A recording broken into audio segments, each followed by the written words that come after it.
What's up? Yeah, guys, I'm just here on the second. The main channel is still good. I'm just here hanging out today. I'm gonna drop the link. Anybody can call in. Just hanging out, guys. I want to talk about angry old men and their rants. I thought these are legendary rants from yesteryear. Give me a second. These are legendary rants from Mel Gibson and Alec Baldwin and Donald Sterling. I'm going to be critiquing this or their rants. Salute to you all. Positivity is definitely coming your way. Happy Saturday. I'm so glad that you guys are in the building. We got Artie in the building. We got Damn the Luck. We got Leander in the building. Salute to you, Leander, man.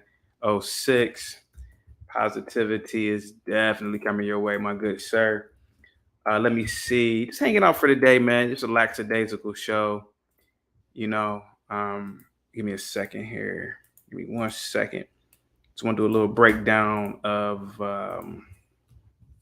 these crazy old men from a long time ago. So just sit back, relax.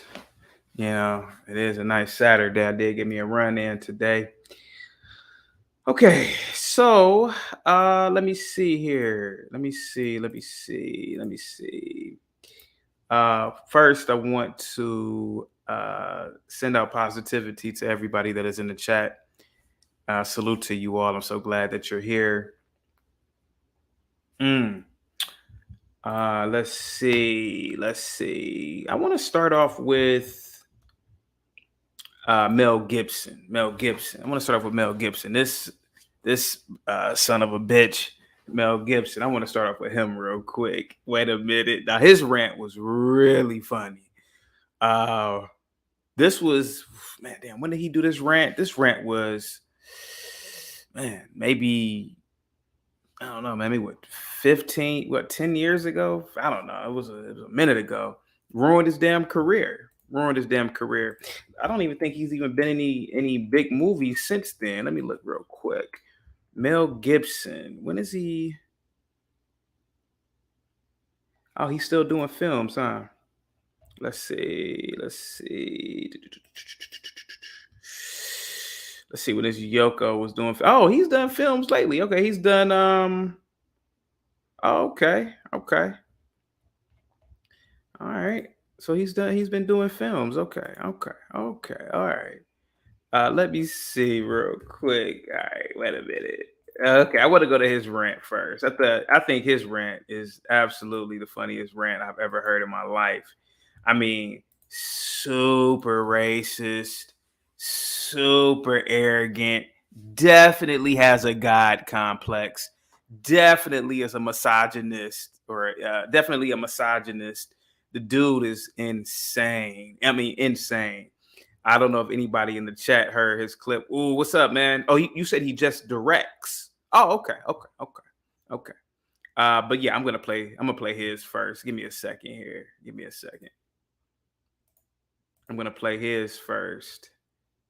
Where is it at? Yeah, Mel Gibson. Oh, this is too funny. My God. Okay, hold on. Wait a minute. There we go. Here goes Mel Gibson. Here we go. Tell me if you guys can hear it. Tell me that the message or something, right? Because you're doing something, trying to breastfeed with fucking foreign bodies in you. He sounds crazy. Was that it? That has nothing to do with it. Oh, I wonder where his ex-wife was from. Let me see. It had nothing to do with what? The fact that you had foreign bodies in there? Correct. Okay, good. So you're not lying to me about fake tits. I've never have. Yes, you just did. You said they weren't. You fucking lied to me. What? Here he goes. Here he goes. Watch. I didn't. I never said anything of a kind. You never asked me, I never told you. Or maybe you asked me, but I never lied about this. I don't lie. Who cares? So, they look ridiculous. Get rid of them, why don't you? Anyway, That's none of your fuck. I've been around a lot of drunks in my life. Well, particularly because I went to college. And I've been around people who actually became full-blown alcoholics. And I can tell you, man, even though, listen, this ain't just the alcohol. You could tell Mel Gibson definitely he's a wacko with or without the alcohol. And I think this rant towards his wife or his ex-wife was definitely not alcohol induced. I just think that this dude was really fucking evil. Really evil. Let's keep on listening to him. Fucking business. What It is. They look stupid. I'm just telling you. It's just an appraisal. Keep them if you want. Look stupid. See if I give a fuck. Hold on. Here it comes.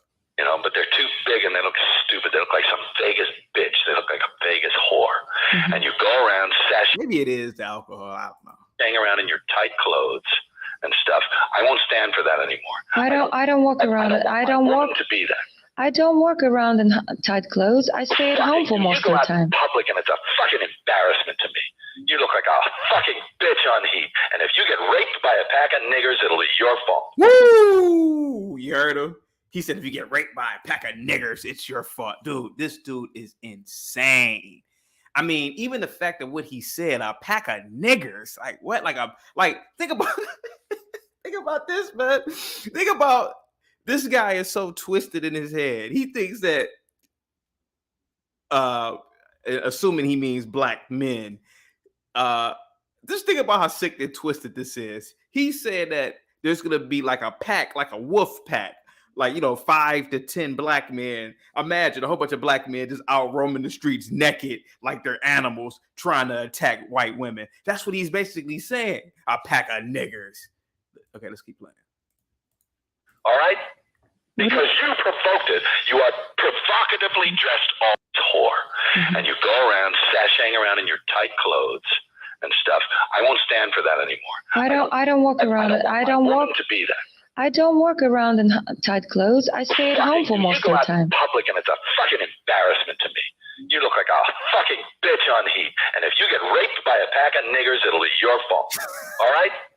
Because you provoked it. You are provocatively dressed all the time with your fake boobs. You feel you have to show off in tight outfits. Well, who bought her the fake boobs? I mean, certainly she didn't buy the fake tits. I mean, you're the millionaire. Who the hell is she? And tight pants so that you see your pussy from behind. And that green thing today was enough. That's provocative. Okay? Sir, you married a super hot foreign white chick. What do you think she's gonna dress like, you dummy? What do you think she's gonna dress like? You didn't marry an Amish woman. What are you talking about? This woman she was super hot back in the day. What do you expect her to wear? You married her and procreated with her for the purposes of the fact that she looked good. What are you talking about? What are you talking about? This dude's a drunk. Insane drunk. I'm telling you. I'm just telling you the truth. I don't like it. I don't want that woman. I don't want you. Ah, stop. This dude wouldn't date a fat white woman if you paid him to. Stop it. I don't believe you anymore. I don't trust you. I don't love you. I don't want you. Okay? Okay. Stay in the fucking house. I'm not giving it to you, but I'll let you stay there. Okay? And I will take care of my child, but I don't want you anymore. Yes. Stay on this phone and don't hang up on me. I have plenty of energy to. He's definitely abusive. He's telling her. I mean, imagine the amount of abuse that probably took place in that house. I mean, when she lived with him, she's younger than him. She probably is not from a very wealthy background. So she has to, or she had to pretty much, I hate to say it, but be his in-house slave for the most part. And he probably was terrifying this little girl during their entire relationship. Just listen to this dude. This isn't the first time he's talked to her like that, or he talked to her like that. Absolutely not. He said, stay in the house. You stay on the phone when I say stay on the phone. Drive over there. You understand me? And I will. See? So just fucking listen to me. Listen to my fucking ranting. Listen to what you do to me. I didn't do anything to you. A pain in the ass. You are ruining my life. You make my life so fucking difficult. Well, you know what? It's Be a woman that fucking supports me instead of a woman that sucks off me and just fucking sucks me dry and wants. Get out of this relationship if you're a good woman and you love me. I don't believe you anymore. What did you just Sick say? of your bullshit. Dude, listen. I've been so drunk before that I've been mad at nothing. And I've seen other people, you know, they get mad and they're mad at nothing. This dude is an alcoholic. He's probably mentally ill anyway. The screaming, the yelling, the creating of stories, the inability to take self accountability. You hear him. Everything is the woman's fault. Everything is his ex-wife's fault. It's your fault. He's probably drinking like a whole bunch of vodka and stuff at the same time. This dude's out of his mind. Okay, let's see real quick. Has any relationship ever worked with you? No! Listen to me. Yeah, now mind you, he's like in his 50s. Sounds like he's crying. He's like, no.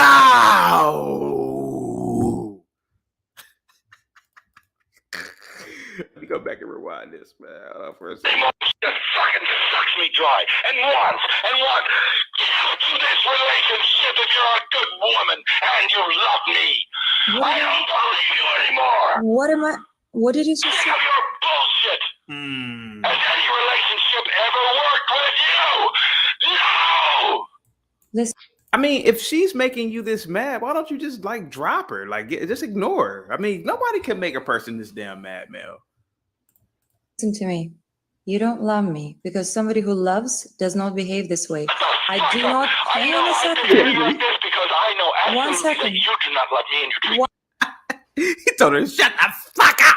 Hold on, listen to him. Do not. Hang on. You don't love me because somebody who loves does not behave this way. I do not. Hang on a second. behaving like this because I know One absolutely second. that you do not love me and you treat me One with no second, consideration. please. Can I I please love you speak? because I treated you with every kindness, No. every consideration. You No. rejected. You I'm will sorry. never be happy. Fuck you. Get the fuck away from me.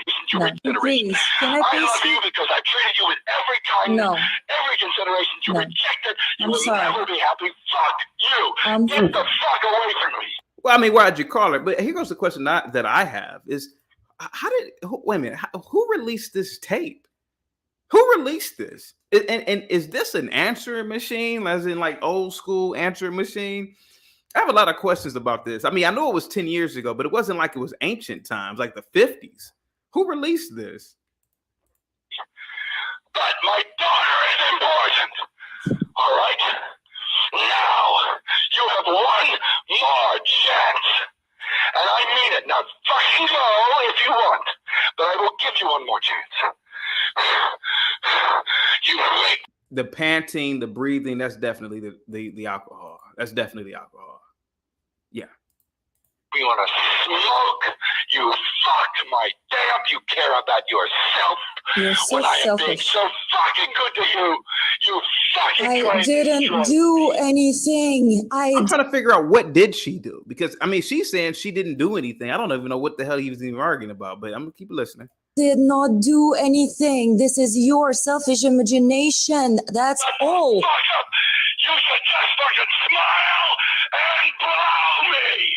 Wow, he said you should just smile and blow me. I'm telling you, this dude is insane. Can you imagine? I'm telling you, like a Sunday night with this dude, a Tuesday evening with this guy. I'm telling you, man, he was terrifying that little girl.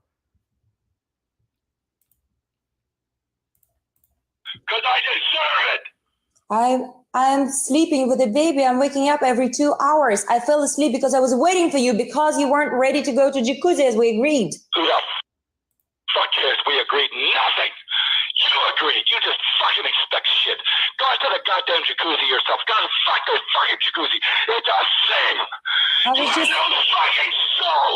I didn't blame you for And my anything. soul is screaming because I you was don't just have waiting one and to join sleeping. mine. You have no fucking soul. He has no soul. Wow, damn. Why'd you get with somebody who doesn't have a soul? You can't give a fuck. I left my wife because we had no spiritual common ground. You and I have none. Zero. You won't even fucking try. You hear that breathing? Check it out. I'm telling you, man, that breathing is it is a result from, I mean, excess drinking, not working out, probably drug usage. This dude is insane, man. Could you imagine working on set with this dude? Wow, incredibly insane.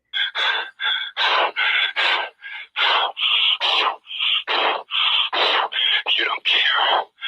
You don't care. You just enjoy insulting me. That's all. Fuck you. I so fucking do because you hurt me so bad. I didn't do insult me with anything. every fucking I look. did not do anything, and I Every apologize for fucking nothing. heartbeat, you fucking selfish I heartbeat you did have. not do anything, and I apologize for nothing. And I'm still trying to figure out, what did this woman do? I mean, she's apologizing, and I listen. I've been around people who are drunk, and they will pick fights with people for no reason. And people are saying, "Hey, man, what's going on? Hey, whoa, no." And then and the drunk person will still pursue. No, you did this to me. You did this. And people are like, "Yo, whoa, what's going on?" Hey, I really think that Mel is really suffering a psychotic or schizophrenic episode right now. I'm not caping for her at all. I'm just saying, hey, man, I'm trying to figure out, what did this woman do? This dude is over here panting. He's almost having a stroke. Like, he's having a stroke, but he's still able to talk. It's really weird. It's really weird. Really strange. Nothing. What? What? Stop. You apologize for nothing? Stop. Well, then you're a I did not do Listen to this real quick. Listen to it. anything, and I apologize for nothing. What?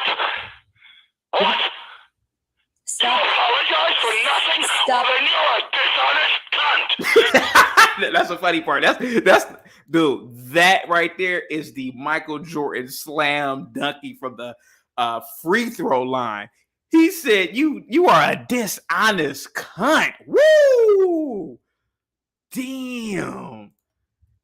Oh, I gotta rewind that. Wow, I can see why I can see why he was a legendary actor. Do anything, and I apologize for nothing. What? What? You Stop. apologize for nothing? Stop. Well, then you're a dishonest cunt. Stop Because you need to screaming. apologize for a reason. I wanted to peace. I wanted to have peace because Keep peace. Because you're unbalanced. Good enough for me, and instinctively I feel that. And You're I will not be unbalanced. patronized by you You're and your fucking unbalanced. dishonesty and apologizing. You need You medication. apologize because you know you're wrong. You need medication. It's all I'll accept. And if you will not fucking admit that, get the fuck out. Then I will make your goddamn life miserable. All right? You need medication. What? You need medication. I need a woman, not a fucking little girl with a fucking dysfunctional cunt. I need a fucking woman. I don't need medication.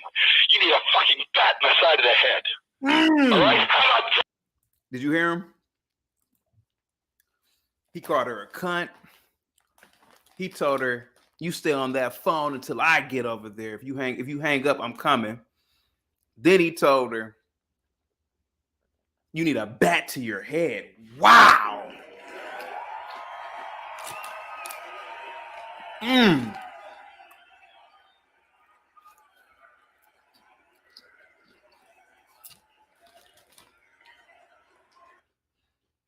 That's insane. that? You need a fucking doctor. You need a fucking brain transplant. You need a fucking soul. I need medication. I need someone who fucking treats me like a man, like a human being. Mel, listen to me, bro. Listen. I know we all like drinking.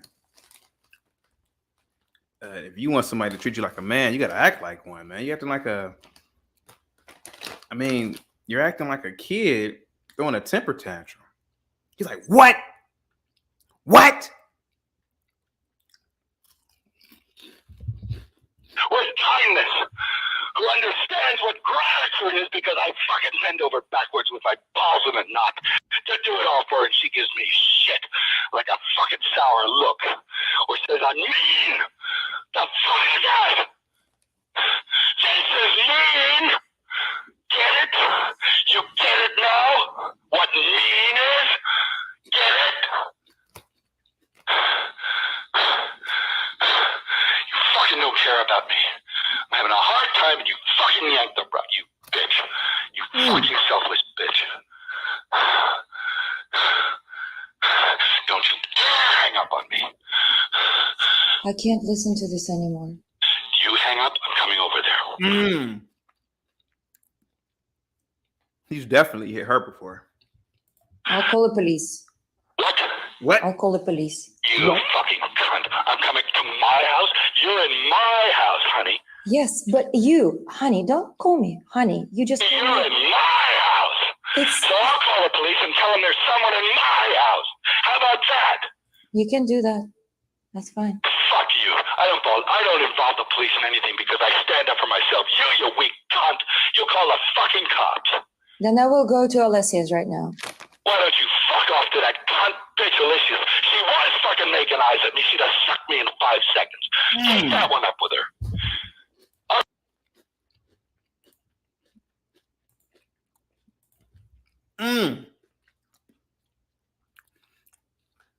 I guess he was trying to make her mad by talking about one of her friends, saying, your friend has sucked me off in 5 seconds. This dude is, I mean, he's an animal. Wow. Dude, this was an animal, to be honest with you. Almost like a sexually, I mean, even what he just said was kind of like sexually deviant. Right?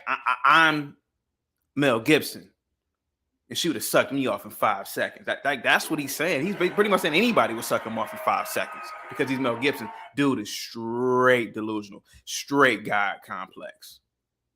I was trying to stir your goddamn feelings. She'd have blown me in 5 seconds. She's not your friend. You don't have any fucking friends except me. And you treat me like shit. So that's why I'm so fucking angry. Because I don't have any friends. And I try and make one from you and you treat me like shit. And you fucking... Well, Mel, wait a minute, Mel.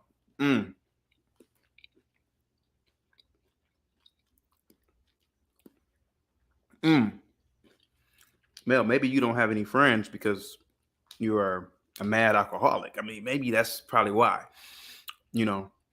And I don't think Mel's the kind of person that just hits on women. I think he hits dudes. I think Mel Gibson has attacked people on set before. Oh yeah. Yeah, definitely. I know drunks like this. Yeah. Use me. The career is over. And boy, when I said that, you lit out of here faster than I've ever seen you before. And now you'll be at Alicia's place. You just showed me what you are. Absolutely, unequivocally. I don't care if you don't spend another penny. Listen to me. Listen to me. Perfect, I believe. Listen. I don't. Watch your ass. Listen to me, Mel. I don't give a damn if you don't spend another penny on me. I don't care. I am just fearing for the life of my daughter. Find some other fucker to pay. Listen to me. I'm. You cunt, bitch, gold digger, cunt, whore. Listen. That's what you are. Listen. Mel is also trolling her too. I mean, the combination of just insults. He called her a cunt, bitch, whore, gold digger. Woo! Damn.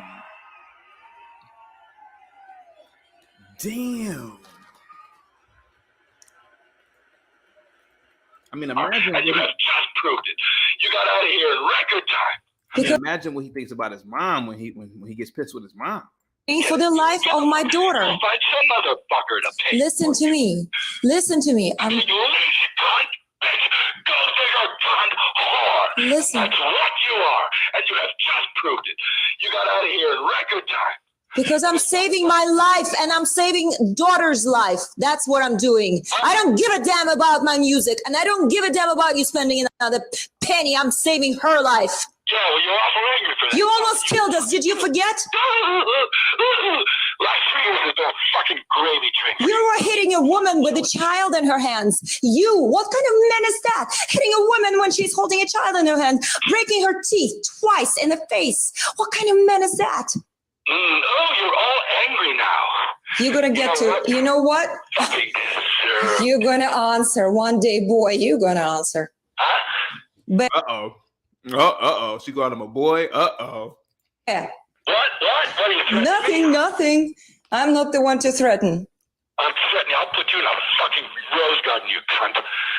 You understand that? Damn. Now, Corn Pops, I know you in here saying that there's a reason for all this, man. But I mean, he threatens. Listen, Corn Pops, he literally just threatened to murder her. He's something put you in a what he said, garden field. Woo! He said that he hopes, or I think he said that he hoped that she would walk outside and get raped by a pack of niggers. That's what he said. Called her a whore, bitch, cunt. I don't know, Corn Pops, man. There's no justifying this one, buddy. Because I'm capable of it. You understand that? Get a fucking restraining order. For what? What are you going to get a restraining order for? For me being drunk and disorderly? For hitting you? For what?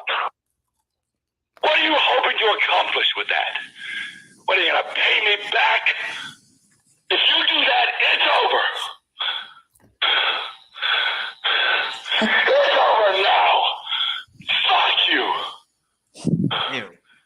I wonder if she's like lying. I mean, like when we were kids,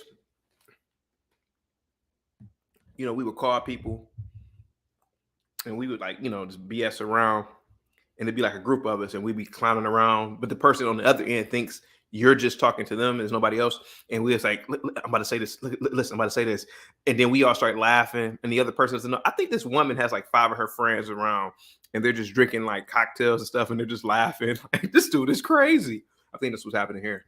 Yeah. How dare you act like such a bitch when I'm being so fucking nice? I did not blame you. You said I was mean.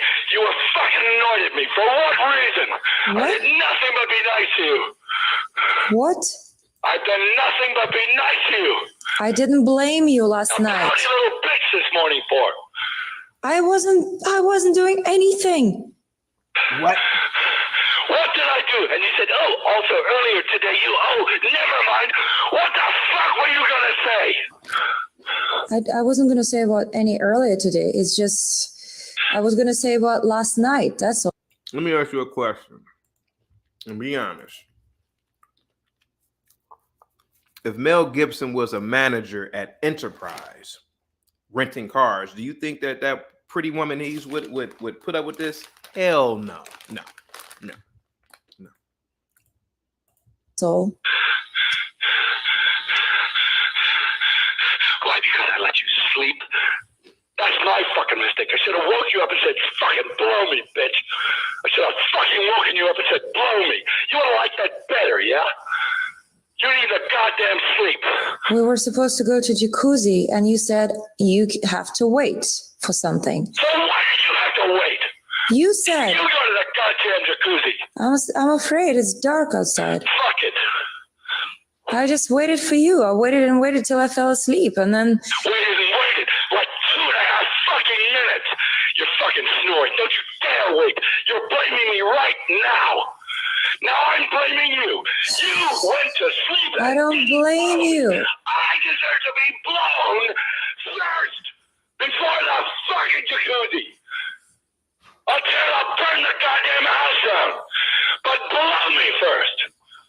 How dare you? How fucking dare you?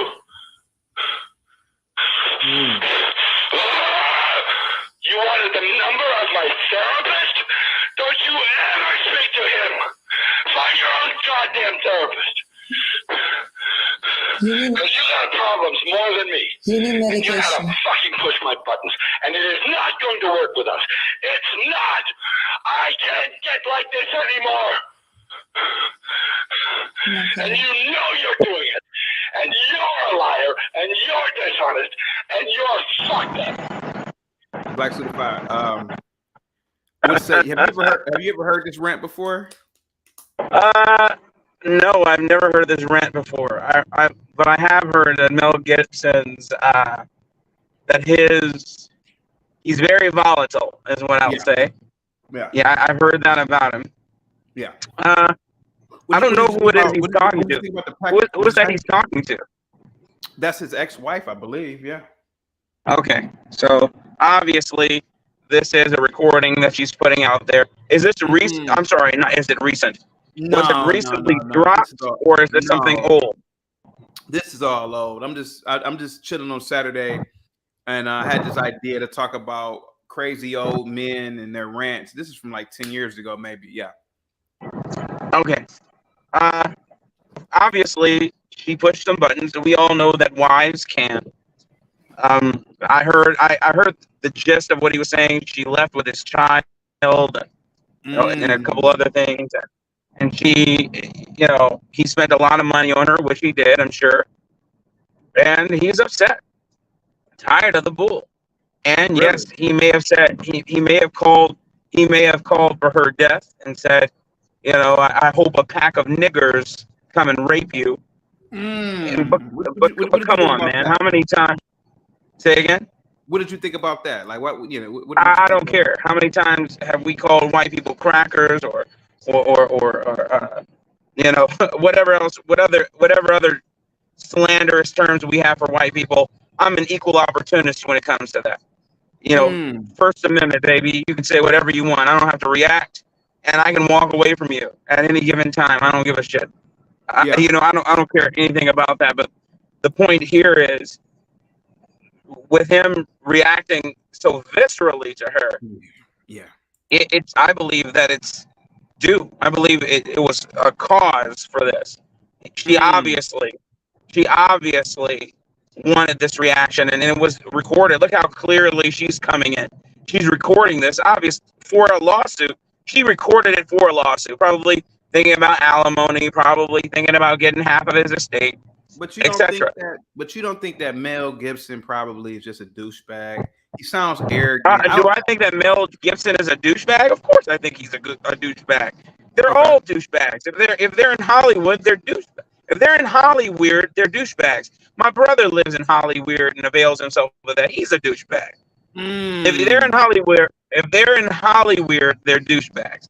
But my point is, I'm not going to vilify this guy for having a candid conversation with his wife, with his ex-wife, who wives can and do push the buttons of their husbands.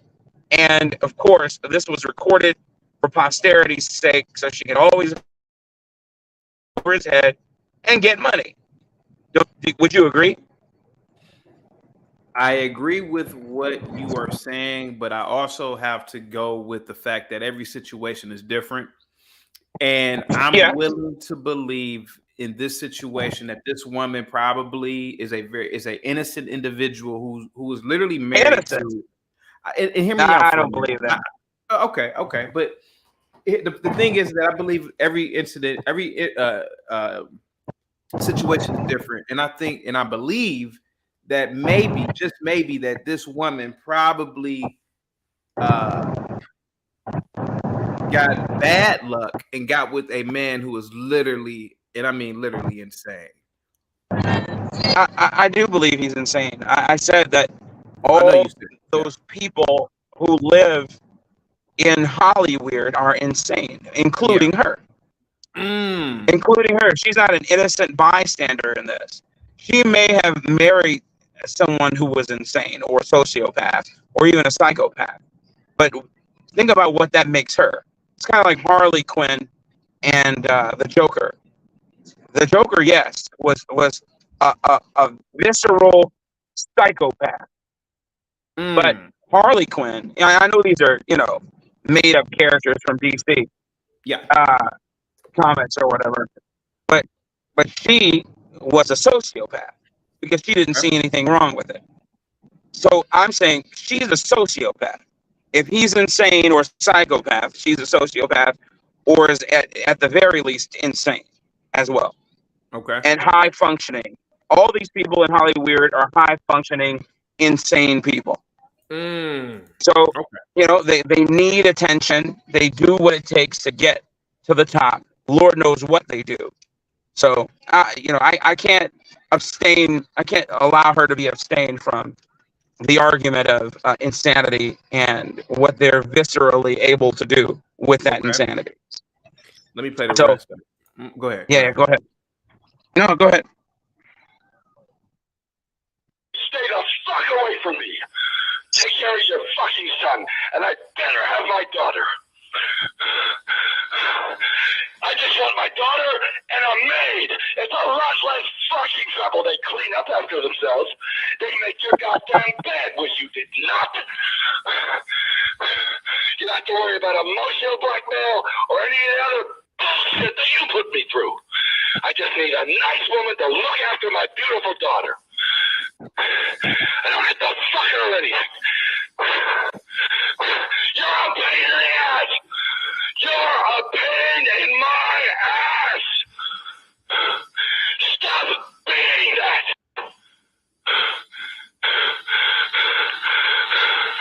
You're a pain in my ass. Nothing but. Oh, wait, what happened? Now, let me ask you something. You don't think that was the buildup? You think that he's able to just, you think that he just turned that on? You don't think that there was a buildup, that she caused I'm trying to figure out what would make him, what did this woman do to make him react like Think about if you spent your life, think about if you spent your life making millions of dollars. Lord, no, you know, I've heard interviews with this guy, things that he talks about goes down in Hollywood. Okay, things that he says go down with the weirdos in Hollywood, and all the things he had to avail himself of in order to make it where he is today. Then he took that money, and I heard him say quite clearly how much money he was spending on her. So he's spending quite literally hundreds of thousands, if not millions of dollars on her comfort. And then she just ups and leaves. Think about that. Think about if you were the patron of this woman and all the things you've done to her, for her. And like I said, I don't know anything about the inner workings of their relationship. But you guys were together, and in your crazy, toxic relationship, you guys made it work, and you spent all that money, and you did all these things. And then she was an ingrate.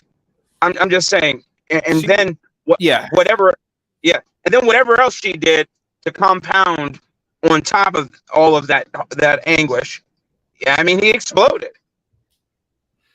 She was married to Mel Gibson from 2009 until 2010. Let me see. She began. So she's a trophy, right? Yeah, she's Russian. Very beautiful. Yeah. Damn, Mel Gibson offered a settlement worth approximately $15 million. She refused the settlement, though. I wonder why. Yeah, she wanted. So it was an extortion. I'm saying, man, this didn't just come out of nowhere. You know what I'm saying? He didn't just explode. There's a reason. People have to be pushed.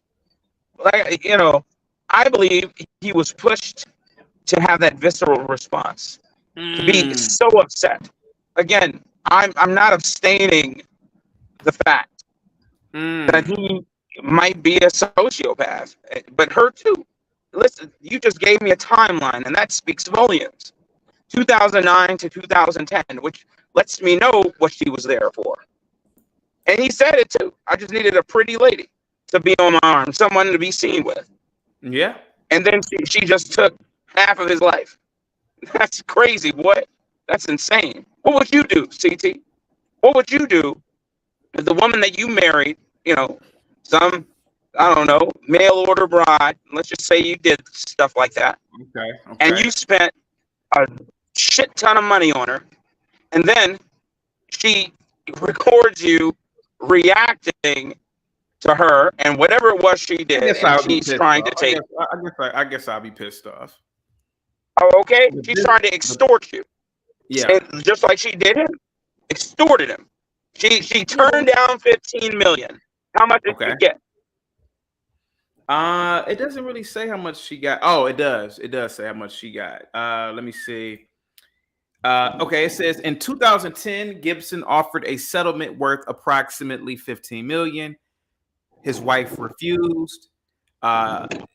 In August of 2011, Grigorieva, that's her name, settled with Gibson and was awarded 750,000 plus joint custody or legal custody. So she refused and only got 750,000. Yeah. And so she thought she was going to get more. Stupid. Mm-hmm. What an idiot. She should have took the 15 million. But, you know, greed will get you nowhere.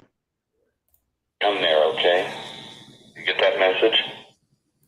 Well, I'll pay her myself. I found her. She's my That's because you're a fucking using whore. Career or whatever it is, pathetic career, whatever it is yours. You control me like marionette. I don't belong to myself, only to you. I can't do anything and I walk on the eggshells always with you. That's because you're a fucking using whore. Did you hear that? He said, that's because you're a fucking using whore. But he knew that going into the relationship. I don't get this dude, but let's keep playing it. Listen, he thought that he could pay for her. Go ahead. He thought that he could pay for her capitulation, and for a while he was able to, until somebody got in her ear and said you can make more money by divorcing him. I mean, the goal is these days, stay with the guy for about a year or a little longer. After that, get the divorce and get alimony. So you think in California, you think that's what it really was? You think that this was a plan all along from this Russian to, she's super hot, she's Russian. Yes. And yes. You can do it. And really, okay. Yes, people are that sinister. Yes, I do believe that it was a plan. Did he have a child with her? Yes, they have a child. Did he have a child with her? Yeah, they have a child. Yeah. How old was the child at the time? I believe a year.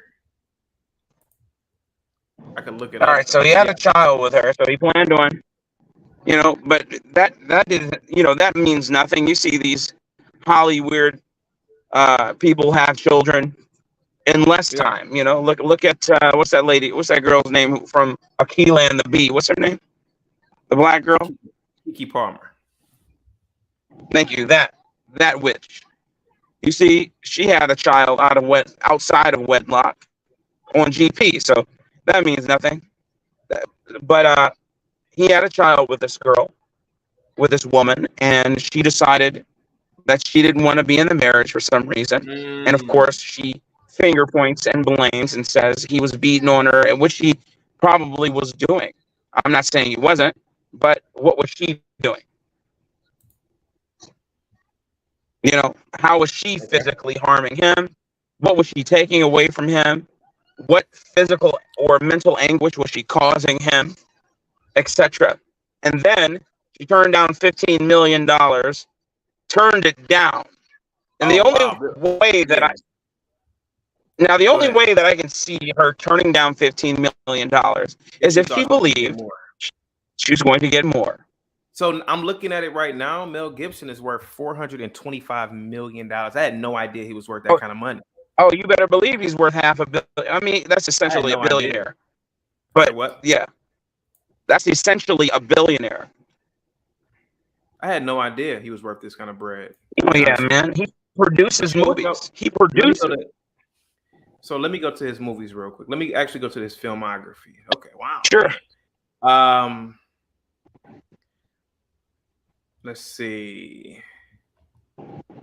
So The Passion of the Christ, which he directed, produced, and wrote, this earned $612 million off of a $30 million budget. So I know he made bread from this. I know he made a lot of money from that, right? He had a movie in 2005 called Leonard Cohen. This movie movie. Oh, never mind that. 1.1 million. Apocalypto. I seen this movie. It was really good. Off a $40 million budget, it made 120 million. Okay, I can see he made some. Okay, so that was good. He had a movie. I'm sorry. Go ahead. Go ahead, bro. Yeah, his movies do very well at the box office. No, my bad. It's a movie called Hacksaw Ridge that I'm looking up. Hacksaw Ridge, that did well. Yeah, $40 million budget, it earned $180 million. That's pretty good. Let me see. He had a movie called Daddy's Home. His movies do relatively well, man. Let me see. The Expendables. Oh, wow. Yeah, he was in that. Okay, I didn't know that. Oh, Lethal Weapon. Damn, why am I forgetting? Wow, yeah. Okay, I can see him being worth this kind of money now. Okay, wow.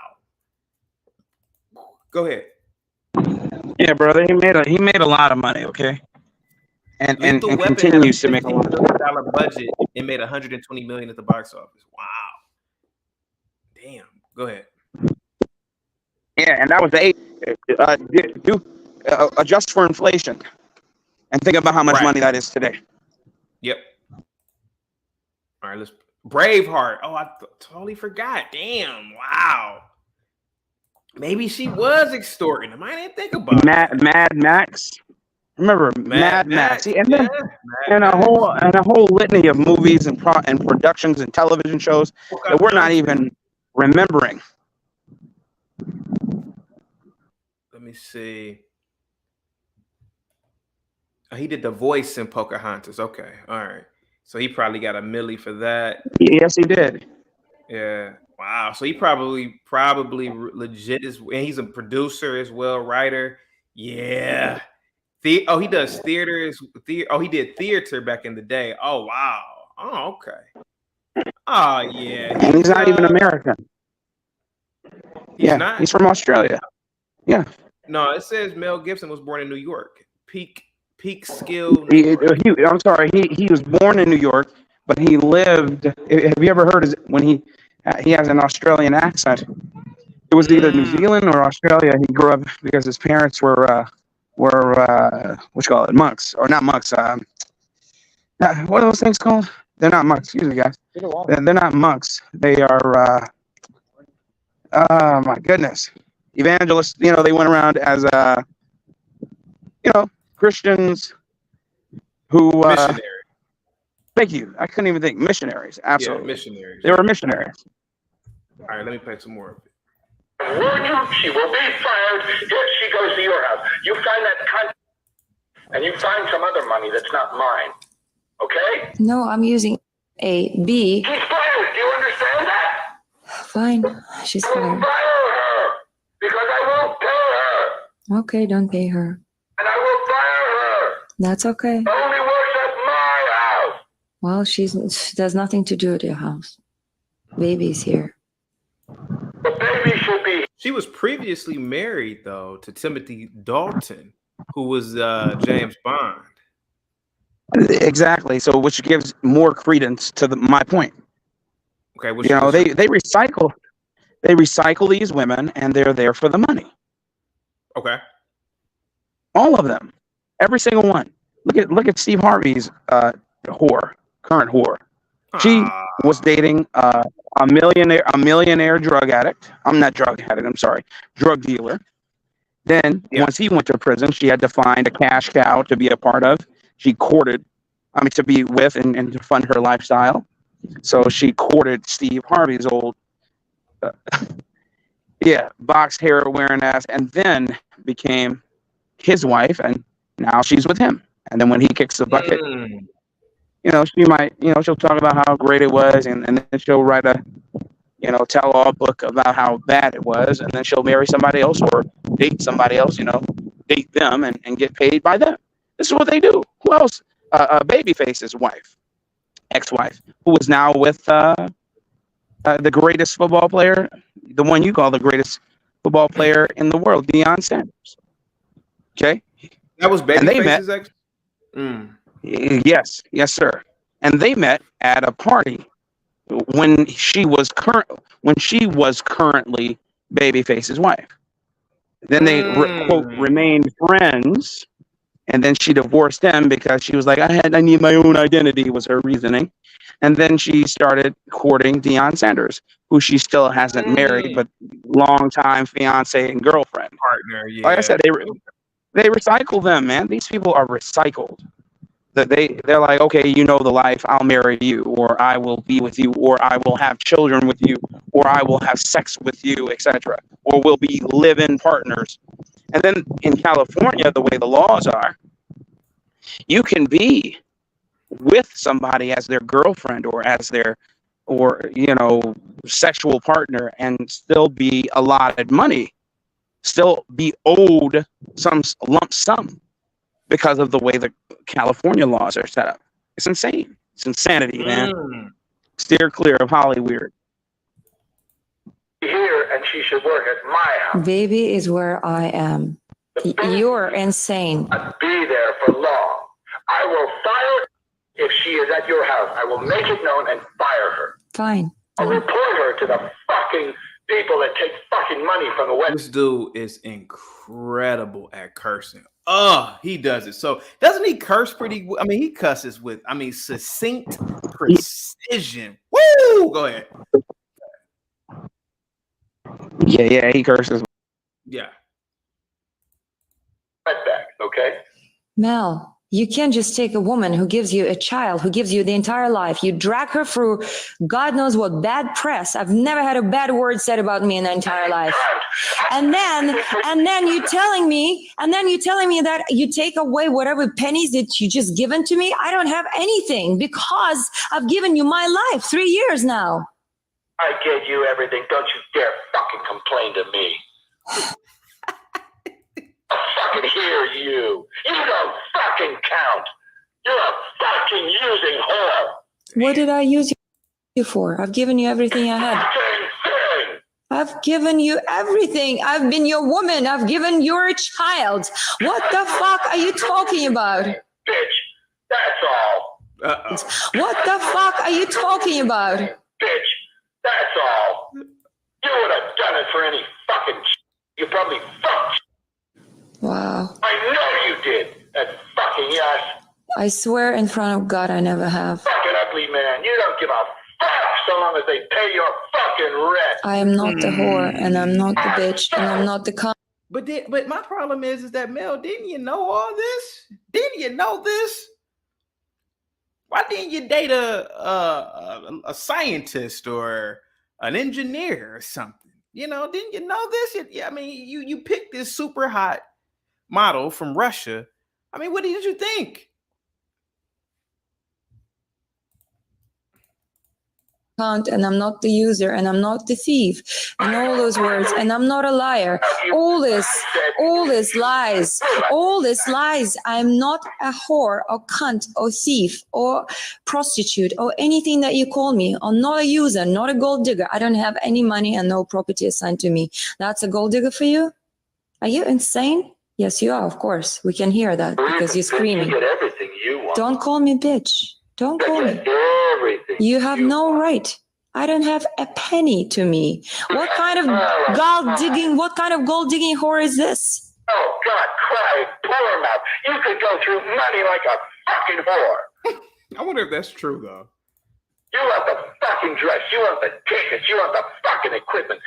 Funny how it went from 33 to 43. Mel, the equipment is instead of payment. If you hire any composer, you'll have to pay $200,000 plus. I don't have to. I can do it for nothing. I don't need you, and I don't want you doing it. I don't think you can do it. All right? That's how little I think of your fucking talent. Yeah, well, it's clear now. It's all coming out now. It's all fucking true. Yeah. Fuck you. You're a fucking. I think you just. All you want to do is just shove me in a hole and sit me at home. So much for your promise. I want to let you fly. This is such bullshit. It's such arrogant bullshit. You never meant to do that. What? Oh, I love it when he calls her a cunt. That's some funny shit, man. Hey, What? I gave you every fucking opportunity. And I've done extremely well. But nobody asked you to spend so much money on the videos and everything. And why do you count my food out of my mouth? Why do you do that? I live with you. I gave you a baby. We're together. And you counting that and summing it all up? And why do you not separate those two? If you count the food in my mouth, why don't you separate it? And how about you giving me money and I'm feeding you and going shopping all the time and buying you extravagant presents? What are you talking about, you fucking ignorant bitch? Oh, wow. Dude, like, you know, I had a professor in college when I was a kid. I mean, and he used to curse, man. He used to cuss. But if cussing was a sport and listening to Mel Gibson is like Mike Tyson with cussing. I mean, he has some nice cussing packages. I mean, just listen to this real quick. This is funny. Damn. Wait a minute. Summing it all up? And why do you not separate those two? If you count the food in my mouth, why don't you separate it? And how about you giving me money and I'm feeding you and going shopping all the time and buying you extravagant presents? Listen to it. Listen to it. What are you about, you fucking ignorant bitch? The time and buying you extravagant presents. What are you talking about, you fucking ignorant bitch?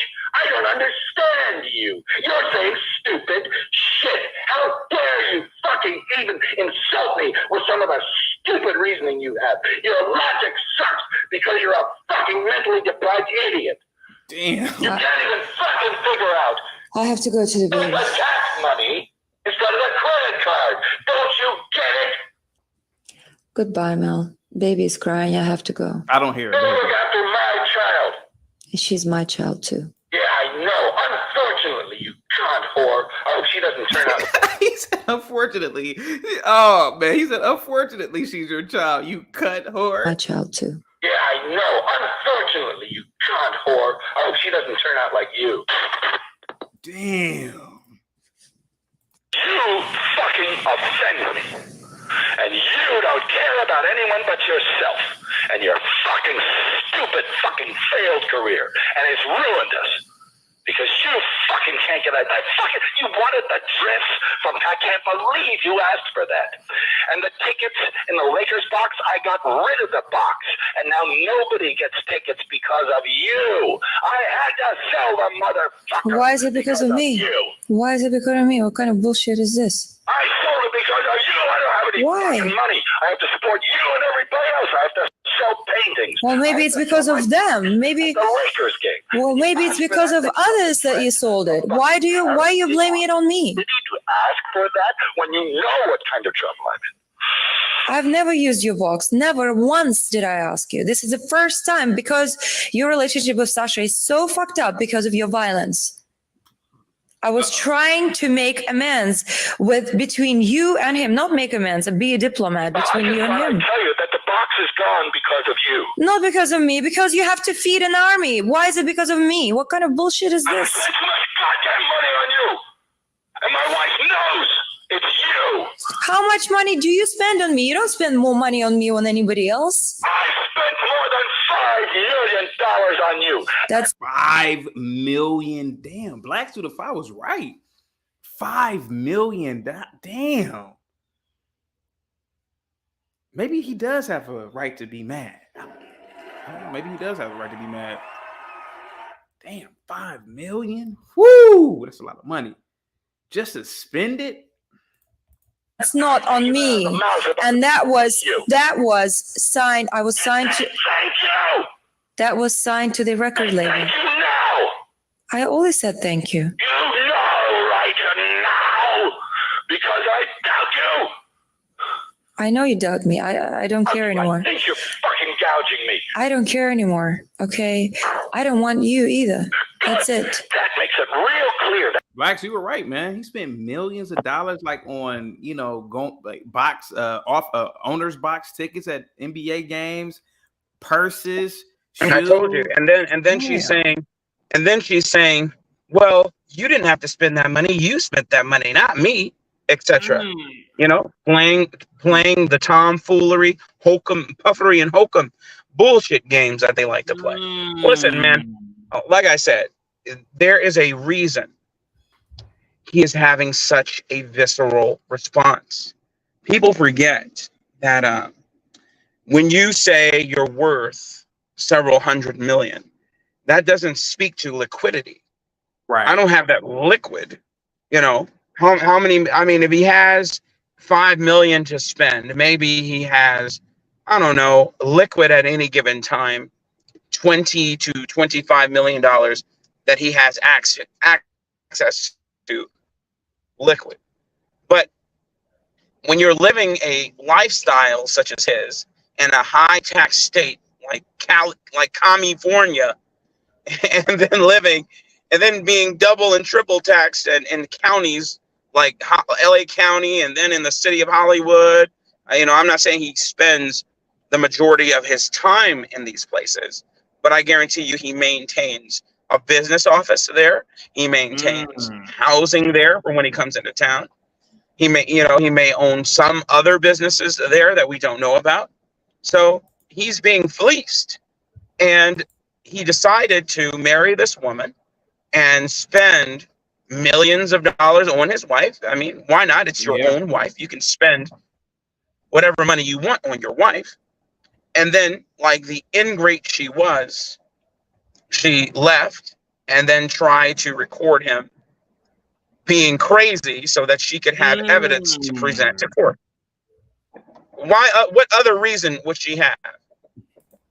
That's pretty maniacal. Because if a restraining order was all she, Yeah, that's pretty maniacal. Go ahead. Yeah, it is maniacal. I'm just saying, if it was just to restrain him, she had the restraining order, and she was away from him, and he was still paying for her to be away from him, according to this conversation. So I'm just saying she had the best of both worlds, and then he offered her 15 million just to stop dealing with her, and she said no. And because she wanted half of his estate. Yeah, and then lost. What is that? She only won 750,000, which is like $750 to him. You know what I mean? She lost what 98 point some odd percent of what he had offered her in earnest. Yeah. Stupid, man. Who do you think was in her ear, though? Who do you think was telling her to do this? I don't know. Do you think she came up with this? I think she probably came up with it out of her, because he said that she didn't have any friends. But maybe she may not have had. Yeah. She may not have had friends, but she may have had family she was in contact with. Maybe a lot of people from countries like that maintain ties to family, and they send money to family. So with that being said, who do you think was in her ear? You think it was her family from, but see, her family Eastern Europe? Yeah. So you think it was people in her family that did it, huh? I mean, perhaps, or friends, other housewives, they befriend them. Say, hey, girl, you should do this. I did it, and look at how I'm living. Everybody, if it's one thing I've learned from this caliber of woman, they want to be taken care of. But if they can get a dime off of the dead carcass of this big fish, then they are willing to do it. If they can be autonomous in a sense, live loosely, still be invited to those posh parties, be around that caliber of person without having to be chained to the person who essentially got her in the door, she would be hero status. She'd love it. What do you think? I don't know, man. I can't fathom. I mean, we have case after case. Fathom something. This is diabolical here. I thought it was a crazy old guy just ranting, but now you guys are making sense. Everybody in the chat, you guys are making sense now. I mean, go ahead. I'm saying, you're saying it's diabolical, like this has never happened before. It is diabolical, but these women on that level are diabolical. I'm just saying, think about it. Kanye West, Kanye West is, for all intents and purposes, Crazy. I would have said he was a sociopath. He might be he might be a sociopath in some Okay. cases. Definitely a But- sociopath. Definitely. But his relationship with Kim Kardashian Yeah. was one that he believed was on the up and up. You could tell with his visceral reaction to how she betrayed him. And she did everything in her power. She did everything in her power to make her betrayal of him very public. Oh, look what I'm doing with your daughter. Look at how this man is hanging out with your daughter. Please don't have that man around my daughter. And then she does it anyway, and then puts it on TikTok and etc. Oh, look at how look at your daughter. Look at what she's watching. Look, put So it for everyone to see. And that. He's saying, go ahead. Go ahead. Yeah. And all to get a reaction from him. And react he did. And then it made Type him A look crazy. personality. Yeah. Type A personality, crazy man that he is. He reacted. And she believes she had him hook, line, and sinker. And she did, because now doesn't he pay her a $200 million alimony or something like that? Let me see.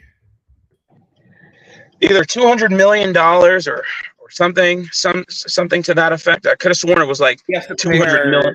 $200,000 per month. Wow. Oh, okay, so it was $200,000 per month. Okay, so there you go. So we're talking about 2.4 mil a year, and they have how many kids together? 3, I think. 2 or 3. But that 200,000 is for the 3 kids, not per kid, right? That's for the 3 children. Okay. But $200,000 a month, she doesn't even have to touch that money, because she makes money on her own.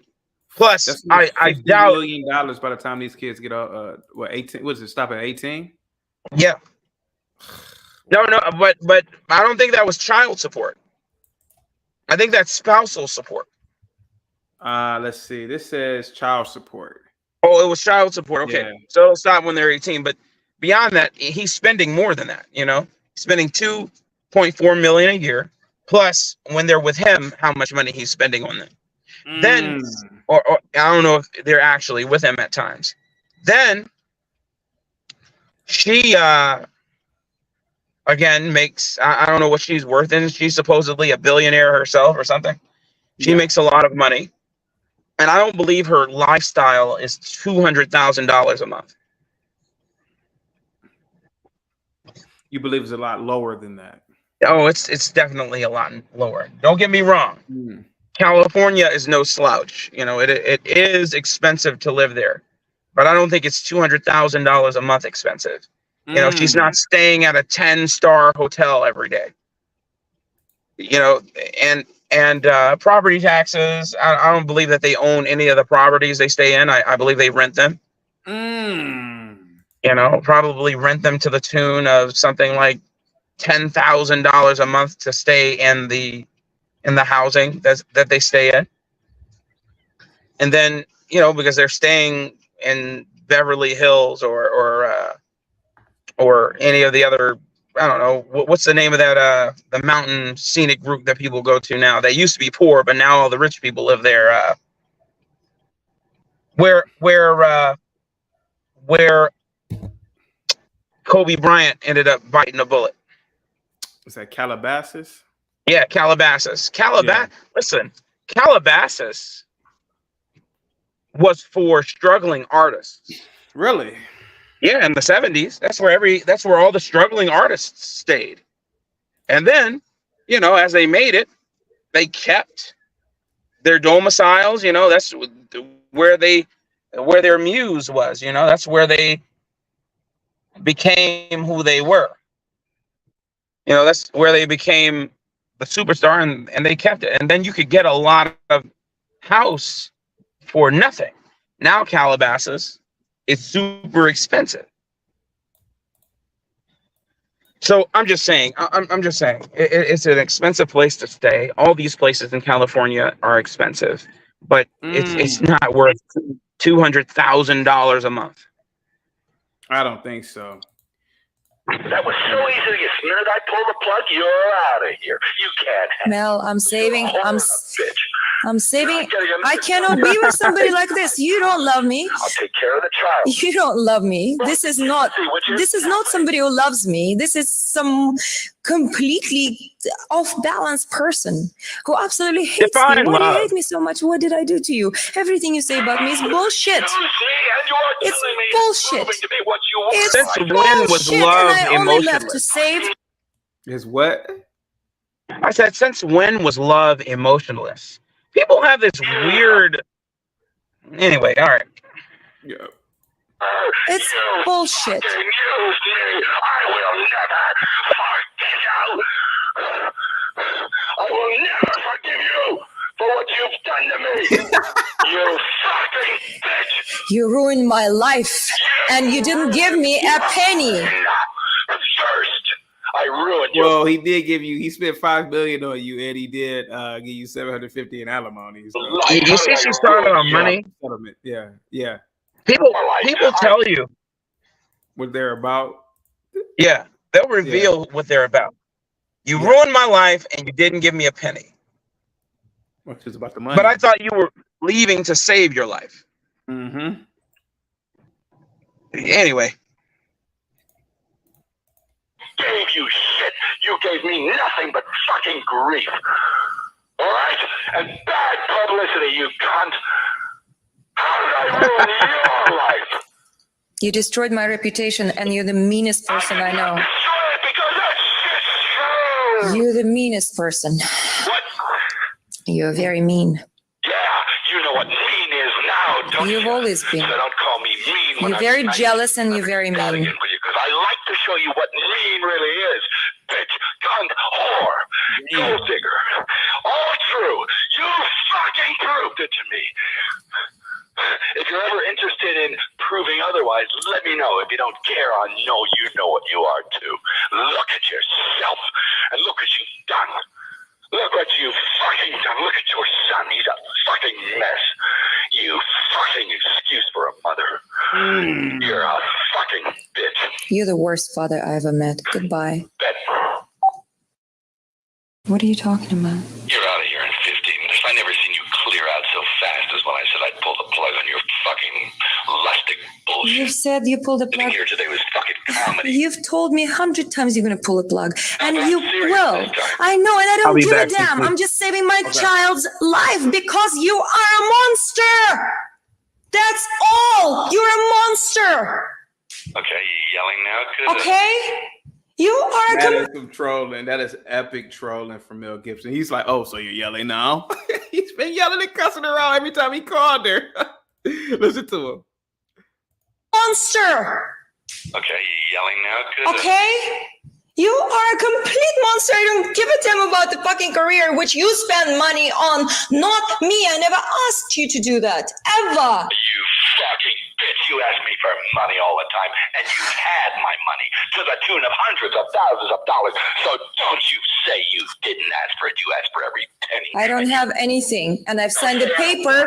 I've signed the paper that enables me to get. I can't get anything from you ever, nor can I ask of anything. Piece of shit. How dare you lie like that? I've signed the paper. Dishonest, fucking, gold-digging cunts. Now I'm sure you whore. I have signed the paper. I don't want anything from you. I don't have anything. My child, and she doesn't need a gold-digging fucking Russian cunt. She's We all know what you are. she certainly That child. she certainly. Legally. I'm sorry. You will not have this child. You keep her because they'll know what you are. Mel, you're imbalanced. There's something wrong with you. You need medication. Shut up. You fucking. You cannot raise this child with these symptoms. What? You're acting as a crazy man right Symptoms. now. And you have been for many, many months. And you hit me and you hit her whilst she was in my hands. Mel, you're losing your mind. You need medication.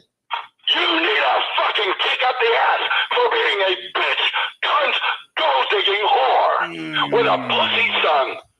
And I want my child, and no one will believe you. So fuck you. Damn. And I'm not giving you my house, and you can rot unless you crawl back, suck my cock, and say your son leave you. So fuck you. And I'm not giving you my house, and you can rot unless you crawl back, suck my cock, and say you're sorry in that Damn. order. So she has to crawl back. She has to suck your penis. And then what else does she have to do? Wait a minute. Hold on. Let me get this order straight real quick. Let me get this straight. Wait a minute. And I'm not giving you my house, and you can rot unless you crawl back, suck my cock, and say you're sorry in that order. Wow. Do you understand me? You fucking offend my fucking maleness, my masculinity, my being, my soul. And you call me a sinner. You're a fucking moving violation. If you get raped, it's your fault for showing off your fake tits. Like they're some special deal. Are you How much do crazy? they cost, those fakers? Are you crazy? You complain about mastitis. They're fake, baby. Come on, you got little bladders in there. You think I'm an idiot? Have you said everything? I said nothing.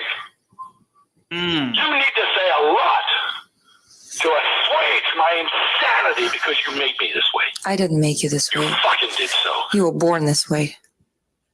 And you yell and scream and threaten everybody around you. Everybody's pussyfooting around you because they're all scared shitless out of you. But you paying. A bunch of fucking using cunts like you. You're like every other fucker. You're paying them money, and they will never tell you the truth. They will never tell you the truth who you are because you're paying them money, inclusive of your psychiatrist, who should send you to a neurologist because you are imbalanced and you need medication, and he's just taking your money. What are you, a fucking expert?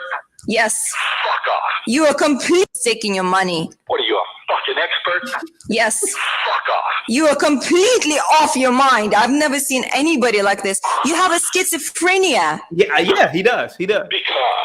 Because you're born like this, my dear. You are so spoiled. You have biggest ego, and you let yourself roll. You hurt me too badly. My God, what an ego. Nobody would dare tell you that. You're paying them money, for God's sake. What? Nobody will tell you that. Dare tell you I that. love You're what Mel Gibson says. What? paying them money, for God's sake. What? Nobody will tell you that. You're paying them money. Oh, like you, huh? Like just I don't need anything from you, okay? I will disappear from your life just like I came in. Fucking credit card, you callous cunt. You never even say fucking thank you. Yes, I have, many They times. say thank you every 5 goddamn minutes. And not call me mean. And not look at me sideways. Just suck my cock. That you fucking cunt whore, that's all you're good for. That's about all you're fucking good at. Much better than fucking music. You there? Hello. Oh, you're there. I just want you to know that your whole relationship with me, everything about you was an offense to me and offended me and pissed me off. Did you get my last message about me being a bad father and Tim being a great dad now? No, I didn't. You didn't hear that one? Well, you should go and fuck him. You know, you fickle cunt. Because I don't care. You offend me on every fucking level. You offend me on every fucking level.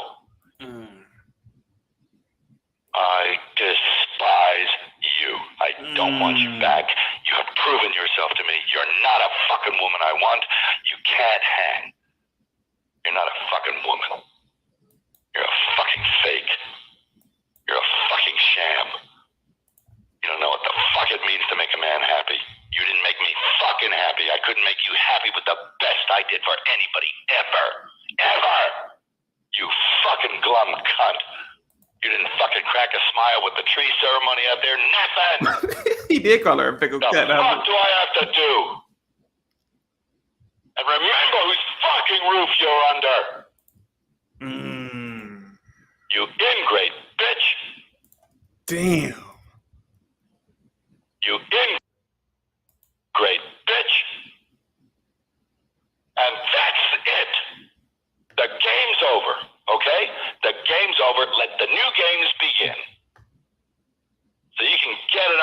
somebody else and your son can watch it. What is it, number 45 he's going to have to look at? Fucking good. So fucking sorry I had a child with you. Now I am, now that I see you. I hope you fucking don't sleep. Hope you fucking waste. You fucking ruined me. You fucking ingrate.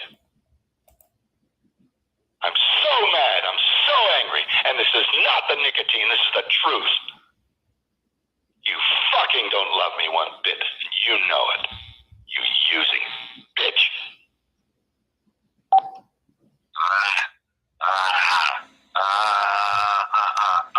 I called. Edith is not to work at your house. If she does, I'll fire her. I will not pay her for any hours at your house, okay? She only works at my house, all right? I don't want her at your house. I'll fire her. And you know I'll do it. I fire people all the time. And you'll have to find some other fucker, but you have to pay for it yourself. She works at my house. She's my employee. Just thought I'd mention that right now. Now, if you want to call me back, I think we should discuss the terms of separation. Don't you? Don't you think? Yes? Let's do it. I won't smoke either, just to fuck with you. I want to really badly. And you would love me to, because you want to destroy me and see me die. And I know subconsciously that your whole fucking aim is to ruin me, but I won't let you. All right? Selfish bitch. All right. Whore. Let's answer the fucking phone. Sorry, bitch. You were a sour-faced bitch today. You think it was tricky to get that fucking tree and the hole and the placenta and organize all that shit? You know how much fucking time and money went into that? Did you thank me? Did you even have a fucking smile on your face? Fuck no. You were down there looking like a spoiled cunt. You don't give a fuck, do you? You really are a shallow bitch. Everything about you stinks. And I'm seeing it real loud and clear. Fuck yeah. Fuck yeah. There must be a voicemail. Yeah, that was a voice message. Oh. Just making sure you're awake if you're trying to sleep, because I'm awake. And you deserve to be. Yeah. He deserves to be what? Have I justified the title mean yet? I think so. Okay, I'll stop being mean now. I'll stop being mean because that's mean. You call me mean, you'll get mean. You call me something I'm not, you'll get it in spades. Remember that, and I don't give a fuck whether you ever call me again or not. See, you can see I'm not available for use anymore. You can see the well's dried up, and you just take off. You just leave, you just take off, because I'm finished for you, right? Because I can't give anymore, right? To your fucking personal cause. You. I can't do it anymore. So you're out of here. Rat leaving the sinking ship. That's your M.O., isn't it, baby? That's your M.O. I will believe that, because it seems to be the truth. It is to me. Fucking disloyal, so fucking weak. So fucking blind. So fucking thankless. Such a fucking slut. Fuck you. Damn. Fuck you. Don't ever sleep again. Don't sleep as long as I don't sleep. Don't sleep. Fucking get sick. You fucked me up. You have fucked me up. You have fucked me up. You fucked me up. Did nothing but help you, and you fucked and shat on me like a low-life slut. Which is now what I'm convinced you are. Fuck, I'm angry at you for the wasted fucking time. I'm angry at you for the waste of my fucking time. Fuck you. You fucking ordinary cunt. You're just fucking ordinary. And that goes for the talent, too. It's ordinary. It's not extraordinary. It's pretty fucking common. I'd like to see you play a concert sometime. You make fucking mistakes all over with live performance. You can't do it. So touring is out of the question for you. You'll fuck it up. I haven't seen you not fuck up yet live. What? I haven't seen you not fuck it up yet. It's flawless. Do you understand? You have to be fucking flawless. You don't know how to do that. You ain't in that league. So give it up. Do what you're good at. Whatever the fuck that is. Damn. Oh, I know what that is. Deception. Wow, that's the end of it. That's the end of it. Another crazy man that was ranting. Let me do Don Sterling. You know, he used to own the Clippers, and he went on a rant too. It was actually this rant. I think is funnier than the Mel Gibson rant. Give me a second here, guys. Let me bring this one up. All right, give me a second. Give me 1 second, guys.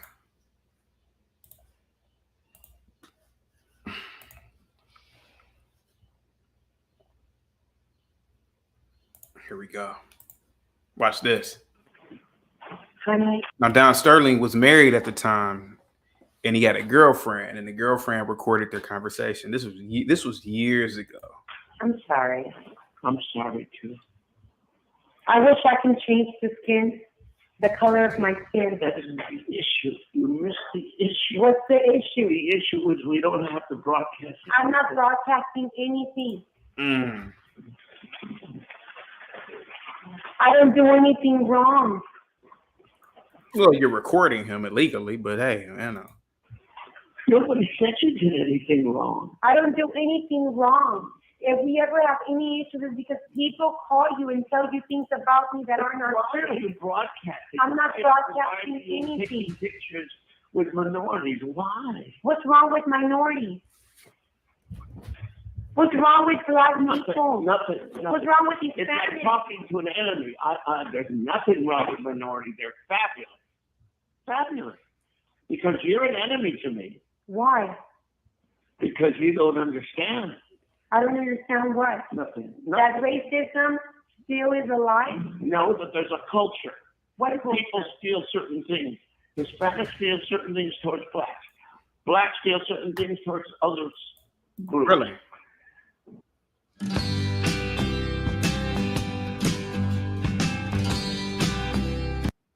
It's been that way historically, and it will always be that way. But it's not that way in my heart and in my mind. But maybe you want to adjust to the world. But why? If the world doesn't do anything for me and they don't make me happy. You're right. I don't want to argue with you. I don't want to argue. I can't be racist in my heart. And that's good. I'm living in a culture, and I have to live within the culture. So that's the way it is. That's how I got it. I got the whole message. You live with your heart. I don't. You can't be flexible. You can. I am flexible. I understand that that's the way you were raised and that's your culture, and I'm respectful and respectful. Why do you have to disrespect them? Those are. Who am I disrespecting? The world before you. Why am I disrespecting them? By walking, you're perceived as either a Latina or a white girl. Why should you be walking publicly with black people? Why? Is there a benefit to you? Is it a benefit to me? Does it matter if they're white or blue or yellow? I guess that you don't know that. Maybe you're stupid. Maybe you don't know what people think of you. It does matter, yeah. It matters. Uh-oh. Do you know that I'm mixed? No, I don't know. You know that I'm mixed. You told me you were going to remove those. You said, yes, I understand you. I mean, you change from day to day. Wow. So painful. Wow. People call you and tell you that I have black people on my Instagram, and it bothers you. Yeah, it bothers me a lot that you want to broadcast that you're associating with black people. You have to? You associate with black people. Uh-oh. I'm not you, and you're not me. You're supposed to be a delicate white or a delicate Latina girl. I'm a mixed girl. Okay. Well, but And you're in love with me. And I'm black and Mexican, whether you like it or not, whether the world accepts it or not. And you're asking me to remove something that's part of me and in my bloodstream because the world thinks different of me and you're afraid of what they're going to think because of your upbringing. You want me to have hate towards black people? I don't want you to hate. That's what people do. They turn things around. I want you to love them privately. In your whole life, every day you could be with them. Every single day of your life.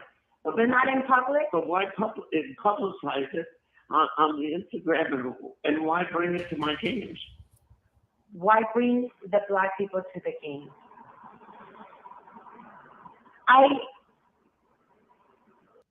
Dialpad is where work comes together. It gives us one beautiful workspace. I really don't want to discuss anymore. It's over. I don't want to talk about it. I'm sorry that you feel that way. I feel that way so strongly, and it may cause our relationship to break apart. And if it does, it does. It's better to break apart now than to break apart later. I'm sorry that you still have people around you that are full of racism and it's hate in their heart. I'm sorry that you're still racist in your heart. I'm sorry that you live in a world that's still. How about your whole life? Every day, you could do whatever you want. You could sleep with them, you could bring them in, you could do whatever you want. The little I ask you is not to promote it on that and not to bring them to my games. I don't bring anyone to the game. Okay, then. There's nothing to argue about. I know. Okay, we got a big problem here. I really don't feel like going anywhere. I don't feel like going to Europe. I don't feel like just going to the whole thing. We gotta pay it.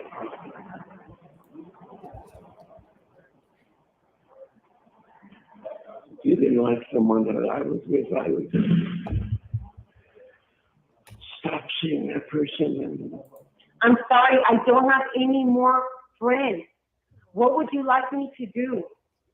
Remove the skin color out of my skin? Is that a real issue, or are you making something up? I mean, I just don't understand what the issue is. There's nothing wrong with you or your skin color. Why are you saying these things? To upset me? Okay.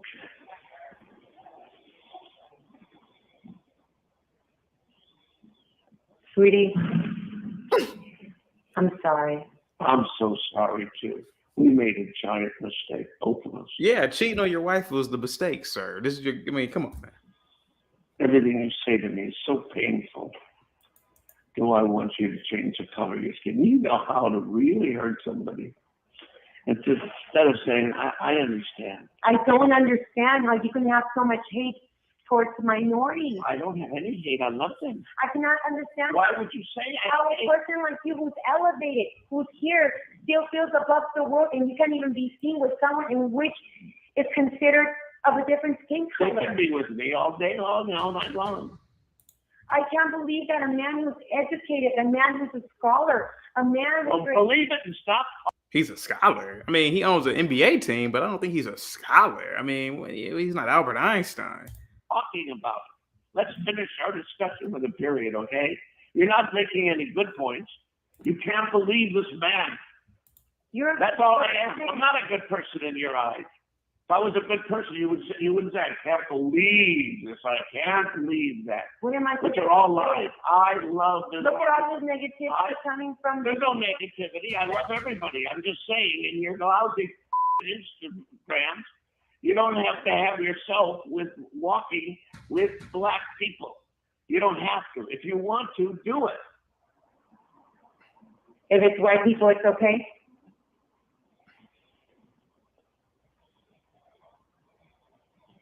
If it was Larry Bird, would it have made a difference? You're just a big fighter. I could see who would want to live with a woman like you. Who would want to live with a woman? All you ever wanted to do was fight. You're a born fighter.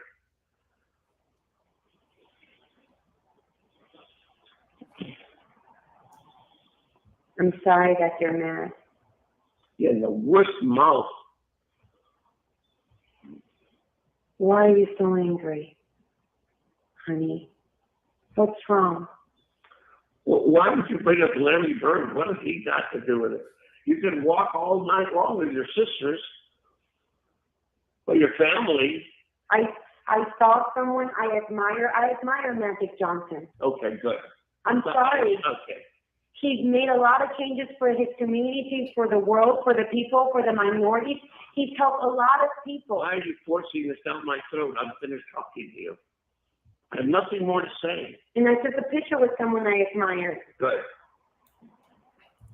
And he happens to be black, and I'm sorry. I think it's nice that you admire him. I know him well, and he should be admired. And I'm just saying that it's too bad you can't admire him privately.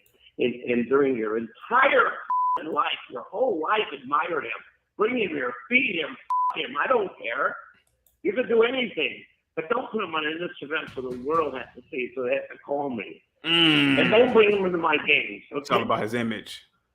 I don't know him personally.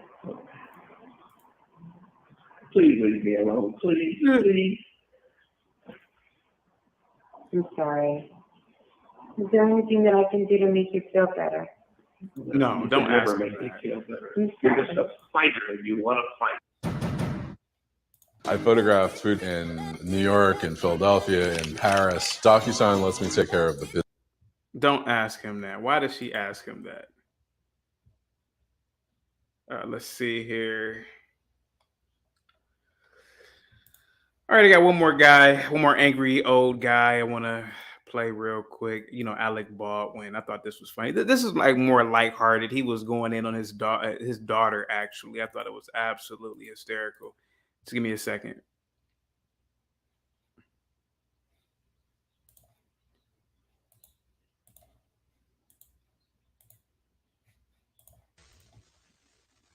Hey, I want to tell you something, okay? And I want to leave a message for you right now.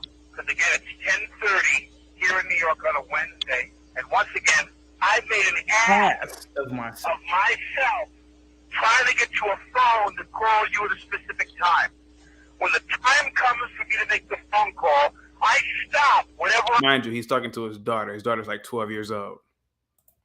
I'm doing, and I go when I make that phone call at 11 o'clock in the morning in New York, and if you don't pick up the phone at 10 o'clock at night, and you don't even have that goddamn phone turned on, I want you to know something, okay? I'm tired of playing this game with you. I'm leaving this message with you to tell you, you have insulted me for the last time. You have insulted me. You don't have the brains or the decency as a human being. I don't give a damn that you're 12 years old or 11 years old, or that you're a child, or that your mother is a thoughtless pain in the ass who doesn't care about what you do as far as I'm concerned. You have humiliated me for the last time with this phone. And when I come out there next week, I'm going to fly out there for the day just to straighten you out on this issue. I'm going to let you know just how disappointed in you I am and how angry I am with you that you've done this to me again. You've made me feel like shit, and you've made me feel like a fool over and over and over again. And this crap you pull on me with this goddamn phone situation that you would never dream of doing to your mother, and you do it to me constantly and over again. I am going to get on a plane, and I'm going to come out there for the day, and I'm going to straighten your ass out when I see you. Do you understand me? I'm going to really make sure you get it. Then I'm going to get on a plane, I'm going to turn around, and I'm going to come home. So you better be ready Friday, the 20th, to meet with me. So I'm going to let you know just how I feel about what a rude little pig you really are. You are a rude, thoughtless little pig, okay? To replay this message. Hey, I want to... Wow. Damn. What's up, Diogenes, man? How you doing, man? Pretty good yourself. I don't really think the second man was being overly unreasonable, in my opinion. I mean, talking about Don Sterling. Yeah, as much as that was his the girl wanted to make it a racial issue. I mean, she kept egging him. She was trying to lead him into that because she was recording. Right. But the man's whole thing was, look, if you're going to cuck me, don't do it in public. Right. Don't make a fool out of me. And I mean, the man, he's a high status man in a high status position. I can understand that. That's some But career you know he was damage. married at the time, right? You know he has a wife. Well, that too. I mean, that didn't help. And he really doesn't have much room to ask for anything given that. Yeah. But, I mean, I can understand where he was coming from and not wanting to be publicly embarrassed like that, especially if he has a wife and possible divorce allegations because of it. Chuck, if you send over a nice little cash app, it could even be just $1. Just show me you appreciate me, and I'll bring up Kramer's racist rant for you. I can do that for you. Go ahead, Diogenes. Go ahead. I'm listening. As for Alec Baldwin, I mean, that man is he's well known for being a little bit out there. You talking about he was talking about when he went on a rant against his daughter? A 12-year-old kid. I mean, wasn't the whole issue she wouldn't answer the phone when he was there? She wouldn't answer the phone. Yeah. So I mean, missing a phone call and you go off on your kid like that's just outright abusive. What say you about Mel Gibson? I mean, they say the man has bipolar disorder. I think that's probably just one of those diagnose you with something to make an excuse and cover it. But he didn't handle it well, but I can understand where he's coming from. I think the main thing men need to learn from this is if a woman walks away, don't chase. You just got to let it go. Keep your dignity. Don't chase them. That's just asking to be a meme. Do you think that she was using him from the get-go? Oh, obviously. I mean, that's the irony of the whole thing is men, we work our whole lives trying to make ourselves into the ideal mate. We try and make money. We get a nice house. And then we cry because a woman comes and gets us and only likes us for the money and the nice house and doesn't care about us. Well, that's what we put forward. That's what we offered. Yeah. So, I mean, it's something like that. Yeah, he's a multi-million-dollar actor, and that's what she went for. She didn't go for Mel Gibson, the man. She went for the multi-million-dollar Hollywood actor. She wanted the connections. She wanted the money. She wanted the big house and the fame. Going back to Don Sterling, you're saying that she was Don Sterling was in the right for letting her know, listen, I'm a high status man. I can't be. I don't want you seen with people because so you are justifying that, right? Well, I don't know if I'd say in the right. I mean, like you said, he was a married man and he had a mistress, so that's a bridge too far to say on the right. But he was, I think, justified in wanting to protect his image and not be made a fool of in public, even if he was making a fool of his own wife. So but she was only with I mean, she was only hugging like Magic Johnson. She's not hugging some run-of-the-mill black guy that's a janitor at the game. She's like around high status black. So what do you have to say about that? I don't know if it's the status would really make an issue, especially when you're at that echelon. I mean, he's already so up high there that these are just normal people to him. These are his workers. They're not high status celebrities. And I mean, to have someone, you wouldn't want your wife hugging on random men and posting it all over Instagram either. But like I said, what if it was just Magic Johnson? Though? I mean, he's high status. Well, I mean, for us, he's high status. Yeah, but Magic Johnson he's up there, man. He may not be worth billions, but he's up there, Dio. I mean, Magic Johnson was a very successful businessman, man. But what say you though? Just my personal opinion, I can understand why he wouldn't want it. I'm not saying it's necessarily a sensible choice. I'm not saying necessarily, but yeah, you don't want your wife or your girlfriend or your mistress running around making a fool out of you.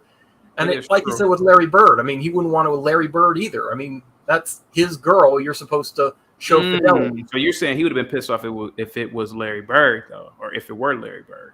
Oh, yeah. Okay. Who are we talking about? Don Sterling. Yeah. Don Sterling, yeah. And his wife or girlfriend was caught hugging Magic Johnson. Yeah, I tell her kick rocks too. If, like Diogenes said, it's his image. I can't have you doing that. Think about how innocuous a proposal it was. It was an innocuous situation when Scottie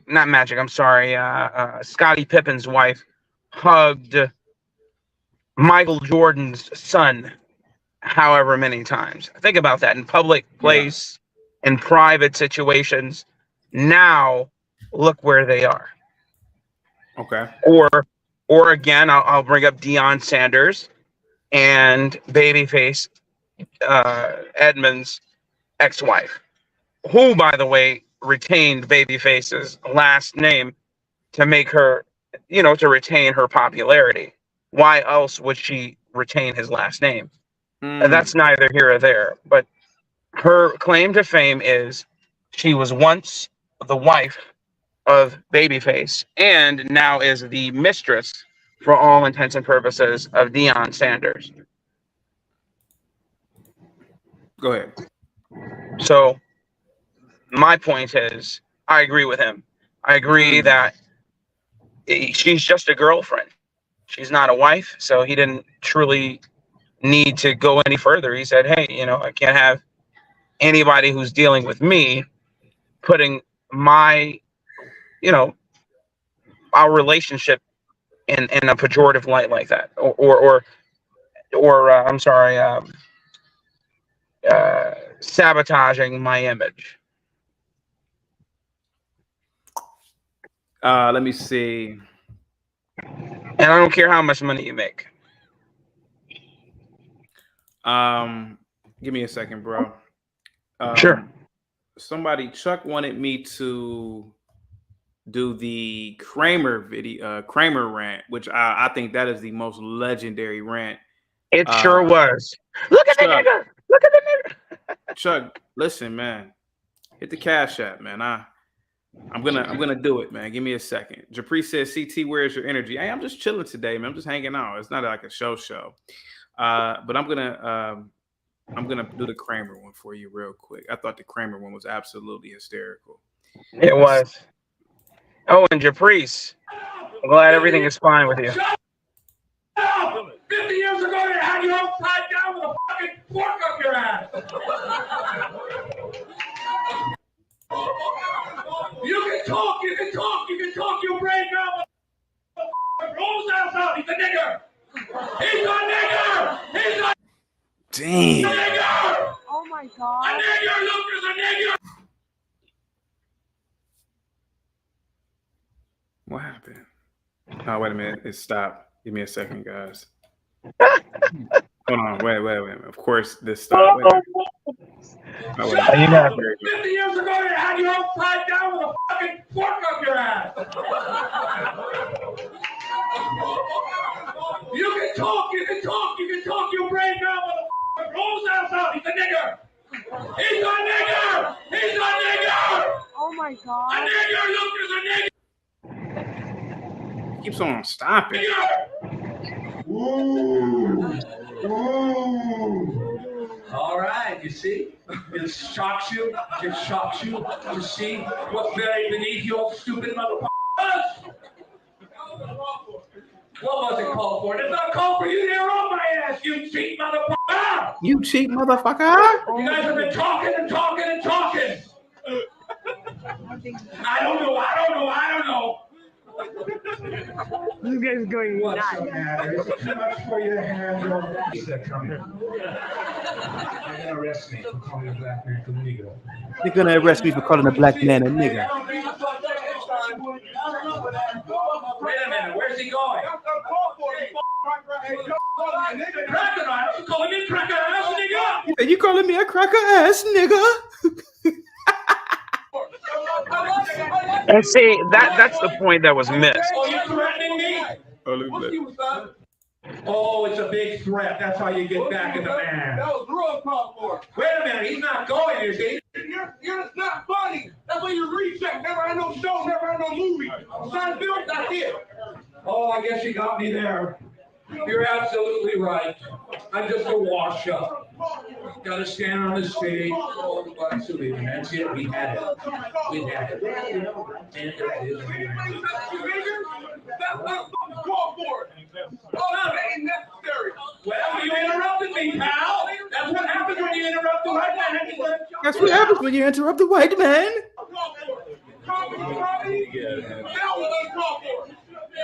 Yeah, you see, there's still those words. Those words.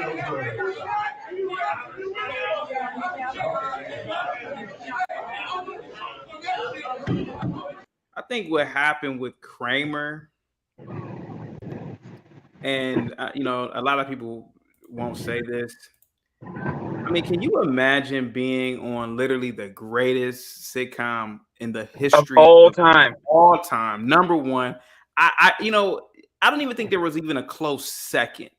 And there wasn't even like a close second to Seinfeld. And you went from that to doing some little stand-up routine at some little comedy club. And it's like, I think he had a mental breakdown. Go ahead. It was the Laugh Factory, wasn't it? Yeah. The Laugh so Factory. they all go there. They all go there moonlighting. He was moonlighting. The man was still very much so rich. And was most likely living his retirement and just was moonlighting. And I don't care what. Listen, look at the fragile egos on people. How dare you come in here and insult me? Then, when I proceed to insult you back, now there's a problem. Isn't it funny how some black people can be? You call me out of my name, then I use the pejorative nigger, and now all bets are off. You have carte blanche to assault me, to physically accost me, to end my career. But I just don't agree with it, man. This is one of the first times where I actually believe that the blacks were justified in calling him a cracker-ass crackerback. I saw the other guy started it. But how do we? But how do we know that they started it? Because they said he started it. He started the. I remember this quite vividly. The other guy started the entire situation. He reacted, albeit very viscerally, but he said, "How do you like it?" Is what I heard. How do you like it when I do it? And then the guy says it's uncalled for, but it was called for when he was doing it. You're saying that the blacks called him a cracker first? I'm saying the gentleman who he was talking to, or the party he was talking to, started the altercation. He responded. But I didn't see that though. I thought Michael didn't just go off the handle, man. That's not what happened. He didn't just start doing it. They painted that narrative. I'm not defending him. You know, who cares? But I'm just saying that's not what happened. He didn't just pick them out of the crowd and then start calling him a nigger. That's not what happened. I think they were heckling him. I don't know if they'd actually called him a cracker before he went off, but they did heckle him quite severely. I don't know. I feel like they were talking. He said you guys been talking the entire time, which is probably true. But I don't think they were. Go ahead. They were heckling him, and when he's saying talking the entire time, people talk in the crowd all the time. It wasn't that. That's what they want. Response. They want a response from the crowd.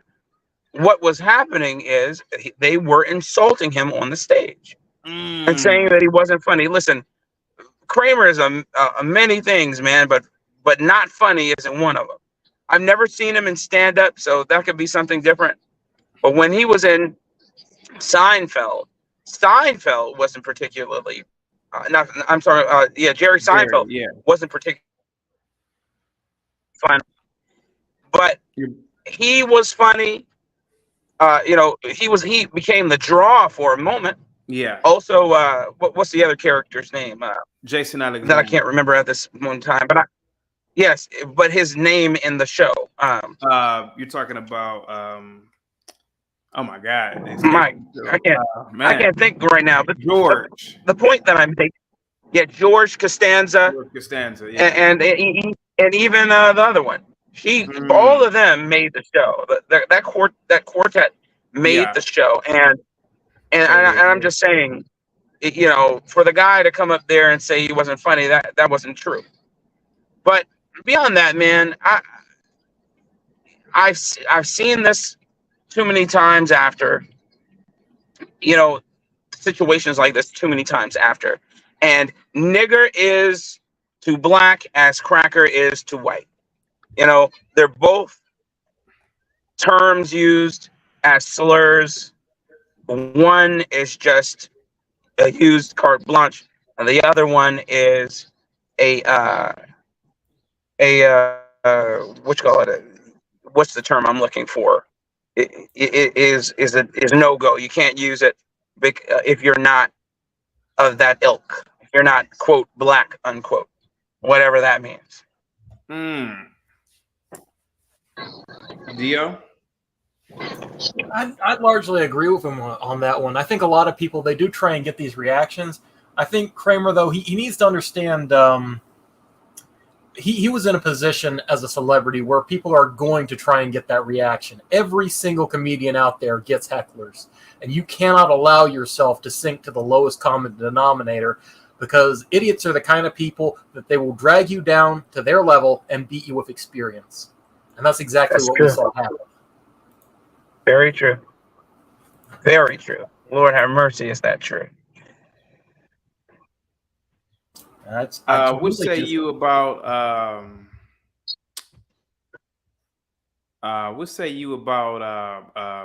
Donald Sterling, Black Certified?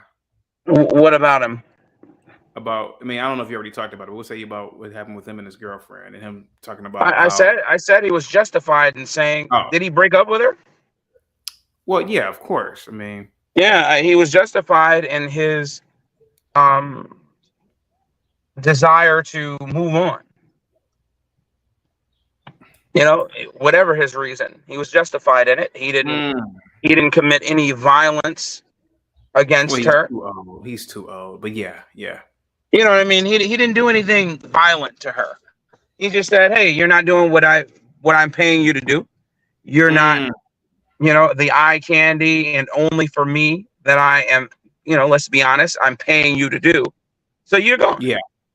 And of course, she tried to make it as public as possible. You know, I didn't do anything wrong, etc. You know, trying to maintain her presence in the media's eye, because that means money for people like her and them. Yeah. And he's like, "Oh, nope, you're gone." Probably gave her $100,000 parting gift and was like, "Goodbye." You know, she ruined, you know, but she's still, you know, she's still in that world. She's still courting other people, probably having sex with, or NBA players, courting the idea of having sex with people of his ilk or close to his ilk, close to his level. So yeah, man, it is what it is. And I don't care if Magic Johnson is a well-known businessman, near a billionaire. I don't give a doggone. Look at what he produces. A mentally ill son, and you know what I'm talking about. Yeah. AIDS. And you know, I don't want to have anything to do with him. I don't. Period. You know, it's cool. I'll take a picture with you. But like Michael Jordan said to Chameleonaire, Chameleonaire saw him at a gathering. I don't take no photo with no niggas. Yeah, yeah, I'll take, because of the way he was dressed. Yeah, I don't take nigger photos. Period. And that's his prerogative. And they talk like that. Yeah, go ahead. So you're saying Dio is right? Like there is a level. There's different levels to it. Like you might be worth 10 million, but you can't be around us because we're worth $1 billion. Not even that simple. It's just I don't like it. If I don't like it, and I'm sure he's had this conversation with her, man. It didn't come out of nowhere. They signed contracts. Think about Mariah Carey. Mariah Carey was due to marry that billionaire, and his advisors were telling him, "No, you better not do it." They signed a contract, right? And he dated her for like 2 years. So what does that mean? She was eye candy for him, such as it is, such as she is. Probably sexual acts. Yeah, definitely sexual acts. Yeah.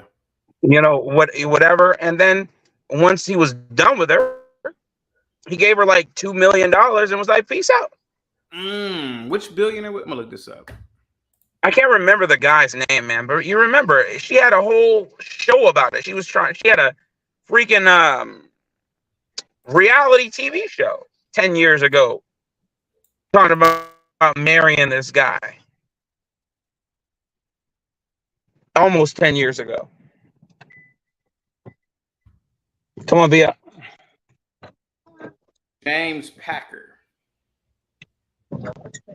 Yeah, whoever he is. I wonder if it's James Packer.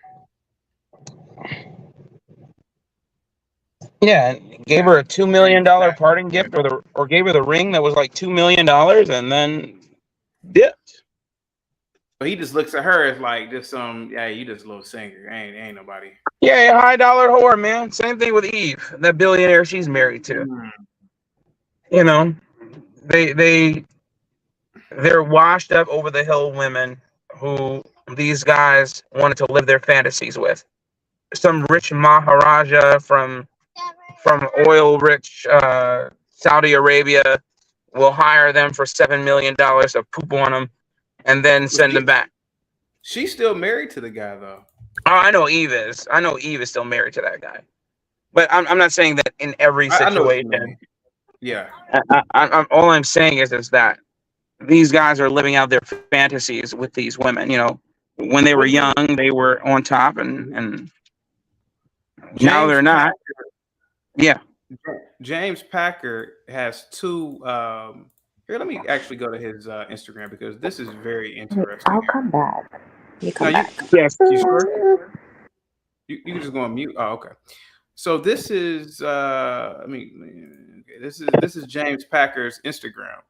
What do you think his daughter? What do you think his daughters think of Eve?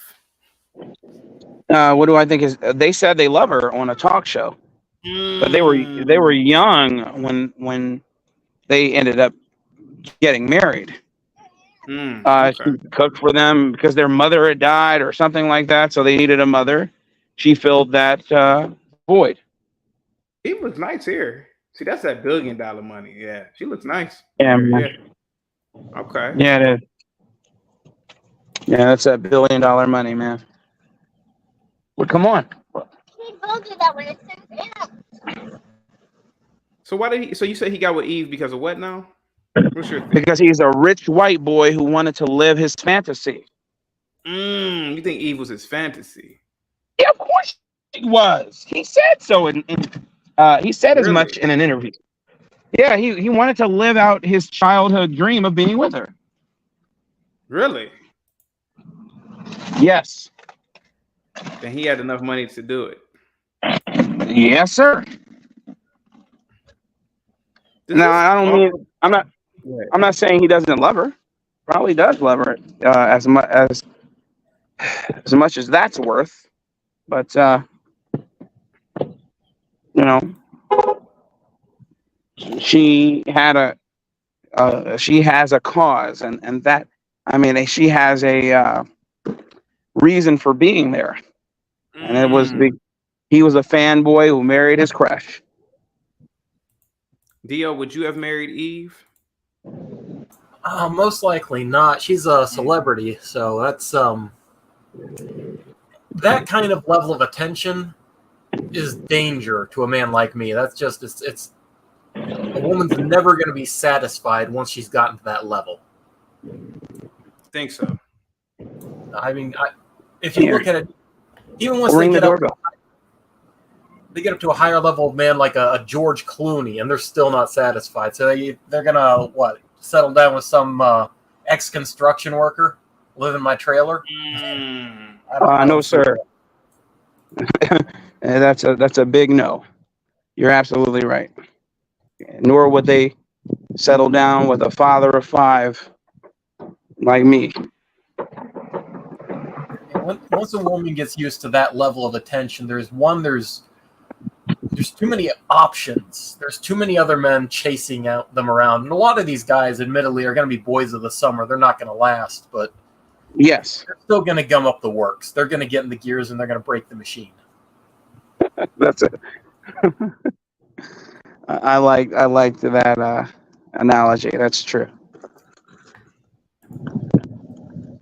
So back to all these rants. So you're saying all three of those rants were justified on the male's part, guys, pretty much. I do, and I'm not going to change my position in any case on that. You know, people can have their argument, but I do believe that they were justified. Okay. I think the second one was justified because, I mean, he's trying to protect his image. He knows what it is. He's like, if you want to sleep around, you're just a mistress. We're not really anything. You can do that, but don't make a fool out of me in public. Don't make people think I'm fluffing the bull. So I get that. The first one, Mel Gibson, was a little bit out of line. I understand where he was coming from, but as a man, you got to be in control of yourself. And you can't chase a woman like that, not in this modern age especially. Like the days where you show up in the rain and you hold up the boom box and stand outside her window in the middle of the night, that just gets you thrown in jail. And as for Alec Baldwin, I mean, he was way out of line. That's a 12-year-old kid. I mean, she needed discipline, yeah, but that was out of line. So Alec Baldwin, I didn't see that one. Yeah, that was I don't know if you heard about it or not, but he was calling his daughter up because she didn't answer the phone when he called her the first time. And his ex had custody, and he called her a rude, thoughtless little pig and started screaming at her. Oh, I didn't know that was Alec saying that. Yeah, I wouldn't have done that. No. Yeah, that's a little bit too far. I mean, for a kid, especially. The other two, I can understand. Yeah, I wouldn't have done that to my 12-year-old. Not at all. I didn't hear anything. I wasn't Alec Baldwin.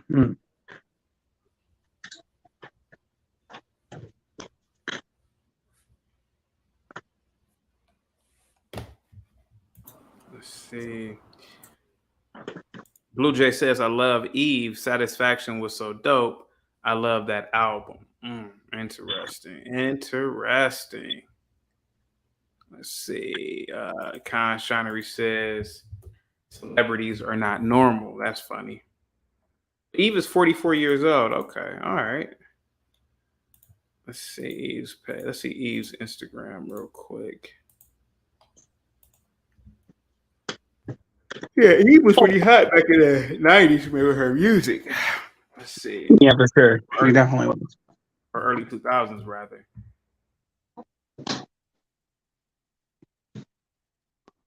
They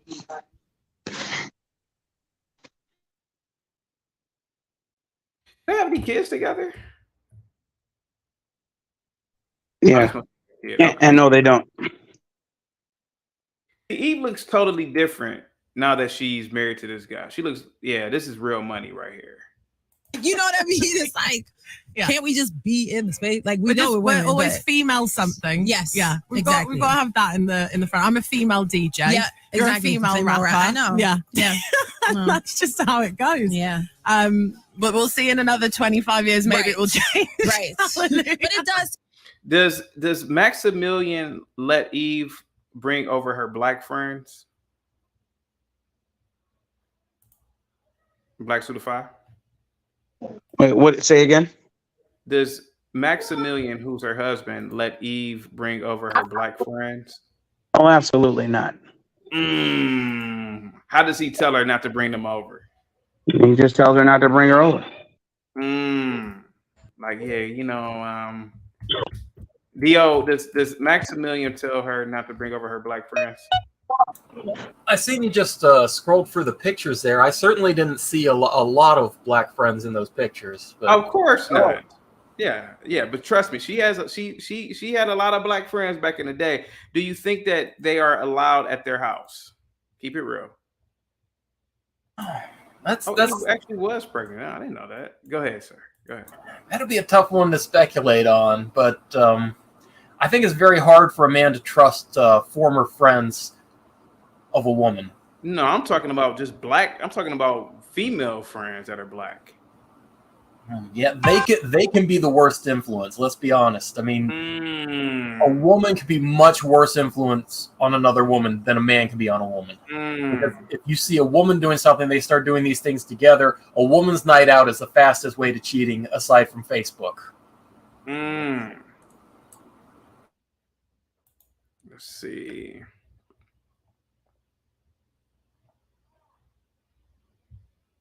Yeah, it's possible, man. It's possible that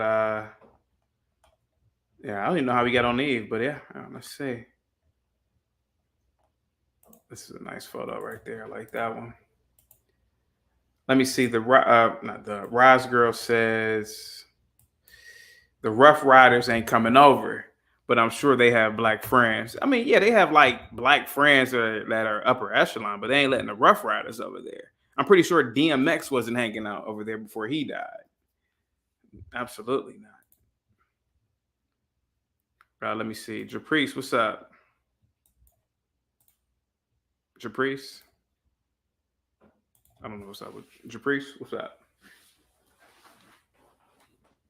Okay, yeah, I'm back. Sorry. Yeah. What's going on? What did you want to How broach? are you? How's everyone doing? I'm doing good. Wait. Yeah. Which topic did you want to broach? We're just hanging out today. That's why I'm not. Okay, so I stopped listening after I tried to join the first time, and then my baby son woke up. So, what were you guys talking about?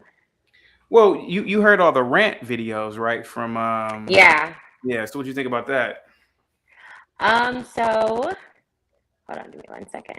Okay, so I don't think. Okay, so at first I was like, okay, what is his name again? Mel Gibson. Mel Gibson. Yeah. Yeah, I Very think racist. that. Yeah. He said a pack of niggers are gonna rape her. I was like, man, kind of crazy. Wait, he said that? Wait, he Yeah, said that? Yeah. In the Okay, beginning, yeah, so I didn't hear that part, but I think that because of course when you're recording, you're not really like maybe being yourself, like with his ex. I don't know if that's his ex-wife, right? She was recording him, and of course you're not going to maybe do what you do like usually when you're not recording. So I think she's a narcissist. I think she's manipulative. I think she did cut the video because of how it sounded. It sounded like very broken up. It didn't sound like, although I do know that he called like different times and left voicemails and stuff. But I think that he's an old man. I mean, like back in the day, maybe he was like more attractive. I never found him attractive, but he's a very old man. She got with him for his money, of course, and I'm quite sure most people would get with someone like that for, just their money. But I think she had a plan. I also don't think that someone was in her ear. I think that she just knew the game. I think that women like that are not in America, that are like East Europe or whatever the case, they watch like a lot of TV. They know like media and stuff like that, and they like the lifestyle. So I think they know that that's what comes with that type of man that you would date. Yeah. Interesting. Is he an alcoholic? I'm not really so I don't really familiar with Mel Gibson. Okay. I don't keep up with very like celebrities like that. I have heard of him. I used to like that movie, What a Woman Wants. I think it came out in like the late 90s or the early 2000s, I think. You know What a Woman Wants? He played in that. Is it What a Woman Wants or What a Man Wants? I forgot. What a Woman Wants. That is how I became familiar. But as far as him, I don't really know. I don't really know like exactly about like celebrities and their like lifestyle and all that stuff. But from just judging and going off of that that clip that you showed, I could just only go off of and talk about that. But everything else, I'm not for sure about. What did you think about Don? What happened to Black to Defy? I was gonna comment on something that he said. Oh, okay. Yeah. What did you think about Don Sterling's rant? Okay. Yeah. So that was a really good one. I don't understand why I think Black people are like this. Like they think that calling someone a racist is like it's a bad thing. Like, if you called him a racist, he probably wouldn't care. I think that it was an image that he had to protect, that he had to uphold. And no, I don't want you taking pictures or hugging other men. The person just so happened to be black. So of course he's gonna say, I don't want you hugging black people. I don't want you, like associating yourself with them when you're with me. And I think that was like she's a side chick or whatever she is, mistress or whatever. Yeah, and it's like, that's just what comes with that. And I don't think he's racist. If he is, so what? He literally has a basketball team and he pays black people. If that's the case, he would not have black people on his team, right? He would have just all whites. But I mean, who cares? Honestly, who cares? Like, really, people. Well, Don Sterling, when he owned the Clippers, he was known to go into the locker room after the game. You know who Blake Griffin is? Oh, okay. Blake Griffin is Wait, is it the basketball player? Basketball player, mixed. He was overall tall. He's kind of light skinned. Yeah, super light skinned. Okay. He can definitely pass for white. He gave a story, after the event with Don Sterling, and said that Don Sterling would come into the locker rooms and he would be with his, his partners, obviously other people who have like stakeholders in the club or whatever, the team. And he would say, just look at their black, beautiful bodies. He would say that. That's what Blake Griffin said that Don Sterling used to say, like, openly. It was weird. He said it was the weirdest thing ever. He said, look at their beautiful black bodies. Because the guys are pretty much naked in the locker room after the game. That's kind of weird and creepy, but hey, whatever. So you said you don't think he's a racist. What about Kramer? Was he being racist? I think Kramer. Okay. So now I remember. Okay. So my memory's a little foggy. I think I told you in the comments, I said if you go on YouTube and you look up like around that time what happened, a lot of people actually came out and said that those people were like bullying him, and they were like kind of like what's the word? They were like aggravating him, and they were like heckling him. They were saying little stuff, and so and of course he's probably sensitive at the moment because of his career and all that stuff. So he's gonna go off on a hinge. Is he racist? Maybe, maybe not. I don't know, but they probably didn't call him a cracker first, but he like that didn't just come out of nowhere. And of course, that part wasn't recorded. So after that, the rest is history. It's he's racist, he's this, he's that, all that good stuff. But they indeed were agitating him. They like, what do you call it when you like poke at someone?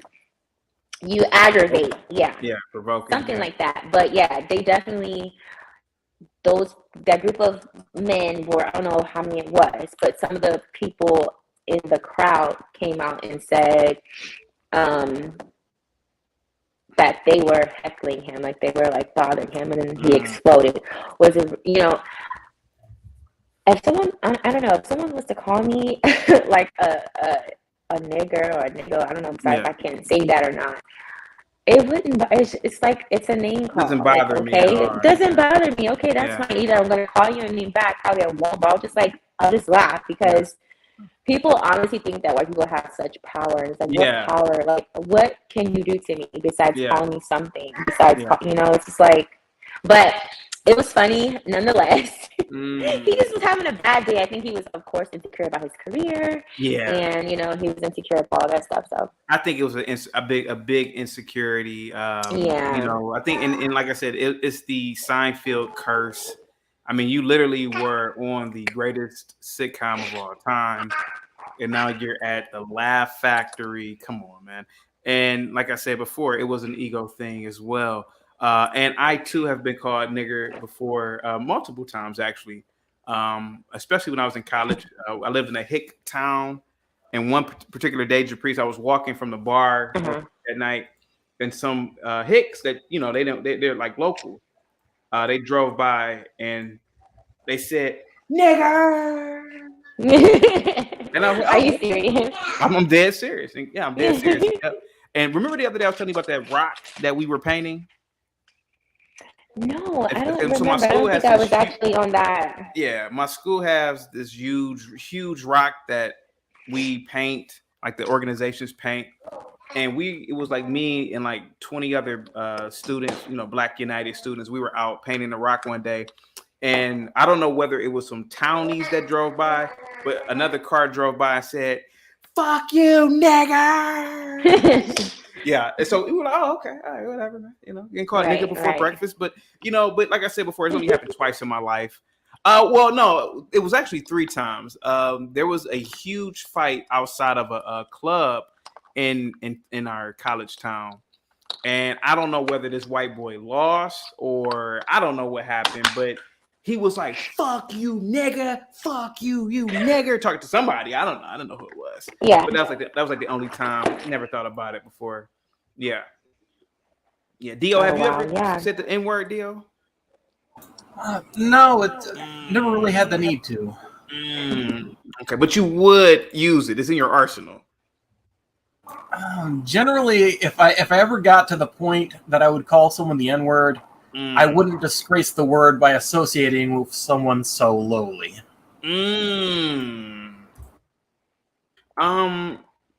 Caprice, what do you think about Eve? I don't know how we get on this topic of. Oh yeah, because we were talking about women and gold digging, etc. But do you think the same thing happened with Eve? What do you mean? Well, Eve married this very wealthy, well-to-do white boy, and obviously Eve, the rapper. The rapper. Okay. Yeah. So, do you think that was like a gold digging move, or do you think that was like a legitimate love story? Okay. So, I don't. Yeah. How could I put it? So like hypergamy and all that stuff. And yeah, hypergamy. Yeah, hypergamy. I said hypergamy. No, you get it. I just think that because she was like very rough, like she was like very rough, and like she had, at least that's what the image that she put out there. So I think that it was something different. It was something that that she could be saved, like she could be saved. I guess you can sum that up and say golding. I'm not for sure. She probably didn't like him at first, but how like Black women, when they'd be like, "Girl, I got a white man, he gonna do this and do stuff like that." And then she probably ended up liking him really, but I'm not really for sure if it was. I mean, I don't know. Maybe it could be, but I think it was more so like security, and that's what most Black women think about when they see a white man. If it's a white man that's trying to pursue them, they're gonna automatically think like, "Oh, he can save me, perhaps." Interesting. Are the Rough Riders allowed at the home? I heard me say that. I think she doesn't have those friends anymore. Yeah. Did he make her give them up, or? No, I think she just did it on her. Did it on her own. Perhaps they probably think that she changed. Once you start to elevate yourself, they think oh, you're different, you're this, you're that. They probably just stop being friends. Yeah. Which rant was the most funniest, or was the funniest? Mel Gibson. Yeah. It was funny. It was classic. Yeah. It was. He called her so many, and I promise you, if she wasn't recording, I mean, okay, so I don't think that was like her real response. I think they go at it. And also when she said that, you hit me with my baby in the hand, just observing and going off of what I think happened, just based off the conversation, I think, she plays a lot of games. I think that maybe they were in an argument, and he was talking to her, and she was like ignoring her, with the baby in her hand, like, you don't mean nothing. Or maybe she said something that triggered him, and he walked up to her and kind of like, oh, like, tap her, you're ignoring me, it's like, oh, you hit me, that kind of thing. I think that's what happened. Maybe he hit her, maybe he didn't. But I personally don't think that he actually like hit her, because when you do that, it will be track record of him just beating on women. No one else came out and said that you know, he was a woman beater. Usually, once a woman beater, most likely always, if he's gonna hit one woman, he hits multiple women that he's with. And no one has ever came out and said that besides her. So I'm quite sure it wasn't like a strike boom, you know, it was like a, oh, you're ignoring me, you know, I'm talking to you kind of thing, you know, I think.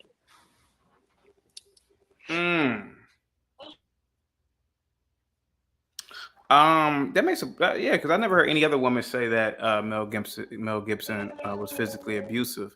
Certainly crazy, but definitely, and I do believe it. And like I said before, she's trying to come. She was trying to come off like a Western European white woman, but we know a lot of those Eastern European whites are, you know, they're rough around the edges. So she ain't fooling me with that. Oh, yeah, why are you talking to me like that? Stop. Exactly. Stop it. Exactly. You're from the. She was born in the Soviet Union. Stop it. You're not. She's not some prissy little girl. Stop. I don't think so either. I think that because most women don't just respond like that. Maybe they do.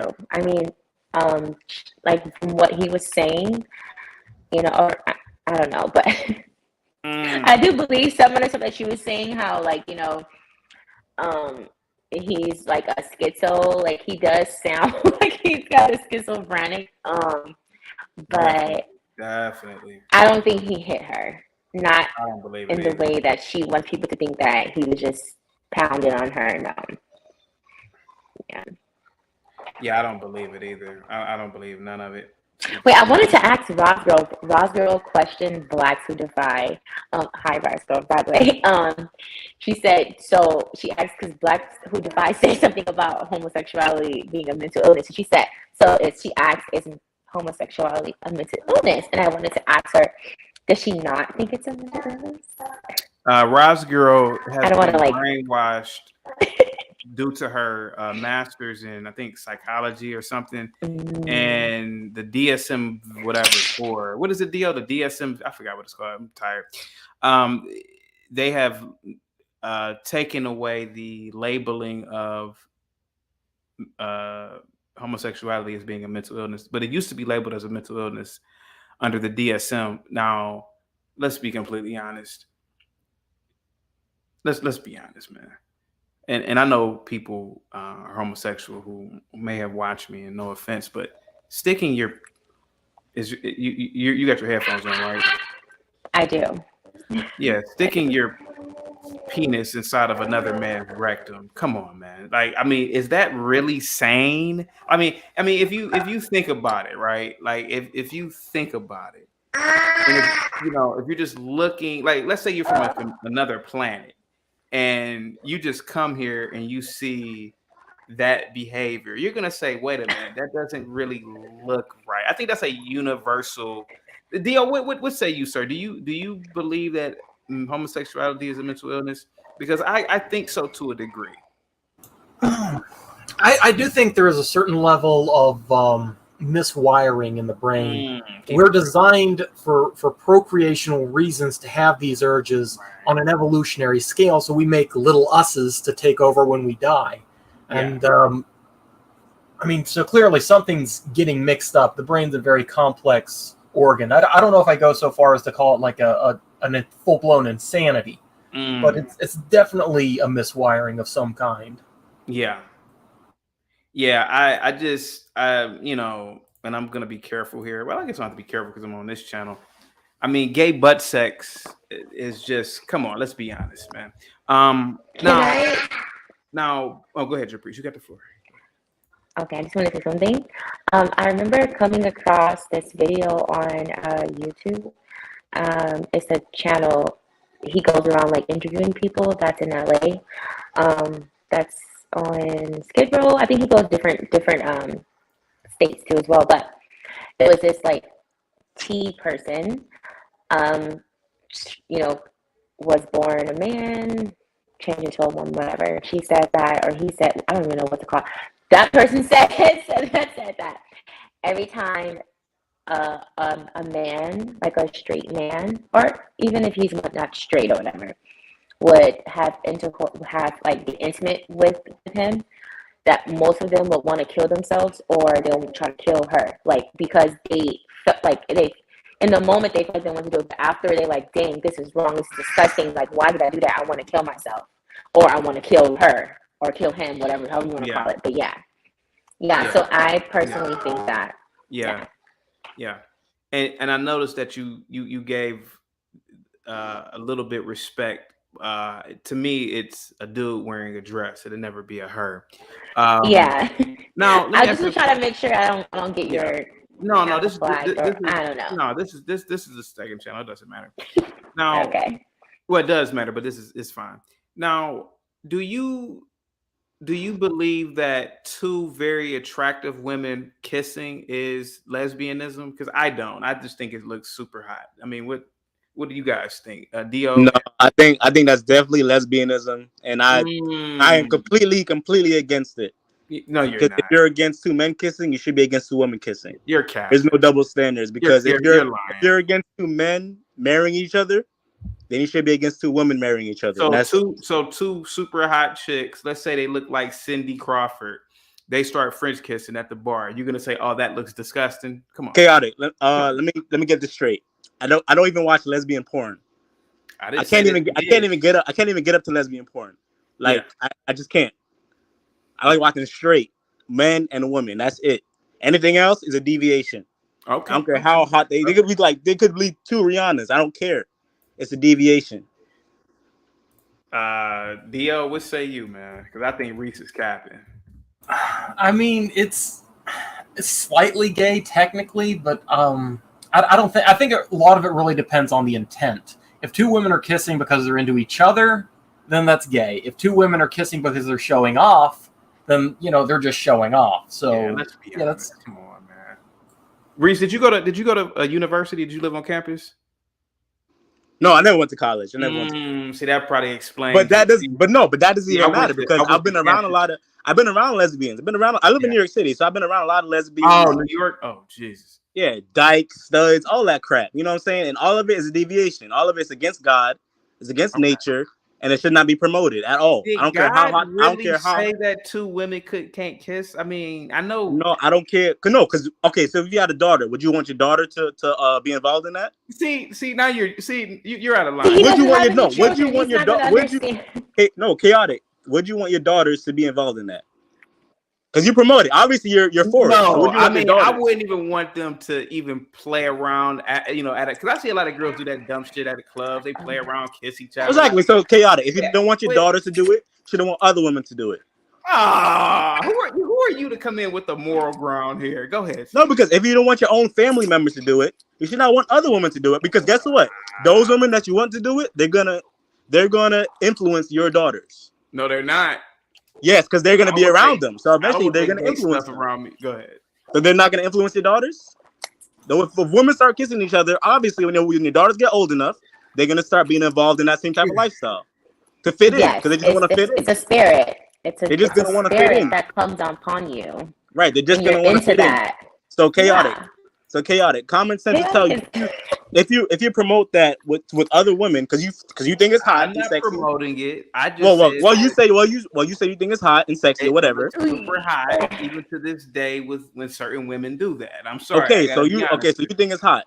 So basically, when your daughters get old enough, they're gonna see other women. My daughter because you're not you. I'm not making it personal. I don't have a daughter, but yeah. Okay, I'm not making it personal. I'm not making it personal. Anybody. Make it personal because I feel like it puts me on the hot seat. Go ahead. Sorry. I'm sorry to make it personal. I was just using you as an example. I'm sorry, but if you see if other women start kissing each other and start being involved in lesbian relationships, when your daughters get older, they're gonna want to fit in, so they're gonna be involved in the same type of lifestyle too. So you can't promote it. If you don't want your daughters doing it, you shouldn't want other women to do it. That's point blank. Period. How old are you? Period. If you don't want your own family members to do it, you should not want other women to start doing it. Okay, let me get this. Let me get this straight. Do you know who Naomi Campbell is? Of course, she's Jamaican too. Of course. Do you remember how she looked in the 90s? I mean, I've never been attracted to her. She's always been like too skinny for me. Like too skinny. Let me tell you something, sir. two women that look like Naomi Campbell French kissing now. Well, come on, man. Most men will say, "Oh, okay, that's pretty hot. That's pretty hot." Hey, chaotic. I told you, I don't even watch lesbian porn. I can't get hard. I just can't. I can't get hard. I can't. I don't even watch lesbian porn. Okay. All right, man. It's not arousing to me. It isn't. All right. I kind of agree with Reese. I gotta admit, that even if it isn't your daughter, that's somebody's daughter, and we as men, we can be the worst influence on a woman. We start thinking with the little head instead of the big head, and we start creating this culture around us. And I mean, that's really come back. You create a monster. You create a monster. Oh yeah, yeah. It's especially they're gonna want to fit in. They're gonna want to fit in. So obviously they're gonna join in.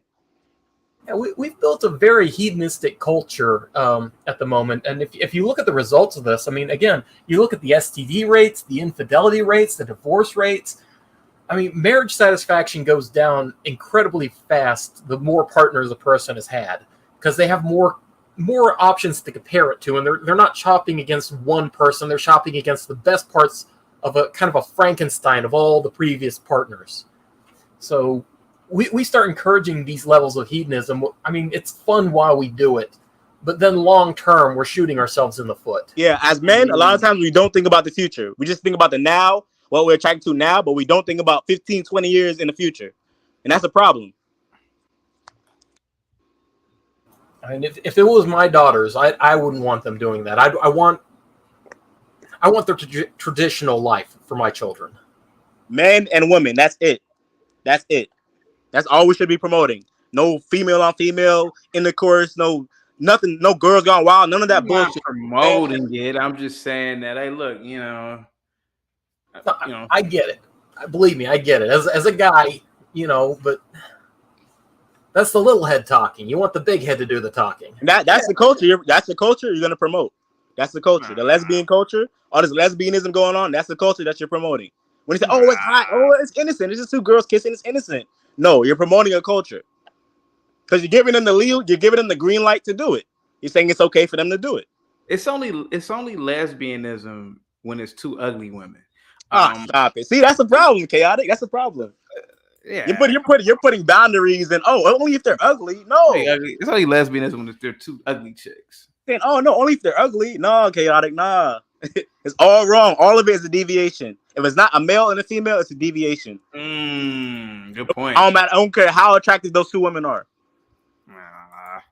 So what say you about the old angry men ranting? Who? Mel Gibson. Mel Gibson, Don Sterling. Hasn't he hasn't Mel Gibson been through this before? Like he always gets caught ranting about something. Like that clip I was playing was this from 2010. Oh, okay. I mean, isn't that why he doesn't make movies anymore? Isn't he blacklisted from Hollywood? He's still making movies, but he's not making big time movies though. I don't know, man. I think he is. Let me go to his Wikipedia. But go ahead though. I'm gonna search his Wikipedia real quick. Go ahead. Yeah, he's just always ranting about something. I'm surprised he's still in Hollywood. I'm surprised he's man, he's a big draw, man. All right, let's see. He said something about Jewish people, black people. He had a role in a movie called Confidential Informant. Oh, that's an English movie. Wait a minute. The fact that he said something about Jewish people and kept his job, that's surprising to me. Because usually you say something about the small hats, that'll get you canceled immediately. He's in a movie called Bandit. He's in a movie called Hot Seat. Oh, that didn't do too well at the box office. Only got 68,000. He's in a movie called Father Stew. That did pretty good. It had a $4 million budget, and then it had a 21 million return. He's in a movie called Agent Game. These are small movies. These aren't really big movies for real. Hey man, maybe you're right. Damn. Yeah, he has ever since he came out with that scandal, he really hasn't been on big blockbuster movies like that. Yeah, he hasn't. Kind of been under the radar. So I think he did get blacklisted from Hollywood, sort of. Let's see. Yeah, he's in very small movies now. Yeah. 2021, he was in a movie called Dangerous. Yeah. Ooh. Right. Exactly. Boss Level. Oh, Boss Level had a $45 million budget, but only brought in $2 million. Yikes. He was in a movie called Fat Man. Yeah, he blacklisted. He blacklisted. $20 million budget, 1.7 million box office. Yikes. Force of Nature 2020. Oh my God. But see, 2020 was COVID though, so these like a lot of movies suffered from. Oh wait, okay. So what was the last big movie that he was in? I'm going down the list. Wasn't that the Jesus movie, the Jesus one? Yeah, or no? Passion of the Christ. He got a lot of kickback from Passion of the Christ. That's when he went on his Jewish. Yeah, that was his last big role, right? And then the next one he released after that was The Beaver, and they actually delayed that because of the controversy. His last successful movie was Daddy's Home Part 2. It made $180 million off of a $60 million budget. That was in 2017. Yikes. Yeah, a lot of his movies they haven't been good. Yeah. Yeah, he's always getting caught saying some shit. Like, it's crazy. He was not a juice, man. But I never heard him say anything about the LGBT community yet, though. I never heard that, though. Damn, man. He hasn't really made a good movie in years, really. Yeah. He was in a movie called Edge of Darkness. It had an $80 million budget, but it only brought in $81 million. Yikes. That's a flop. terrible. That's a flop. What? A flop, yeah. Might watch that shit. I should went straight to DVD. So what do you guys think about this girl that was supposedly kidnapped in Alabama? Did you hear about this? I hadn't heard about this. Did you hear about this, Reese? No. Japrice? No, I didn't hear about it. Japrice, what do you think happened? I have a theory, but what do you think happened? Well, I didn't really think too much into it, but from what it says that she went to go check on someone who looks like they were being trafficked, a little child that looked like they were being trafficked, and then she called the police. They came there, and no one was there. What do you think happened? I mean, but of course, all the blacks. Do you want me to really say what I think happened? All the people posted. I really believe. Hear me out. That she was abducted by aliens. I really believe it. Like, and hear me out. And I'm being serious. It's plausible to believe that all of these missing persons. Now, people want to say human trafficking and all this, but maybe there's something out there because all these missing people. It's plausible. I mean, we can't prove it, but maybe some. I mean, it's like this busy highway. You mean to tell me? Supposedly, she saw a little kid on the highway. You mean to tell me all these cars were passing by because there's camera footage and nobody saw this kid, but this girl? Doesn't make any sense to me. So, what say you? Well, I personally don't think that a lot of people. You guys don't hate me or don't be mad at what I'm about to say, okay? Please. I wouldn't really know, but I'm just going off of what I observe and what I see. A lot of people don't really want black women in a sex trafficking. I'm just going to say it right there, unless they're a child. So I don't think that thus proving my point. I do think that maybe she did see something and they saw that she saw something and she went to go check it out and maybe they probably killed her or dropped her body off somewhere. I don't know.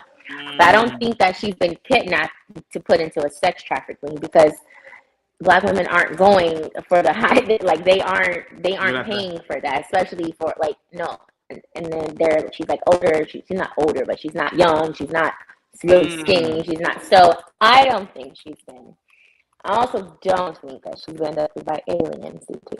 Well, I mean, I know it doesn't sound. I know it doesn't sound normal, but I mean, you gotta really sit back and pray tonight. Yeah, I mean, well, go ahead. No, go ahead. No, go ahead. No, I'm done. No, I'm just saying it's possible, man. You know, because like I said, all these people getting abducted, it doesn't make any sense. Yeah, I don't think that there's some sex trafficking going on, but I don't know, man. It's really weird.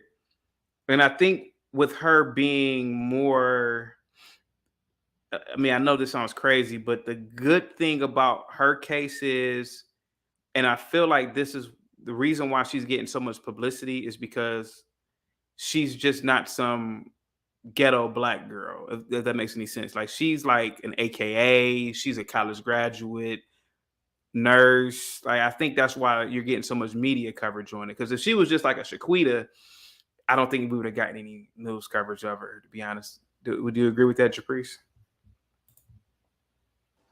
You think so? I really because she was a nurse. She was a nurse, and she like was in a sorority. You said? I really believe I didn't that. really do too much research on it. I really believe that's why. I mean, it's getting so much coverage. Is this the Carlita Russell girl? Because think about it.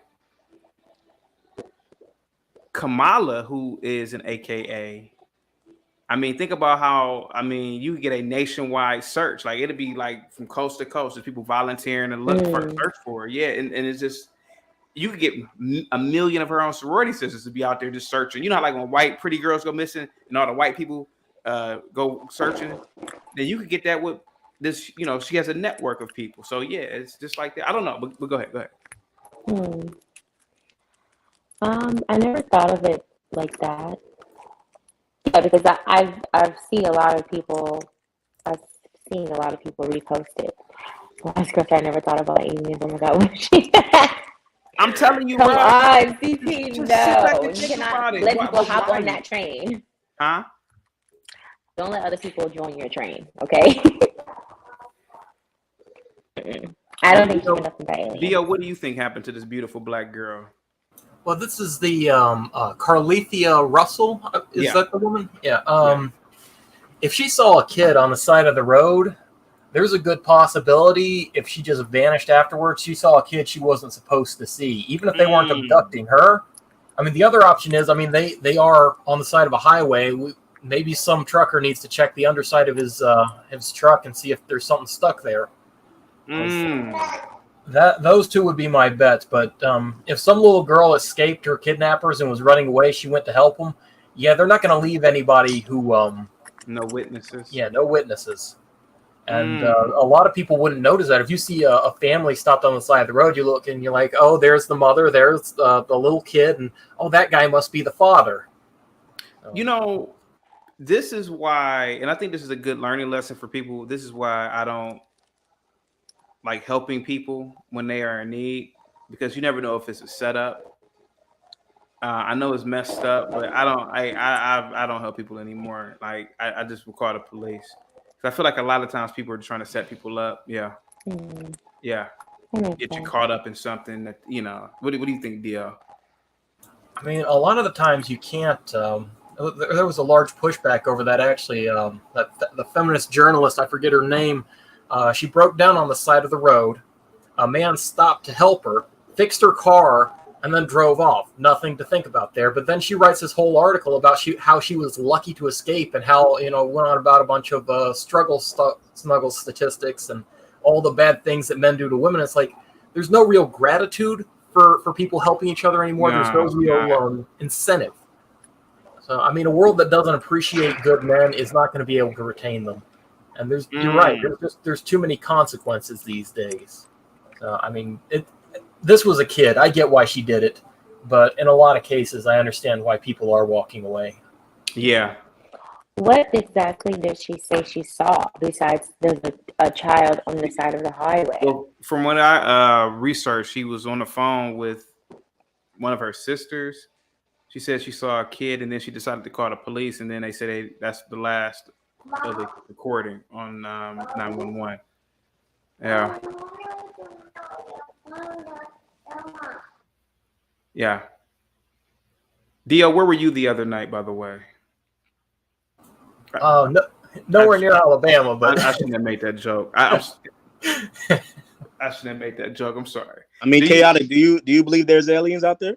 Of course. Do you think that we're the only beings within the entire universe? I know, but it's crazy because when you tell people that, it's like they think you're crazy or something. Nah. But it's like, what do you know how large and humongous the universe is? No, I would even argue right now as we're speaking, there's some sort of Star Wars going on. Yeah, but people just think we're crazy. And when we say no, it's probably life out there. They think we're crazy. I believe that right now there's some intergalactic wars going on right now. Right. Some Star Wars shit. Yeah, like to be honest with you, I don't believe our primitive ape asses are the only beings within the universe. I just don't believe that. And you know, scientists said they found like 50 other planets that got the same ecosystem as Earth. Oh, exoplanets is possible. Yeah. That we can actually live in. So you think that the millions of years those planets probably existed, no life has evolved on those planets? It's possible. Japrice, you're You know about to what I'm say saying? something. And those only the ones we found. Only the ones Right. we found. Go ahead, Japrice. No, I was just gonna ask is it DL? Because I know is he the one that said that two women kissing is not of God? I beg your pardon. What about God? No, I was trying to figure out which one is the one who said that two women kissing is not of God. Oh, that was me. That was me, Reese. Oh, okay. So I'm guessing you're a Christian, perhaps? I was raised Muslim, but I'm Jamaican, so I have a Christian background, and I'm kind of more now leaning towards being Christian now. So I'm in the middle. So But I'm definitely a man. I'm definitely a man of God, though. I believe in God. I believe in laws and certain stuff that we have to follow, like don't murder, don't steal. You know what I'm saying? Homosexuality, all that stuff. I kind of generally believe in. Oh, okay. I asked because I wanted to. Like, I'm not an atheist. I'm not an atheist to just do anything the fuck you want. I'm not an atheist. Yeah, I understand. I asked that because I wanted to know if you believe that God made like other worlds, or you said the universe is so big. So I'm asking like if you believe that God made created other beings and like in different other parts of the sure. Why? The space, the universe. Of course. Why not? He made the universe so huge. Why wouldn't he make other beings? You don't think that it would have been documented? What do you mean documented? Documented like where? Perhaps in the Bible, maybe, or I mean, we have to deal with stuff we have going on Earth. So why would he want us to get distracted with something going on 10 million light years away from us? So the book was created for us on Earth as human beings on Earth, not 10 million light years away. So maybe even if he did create other beings, they have their own set of laws that they probably have to follow. And we have ours. Yeah. Oh, okay. Well, Japrice, let me ask you this, Japrice.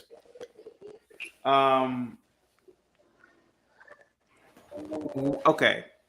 The universe is insanely big. Like there's no human words to even describe it, right? You can clearly just see it in the night sky. Like I don't know if you have a telescope and actually have seen distant stars or whatnot. What is all this space for if they're not aliens out there? I don't know. I don't know. I was just, questioning based on like a spiritual kind of level. I don't really know too much about. I mean, I don't know. I mean, it could be possible. Is it possible? Probably. The probability of it. I don't know. I personally don't think that it would be like aliens or anything like that. My husband believes in aliens too. He believes that. He also believes. It's crazy. A lot of men think that way too. They think that there are other beings on different. Because my father does too. Like they believe that. So I guess that's the logic of you guys' I was watching an interview with Muhammad Ali, and he was talking about that UFOs and all that. So I could tell he was into that too. Yeah, a Farrakhan said something about 7-foot Muslims on Mars. Right. But even in the Bible and the Quran, when you read it, it hints about other beings. 7 foot, 8 foot beings. It hints about that. Chariots in the sky with flames coming through them. It actually hints about those things in the Bible and in the Quran. So when you read it, you have to decipher it. They were perhaps talking about angels because. Well, it depends on your point of view. An angel, when it says a chariot with flames coming through it, what does that sound like? It kind of sounds like a UFO to me. I don't know. When it says talk about 8 foot beings, it could be talking about extraterrestrial. And when you look at certain hieroglyphics and the pyramids and all that, certain stuff like there's certain weird stuff that they point out that they talk about, And there's even this tribe in Africa, chaotic. I don't know if you know about it. This tribe in Africa called the Dogon tribe in Africa, where they knew a star called a moon orbiting Sirius. Yeah, serious. And they knew about that like 50, 100 years before archaeologists. I mean, what's called astronomers knew about that.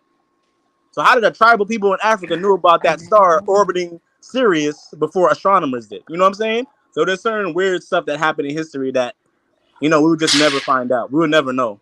Maybe they visited us. Maybe they visited us 2,000 years ago. Maybe they did. I don't know.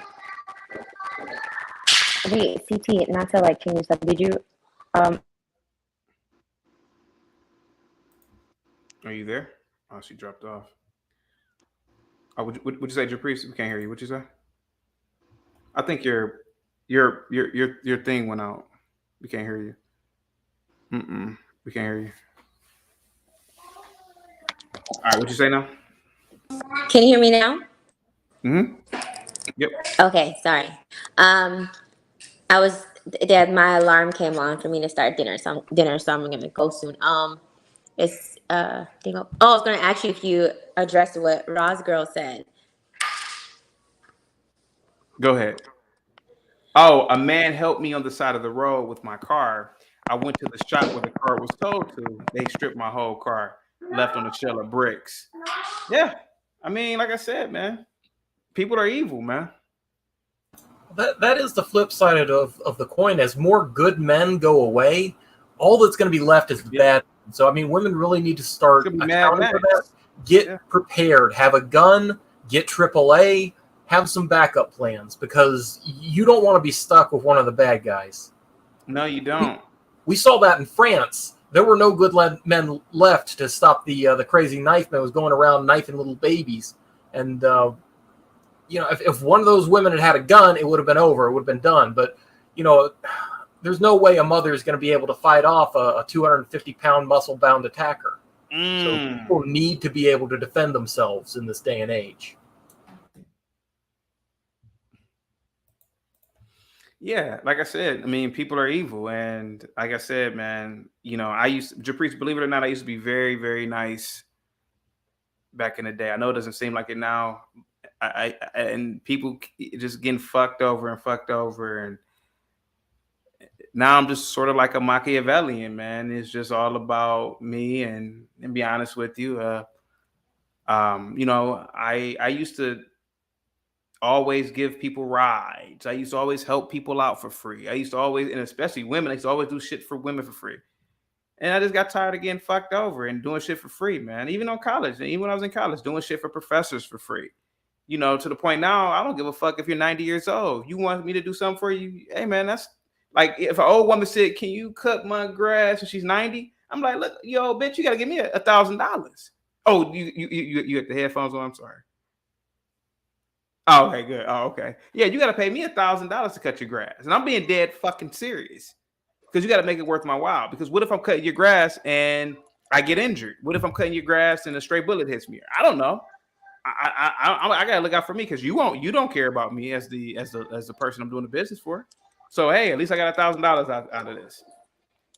And so, like sense. Helping out a little kid. Hey, man, that ain't my kid. I don't care. I don't know this kid. And to a degree, that's what's going on in China. Did you know about this deal? Like when things happen in China, it's videos of it. There's videos of children that got hit by cars. People walk right over the kid because they don't want to get in trouble by the government. They don't want to get accused of doing anything. They'll walk right over a kid. So this is the road that we've gotten to. Because the people who help out people generally are either accused of doing it, the crime itself, or what'd you say, Dio? Go ahead. I'm sorry. No, I've actually seen a lot about that. There are so many scams over there that are based around playing the victim, where you like lay down, pretend to get hit, then someone goes over and helps it, and then they scam them into become liable for it, and then they'll either blackmail them or use the long arm of the law to kind of extract from them. That's part of the reason I went off so bad yesterday with the litigators. Is that kind of thing? It has consequences, and we see that. We see that in China, and that's where we're going as a country. Yeah. I don't think that's really selfish. I mean, to me, it's not selfish to look after yourself. It's more selfish to expect someone else to do for you than to just do for yourself. Yeah, totally agree.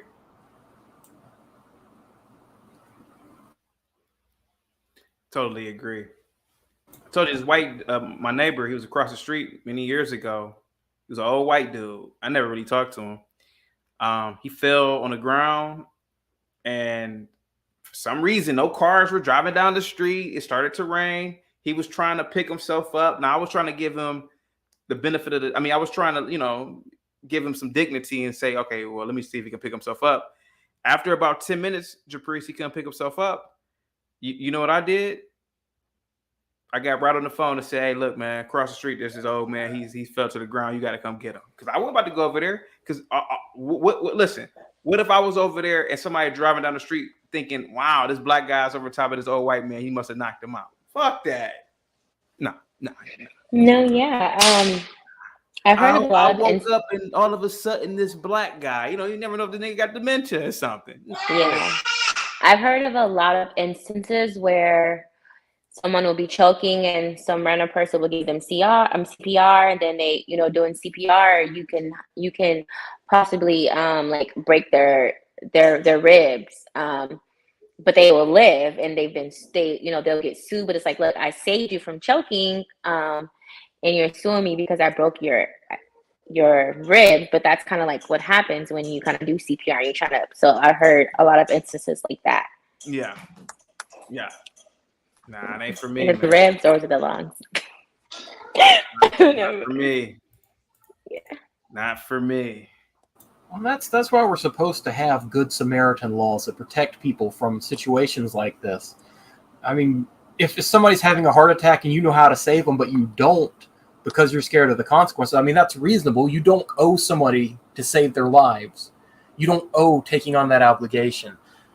But we're going to encourage more people not to do it who might have taken that on, who might have taken the time out of their day, if we discourage them like this. There was a case in, I believe it was in England. There was a little girl was wandering around the park. She was like 5 years old. She was crying, couldn't find her mommy. And there were like 6, 7 different men who saw this and did nothing. And later they found the little girl had fallen into a pond and drowned. And they come back and they ask the men, "Why didn't you help her?" And they're like, "Well, I didn't want to be called a pedophile. I didn't want to go talk to somebody's little girl." So yeah, she's dead now because of that. And obviously that's on the mother and the father for not keeping an eye on their kid. But this was a preventable tragedy. That's why a lot of men have gotten out of the teaching field. It's just too much of a liability.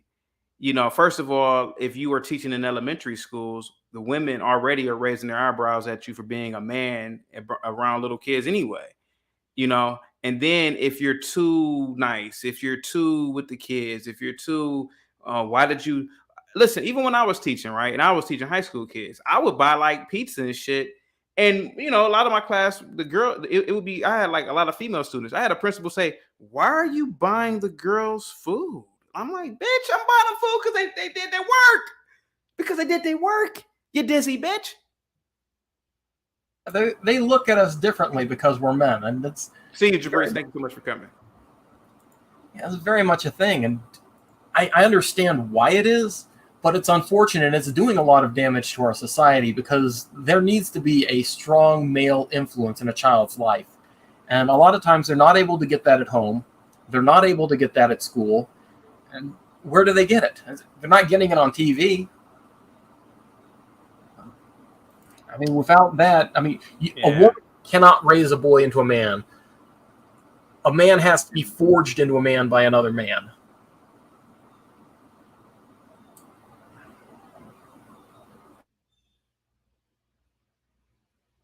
Yeah, it's getting dangerous, man. So I stay away. And Reese, I'm about to get the hell up out of here, Reese. Anything you want to say, Reese? Just touching on that Eve topic that you was talking about earlier. Yeah. Can I touch on it real quick? Go ahead, man. Yeah, I think most black women, white men relationships are not genuine. Like usually the foundations aren't genuine. Because usually what you have when you have a white man who dates black women, usually he dates majority black women or only black women. You know what I'm saying? So it's usually he has a fetish. And black women, they already have like a savior complex with white men. So the foundation usually is not genuine to begin with. That's probably why their relationships probably last the longest. because it's manufactured. It was set up that way for them to last longer, but it's not actually genuine. It's not actually genuine. You know what I'm saying? So, yeah, I feel like, yeah. So I think she got with him. You know, he's rich. He was older than her. She wanted to get out the rap game, so she just wanted to settle down with a rich white dude and move to England. And she got what she wanted. She got what she wanted. You know, she taking care of his two white stepkids, and she got her little mixed baby too. So, you know, she don't have to be in the black community no more. She don't have to be a Rough Rider no more. She could just live it up in England with a white rich man, and you know, and live happily ever after. So, you know, she got what she wanted. So, wow. Yeah. That's an interesting opinion, and I'd very much like to disagree with it. But I mean, you just did an entire video on woke women dating white men, I believe, and yeah, I've seen it in the swirling community, and as a guy, I've dated black women before, and for me, I was just looking for a relationship. But there are a lot of people out there that get weird in the head. And instead of looking for somebody that they love, they're looking, either they're full of self-hatred and looking for a way out away from themselves, or they're looking for an easy mark. I mean, I don't want to say it like that, but I mean. But Dio, can I ask you a question? Dio, can I ask you a question? Yeah, go ahead. Do you agree with the statement that I said that most white men who date black women have a fetish? Like most of them, when they date black women, they date majority black women or only black women. From what I've seen, so it's usually a fetish. Can you agree with that? I don't know if I'd fully call it a fetish. I mean, in the sense that, you know, when most men date women, they have a woman fetish. So I mean, from that perspective. No, but the fact that most white guys only date black women or majority black women, that's a fetish. Because when you're looking for something that doesn't even look like you or your mother, I consider that to be a fetish. I don't know. I think people have types. I don't know. I think that's a fetish. You don't look if a white dude from Ireland, he only likes Kenyan women, something that looks drastically different from him. And I don't think that's just a type. I think that's a fetish. Yeah, I think you're probably right in that. A lot of people don't consider enough the real inner workings. I mean, at the end of the day, a marriage is supposed to end with two old, wrinkly, ugly people, and we get too focused on the aesthetics, especially here in the West. You can't get away with that. That's what you see. The first thing you see when you see a person is how they look. You can't get away from that. Before you see their mentality and their point of views and whatever, you see their physical features. That's the first thing you see. So you can't get away from that. Oh yeah, and it is a natural part of the relationship, but we do tend to make it the entire relationship. And to me, for it to be a fetish, that would be what it is. Like, you don't care what kind of a person they are. You don't care about their personality. You don't care about their likes and dislikes and their views and their opinions and what else they bring to the table. You only care about them being a black woman. Now, to me, that would be a fetish. And I don't know that a lot. I see that a lot of times when white dudes go after black women, they only go after black women. They don't have white women in their roster. They don't have Asian women. They just go after black women. Or the majority of their relationships have been with black women. But what's so wrong with that? I don't get what's wrong. Because that's a fetish. The ground of the relationship was built off of a fetish. Yeah, they're dating the black and they're not dating the woman. But isn't that if that's the case, isn't everything a fetish then? I mean, like, give me an example. What do you mean by that? Well, aren't you attracted to black women? Isn't that a fetish? No, but listen to what I said. If you look for something that's outside of you, that doesn't even look like you or your family, that's a fetish. But if I'm looking for something that looks like me, wait, hold on, let me get this straight. If I'm looking for something that looks like me, that's not a fetish. You look like Halle Berry. Well, she's half white, isn't she? You look like Naomi Campbell. No, I don't. But I get what you're saying. Okay, chaotic. Yeah. But we're of the same race. We're of the same race and the same skin tone, or hue, or hue. Okay, all right, I got you. Like, come on, Kaya, let's not play semantics. You know what I mean? I know what you mean. If you look for something outside of your own ethnicity, or something that doesn't even look like your own mother, that is a fetish. But I'm not trying to have sex with my mother, though. Listen to me, chaotic. When you wake up, wipe the coal out your eyes, brush your teeth. When you look in that mirror, you see a black man. You don't see a white man. You don't see Brad Pitt. So if you're looking for something that looks outside of that, that is a fetish. Or no, let me reword that. If you look for something that only look for something that looks outside of that, that's a fetish. That's a fetish. Well, kind of like the passport bros. There's this kind of idealization of Eastern women among passport bros. Now they're Western men, but they're going over there because they think this is a better group. They're not just women; they're Eastern women. They're put on a pedestal. They're idolized, and they're held up to a different standard of being. So it's not dating the woman; it's dating the ideal of their race. But Reese, are you saying that you wouldn't date? Okay, so you're saying that every relationship with the white boy and a black chick is a fetish, and I'm assuming the reverse. But I'm trying to figure out, is there anything wrong with that though? Reese? Oh, excuse me. Yeah, what'd you say? I'm trying to figure out what is wrong with a white man dating a black chick and vice versa. What is wrong with that? Well, I think historically and society, I think a lot of things factor into that. You know what I'm saying? We can't overlook those. We can't overlook those things. You know, there's a long historical aspect to white men and black women, and that can't be denied. It can't be denied. The historical implication? White men have usually had the power, and they've always used that power to impose their will on black women at the expense of black men, while at the same time, simultaneously treating black men like shit. So having sex with their women at the same time, simultaneously. Has the white man ever treated you like shit? I can't say specifically, but I can say as far as like macro on a macro level, yes, my people treated my people like shit. Interesting.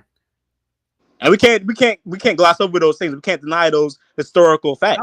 How long have human beings been on the planet? Well, scientists will say like what, a couple million years, right? Or less than that. I think modern man, the way that we exist now, I think according to science, if I'm not mistaken, Dio, you're probably smarter than me. You probably know. I think it's 100,000 years, right? Yeah, I think about 10,000 to 100,000 years is the general consensus right now. Let's just use 100,000 years. You mean to tell me in 100,000 years, you're basing... I'm sorry, let me do the math on this. How long did chattel slavery last, supposedly? Like 100 or something years? No, like probably 500 years. 500 years. Chattel slavery lasted 500 years? I didn't know that. But you know what? Because when you look at it, it started in the 1400s under Spain and Portugal, and it ended around maybe the late 1800s. So about maybe 400 years. So you do realize... Yes, it is. How is that not correct? Dio, let's assume that it is. Correct. Yes, it is. Yes, it is. Dio, the Portuguese were the first to start. Was the first to start slavery. Okay. What did the Ottomans do? But Dio, hold on. About chattel slavery. Hold on for a second, guys. Let's assume, for the sake of the argument, that Reese is correct about the 1400s, and let's assume that human beings have been here for 100,000 years. So the white man having his foot on your ancestor's neck would only represent 0.005% of human history. What about the other 99.99999% of history? The white man wasn't even involved in black history. Okay, chaotic. Let me put it this way. That's the math. That's the math. Chaotic. Let me put it this way. Is that not the math? It is. But let me put it this way, chaotic. Let me put it this way. If a black man, right, who's 6'2", and a white man who's 6'2", both equal, everything's equal, same job, same everything. Look, there's a Brad and there's a Chad. No, there's what's it called? A Tyrone and a Chad. My bad. Tyrone and the Chad. If they went to the Philippines and they met a native indigenous Filipino woman, who do you think she's gonna pick? If everything's equal, who do you think she's gonna pick based on one is white and one is black? Who do you think she's gonna pick? With you, based on a worldview, I don't know the worldview of the people in the Philippines. Come on, chaotic. Based on worldviews, widely held worldviews of white men versus black men, who do you think she's gonna pick? You or him? If everything's equal. First of all, you're naming a very darker Asian group, so it's very okay. Let's go to the Han Chinese in Shanghai or Beijing or whatever. Who do you think she's gonna pick? The 6'2" white man or the 6'2" black man? More than likely to. I mean, in my opinion, why is that chaotic? Why is that? Please tell me why is that? Because of Western influence on China for the last 200 years, I guess. Thank you, chaotic. So thank you. Please, thank you. Go ahead. No. So we are still to this day worldwide dealing worldwide with long-standing views of white men versus black men. So it's not like this disappeared. It's not like this just disappeared. It's still going on. All right. First of all, the word slave itself is derived from Slav, That's true. I already know that. But we're talking about chattel slavery, plantation slavery. That's what we're talking about. How do you define chattel slavery? What would you define that as? Where you have a plantation, people working on that plantation for free. What's it called? You passing laws to prohibit their rights in that plantation society. That's what we're talking about. That's what happened in the Americas. That's all slavery. Caribbean, South, or North America. That's what happened. Chattel plantation slavery. That did not happen in the rest of the world. That happened in the rest of the world. No, it did not. How do you think we got the black people? We bought them from other black people, and if we didn't buy them, they would have been sold. Chaotic is African. Chaotic is African. He could back me on this. They did not have plantation slavery in Africa. The slavery they had was indentured servitude. It was indentured servitude. But it was still slavery, though. Yes, but it was indentured servitude. When they had rights. You to the Ottoman Empire, they would castrate you and bury you in the sand until you stopped bleeding. 9 out of 10 of those would die. The women would be taken as sex slaves, and the men would be turned into eunuchs. That's what happened. And slavery goes way back farther than Portugal. You go back to the Greeks, the Romans, even in China, they had eunuchs in China too. But their laws was different than chattel slavery. It was different. The white race is the only race in history to have ended slavery, but that is the only unique thing about us when it comes to slavery. Okay, because ended. What do you mean by ended slavery? What do you mean by that? Well, we didn't end it worldwide because you ended it on your shores. You ended it on your shores. Like England ended it on their shores. Like England in the 1400s ended slavery, but they still had slavery in Jamaica. Still had slavery in Barbados, St. Kitts. They still had slavery in their colonies, but they just ended it on their shores, in their land. But they still had it.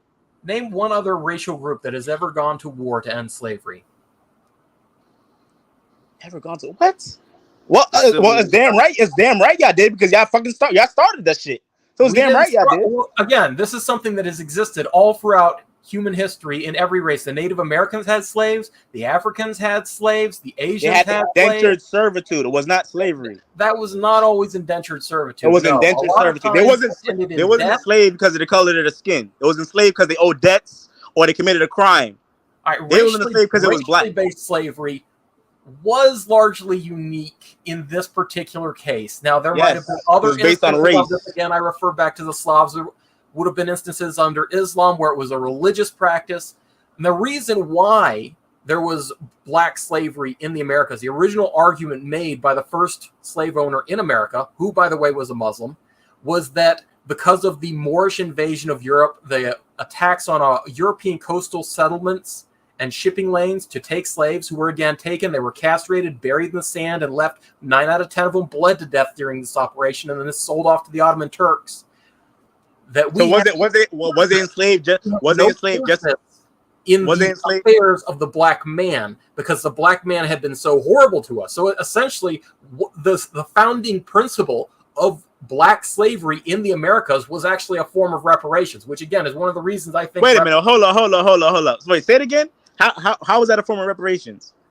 For the Moorish invasion of Europe. There's this common that led to the enslavement of European peoples. Again, that was the original. Let me say this. In courts. I'm not saying this is my opinion. I'm saying this is the argument made. Okay, let me say this. There's this common misconception going around that the Moors are black. The Moors were not black. I don't know why people keep spewing that rhetoric. They were not black. It's like somebody saying they're Puerto Rican. A Puerto Rican isn't a race. A Puerto Rican is a nationality. The Moors wasn't a race. It was a nationality, or it was like what's it called? It was a clique. It was basically a clique. It was not a race. It was a black Muslim. It's not all black people. But no, the Moors were not black. Fathers and those who were at the trial at the time as to whether the indentured servitude of the man could be extended indefinitely, the argument they made was the Moors most likely look like Muammar Gaddafi or something like that, some type of Berber Arab mix. They did not look like chaotic. No, those would have been the standard Arabs. No, those were the majority. The majority of the Moors looked like Berbers or Arabs. They didn't look like chaotic or Akon. They did not look like that. They looked like Arab or Berber mix. Well, you have to tell that to the founding fathers because they were under a different misconception then. because that's the Well, they logic. weren't black. Trust me, they were not black. So it is it was reparations. No, it was not. As to the racial y'all preferences, started it. Y'all started it because y'all needed free labor and you needed to make money quick.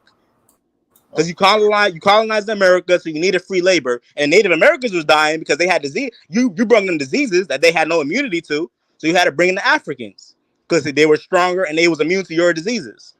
Yeah, we needed free labor. That's why it started.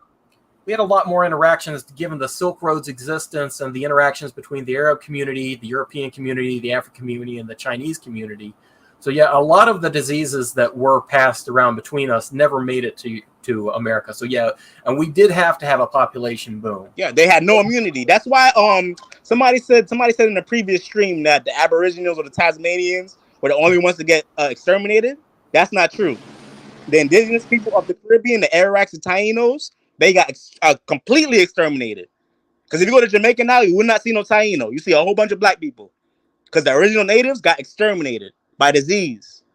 That's why I had to bring in so many Africans, because all the natives got killed off. Is that why? Yes, it is why. I thought it was for sugar cane. Well, they had to bring in listen. They had to bring in Africans because all the natives got killed off from disease. And they tried to, when the Spanish came, they tried to enslave them, but they were dying. They wasn't strong enough. So they had to bring in the Africans. I thought that they needed more labor than the island had anyway. So the island didn't have no the island didn't have no labor. The people, the original people of Jamaica, point. That's the original point. people of Jamaica got killed off from disease. Okay, but I'm telling you, you have to import labor for sugar cane. Oh yeah, I'm saying that when you don't have enough people on that island, you have to bring people from somewhere else. Yes, which is and Eric, understand this. Jamaica never had a big population. Right now, Jamaica has 3 million people in Jamaica living there. But throughout the history of Jamaica, it's probably hovered between 200,000 and 500,000. And how many Tainos were? I mean, excuse me. How many of the natives were there? How many the natives were there pre the Europeans coming? Are you telling me it was anywhere? Probably like about a quarter of a million, probably. You think there were 250,000 natives on that island when the Europeans first set foot on there? Well, according to historians and archaeologists, yes. I got it. You got to show me that. You got to show me that. Because look, mind you, the natives, they live all across the Caribbean. Every island in the Caribbean, natives live. So I know a lot about the Isle of Hispaniola, right? And I know especially when Christopher Columbus or whoever, when they came to the Dominican side, then after that, the other side, which is Saint Domingue, now Haiti. Okay, so the natives were a very, very insignificant population on there. They brought the Tainos, though. They were not slaughtered. They just mixed in with the people. The natives mixed in with the slave population and the white population as well on one side of Hispaniola. But on the other side, a lot of them were killed by the slave population as well. So, Eric, if a Puerto Rican or a Dominican take a DNA test, it might say 5% Taino or Native American. A lot of them did not survive. Most of them just got exterminated from disease. Okay, what I'm telling you though is that the population that was brought to the Caribbean, especially certain parts of the Caribbean, outnumbered, definitely outnumbered the native population. The white population that came over to America outnumbered the native population here. No, yeah, you're right. You're totally right. Totally right.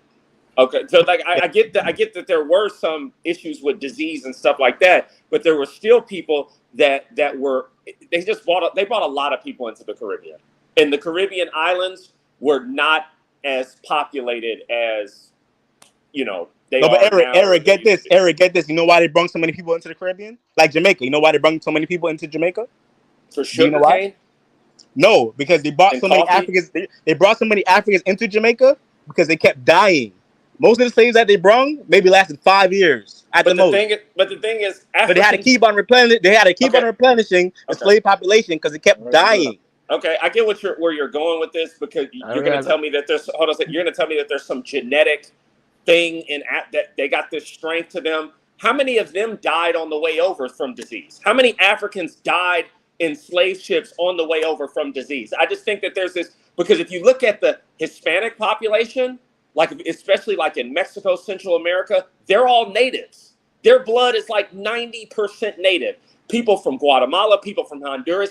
I don't think that there's this genetic code in black people, because that's where a lot of these talking points come from. That, well, they had to go get black people because they was just so strong. Really? No, it's not. No, it's not. It's not that we were strong. We just okay. Eric, the diseases that the Europeans brought over, those are called old world diseases, like smallpox, malaria. No, different diseases that you could only find in the old world. So when it came to the new world, the natives in the new world did not have immunity to those old world diseases. How many black people died from disease during the Middle Passage, bro? Do you know how many people died in those ships? Because we was crammed like sardines in the ship. Obviously, it doesn't matter. It wasn't just the diseases, though. Yeah. That's the thing. The actual issue is that if you're a Native American in America, you can just run away and you're going to find a tribe that speaks the same language of you. You could get another home. And a lot of them, they actually wrote about this. The Native Americans would be much more likely to just kill themselves if they couldn't get away. So black people, one, they couldn't run away and find some other tribe they could join because they'd have to swim a very, very long way to find that. And the other issue was that, they don't know the according terrain, to the new according to like one of the arguments there's black people are starting to make now is like, yeah, there was a group of people called the Seminoles that had black people. Well, a lot of those Indian tribes had slaves too. So yeah, there is that as well. But I just wanted to ask Dio, how many slaves did your family own? My family, probably none. Okay, I was just making sure. We come from very poor people. Are you Irish? Partially Irish, Okay, and Polish, and kind of a mutt. I mean, most Americans those are. People don't. Some Irish didn't. Yeah. No, some Irish. Yeah, some no, Irish. the Irish. No. Irish came. Irish migrated way after. Irish migrated way after the slave trade. No. During the 1600s. Yes. Listen to what I'm saying. No, Irish were not here. Listen to what I'm saying. No. Listen to what I listen. You're wrong. Why would I listen to it? Let's stop talking. Irish didn't come here until afterwards. Well, you can You're rebut. wrong. You can rebut. Listen. You just blame everything on the white man. You gotta stop.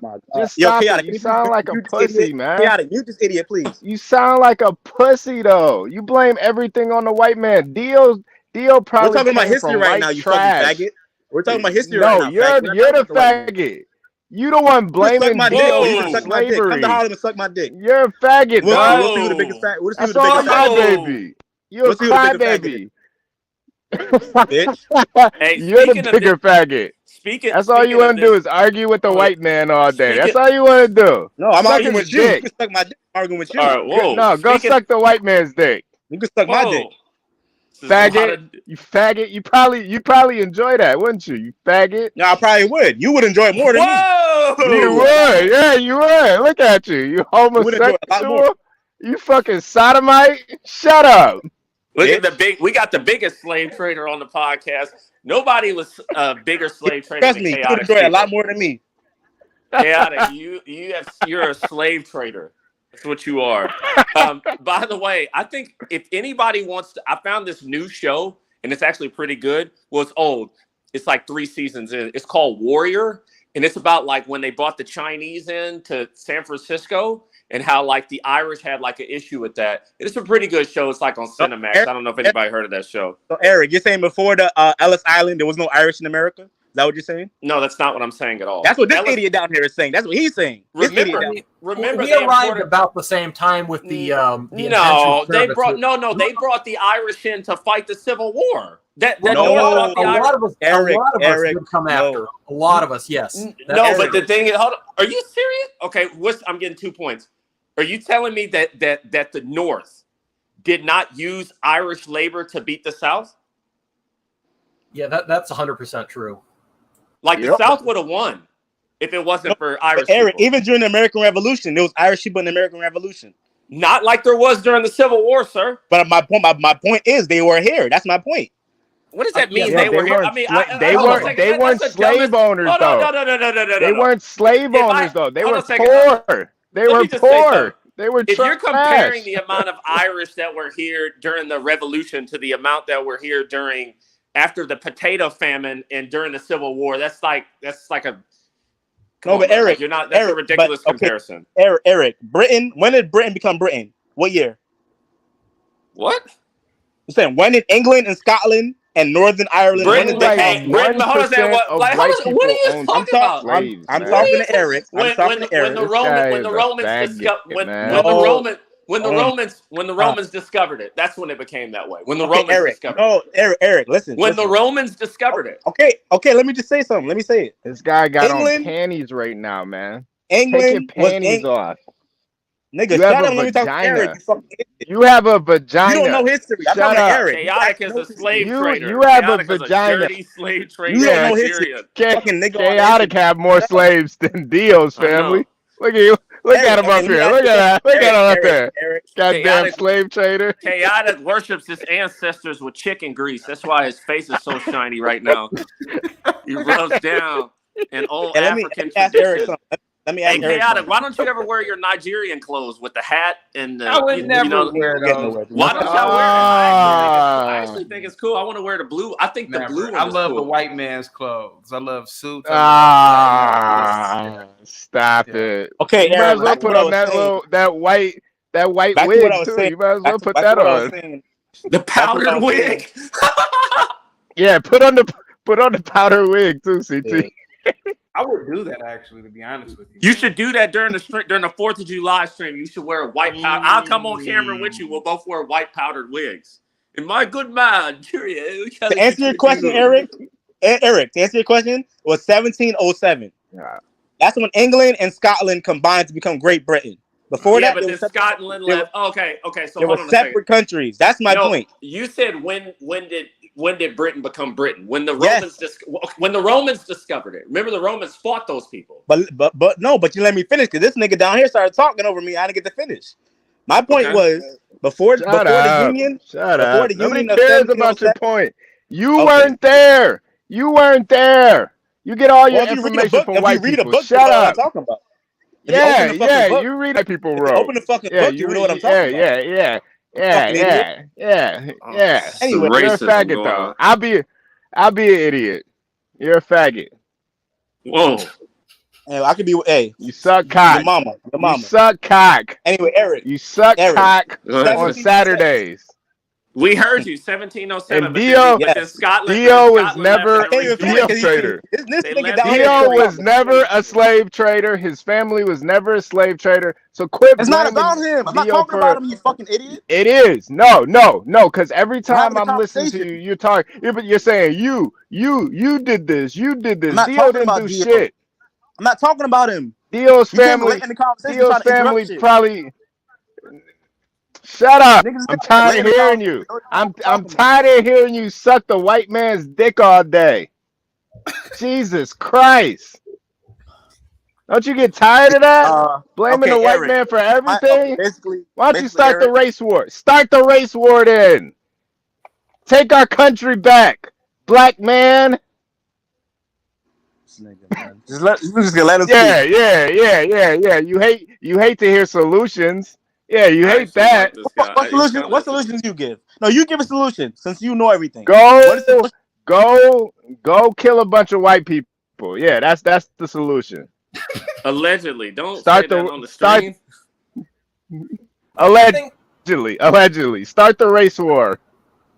I think the solution to what he had mentioned before. I didn't finish what I was saying. The issue with like Filipino women not wanting black men. You have to understand a lot of what's going on with foreign women is not an attraction to the man. It's an attraction to the status and the image that comes with the man. It's hypergamy in action. But why do they have that? Why do they have the white men and not black men? Why? Money. There is an image that white people are European. Image. So there's an image that's been promoted in history. Not promoted, it just exists. If you look at a man that comes from Sudan, the exchange rate is so different that a man from Sudan is not going to be able to pay the same. Let me say something. Let me say another thing though. But also, you're not going to like this. It's what is considered attractive. Because even if you look at Asian men, there's Asian countries that are very rich, and they're not desirable. Asian men are not desirable by women. Yeah, when we look at like let Eric finish because I was about to piggyback off what he said. Go ahead. So the thing is this: I mean, white men on average, and I get if image is keeping anybody up, it's keeping black men up. The image of hip hop, the image of sports, all of this stuff is keeping black men being perceived as attractive, because the average white man is taller than the average black man. Hold on, let me finish talking. Because he's right about that. The average white man is taller than the average black man. The average white man is in better shape than the average black man. Yeah. So like what's happening is I find it very, like, think about a world where white people didn't push rap music and white people didn't have propaganda about sports.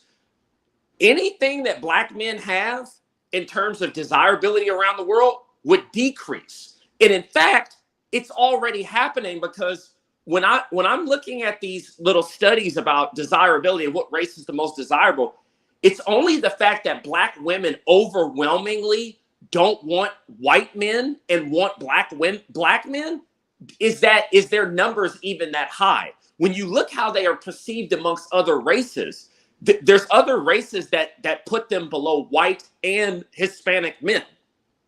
There's other races that do that.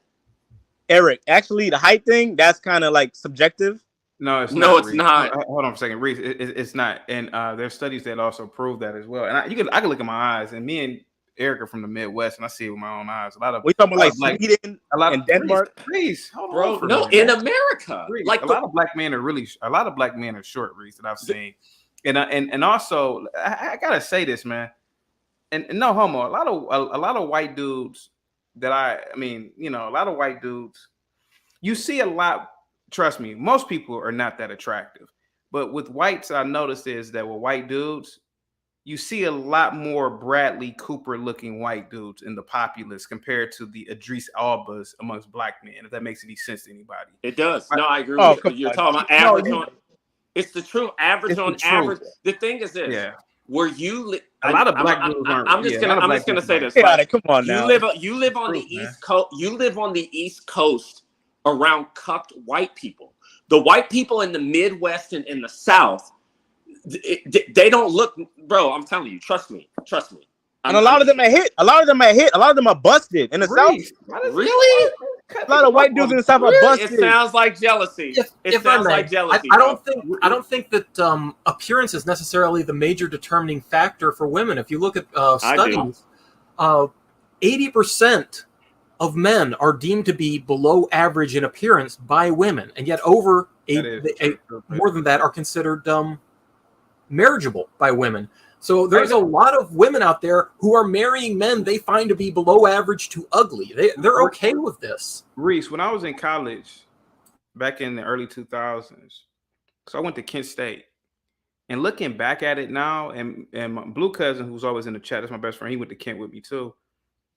The white girls looked way better than the black girls, man. I can't even really name more than maybe 2 or 3 black girls that were really attractive, to be completely honest with you, man. I think that we over exaggerate the attractiveness of blacks, man. And I looking back at it, the white girls between the ages of 18 and 22 are just absolutely stunning. Not all of them, of course, but they just have a more attractive look, though. Reese, you don't agree with that, do you? Well, I think, okay, as far as like facially, I think there's a lot more prettier white women. I hate to say it. I probably get killed for this. No, but facial-wise, it's the truth. Facial-wise, I think there's a lot more prettier white women than there are black women. I give them that. But when they're young, as far as the body, as far as just because I'm a booty guy. I like butt. So as far as just the body, the ass and everything, I think black women they have it. You know what I'm saying? Black and Latino women. But as far as facial wise, then I'll give it to white women, I think the problem with the black race is that you hear this guy? You hear this guy? He said he likes butt. He's gay. I mean, I'm not like you. I don't like men's butt. I like women's butt. Okay, I'm not like you. I like you, and I want you. Eric, we can do this the easy way. We can do this the hard way. That's what he like. He like men's butt. Please hold on for a minute, Eric. Do you think I'm looking for booty? Eric, do you think that the problem with blacks is that I feel like with whites they do breed for attractiveness? I don't know if but they don't openly talk about it. So that's why you probably do get more of the chiseled jaw, taller in their population, because we have a lot of Don Cheadles walking around that are breeding. You agree with that, Eric? Because I think that's I what the do. problem No, I is. do. I think once again, people have to understand rap music and like people have to understand like this rap music and swag stuff. Yeah, it really swag on it. offsets natural things. Yeah. Like the fact that, and I'm not going to say the person's name, you have a guy you have all these rappers who are like 5'5", Yeah. but they're being set up like you're just this big, and it's like there's nothing you can do with a man that's 6'5" on your best. It's like when people say, even 5'11", when people say, "Oh, I'm gonna go do MM," and it's like, bro, it doesn't matter. An offensive lineman who's 300 pounds would annihilate a Conor McGregor. There's nothing you can do about that, right? Mm-hmm. We've started to get rid of things that are just naturally there. Like, I mean, things that are naturally height, weight, body fat. These are things that actually matter, right? Muscle tone, all of that. These are things that actually matter. And I think that I agree. I think that some people just they're not doing what's some groups are not breeding for looks, and some groups are. White groups, white. I think amongst some people say looks don't matter until you're a man that has looks. I think you could say, because I remember back in like my younger days when I was like 21, 22. I don't think that black women breed for like attractive. They don't. But when some black people go around other groups, it's funny that the women that God, I don't want to bring myself up here, but like, okay, so I had a group of friends, and we would go to places that were mostly black, and they would think a certain group was more attractive, but then we would go to places that were white, Asian, Hispanic, and the group that they found attractive was completely different from what black women found attractive.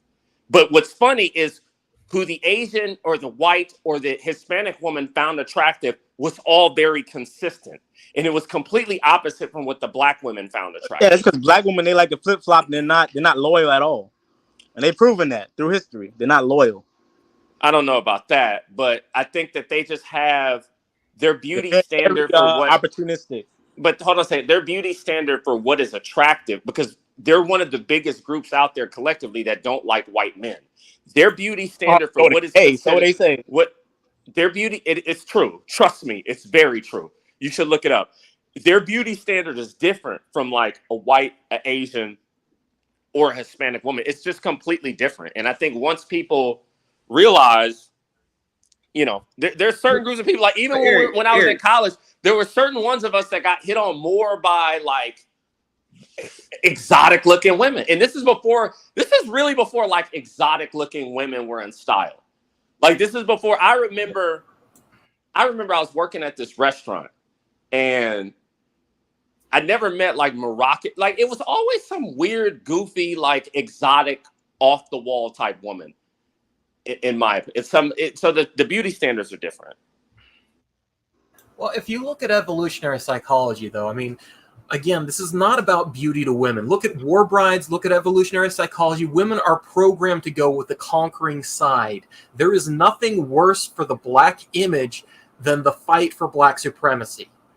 If you go into a war with somebody who doesn't even know they're at war with you, if you look at this fight that's been going on for all these years where you're trying to get even with the white man, everybody's seeing this, and everybody's seeing that you've been doing this for how long and only losing ground. But Eric, that's a great statement you just made. But you're not in that world anymore, bro. Now it can go back to the previous. Reese, hold on, dang, Reese. And hold on a second, Chaotic. Let me push back to You've been cutting me off this whole time. D, let me push back to your point. Do you know men who are taller make more money?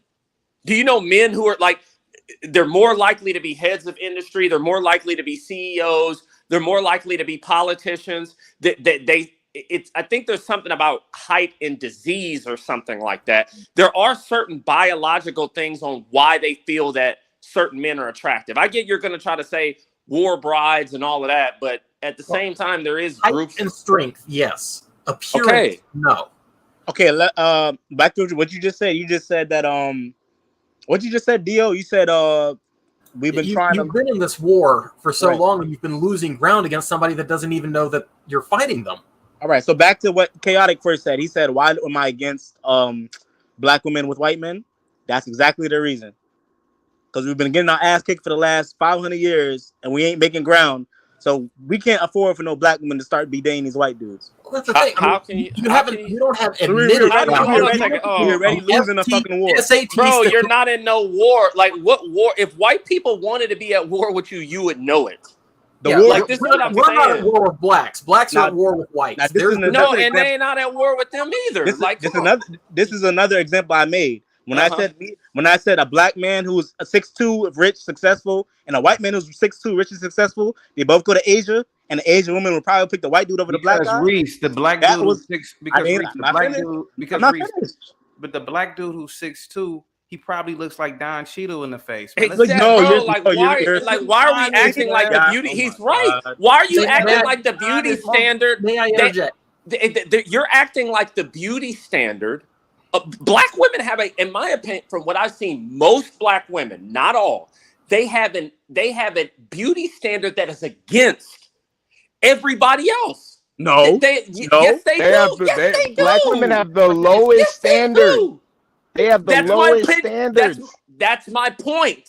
You have a standard. It's about confidence. It's about confidence. If you go up to a woman and you say, "Hey, I'm such and such. I'm a successful man. I do this," you're going to have a much better chance of getting with that woman. Please let me finish.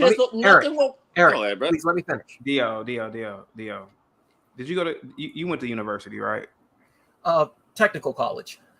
Dio, listen. I needed to have charisma. I needed to be funny because I was short. And I look like Kunta Kinte in the face. I hung out with all types of people. I hung out with the basketball players, the football players. I can tell you, tall, attractive dudes don't need to have a personality. I was around it. I had to be funny to get chicks. I had to be the life of the party all the time. But my friend who's 6'4", who has a chiseled draw structure, he could just be a complete retard and no personality at all, and women will flock to that. And they ain't gotta have no game. So I kind of disagree with you on this one, on that one. But I'm bringing the panel back up. Go ahead, Dio. If I may, I think the issue here is I'm separating height and physical strength from general appearance. Like when you say looks, I'm thinking like chiseled model beauty. I'm not thinking like 6'4". So yeah, women are very much more attracted to taller men and to buffer men. They like that. I'm not going to deny that. But if you go up to a woman and you say to her, "I'm such and such and I'm successful," you're going to have a much better chance with that woman than if you go up to this woman and you say, "Hi, I'm such and such. I've been fighting for the last 300 years and I can't get any ground." No, but back what I said. That's true. That's true. That's true. I said everything. That's why Reese doesn't get pussy. That's why. That's why. That's why you get busted. That's why you get busted.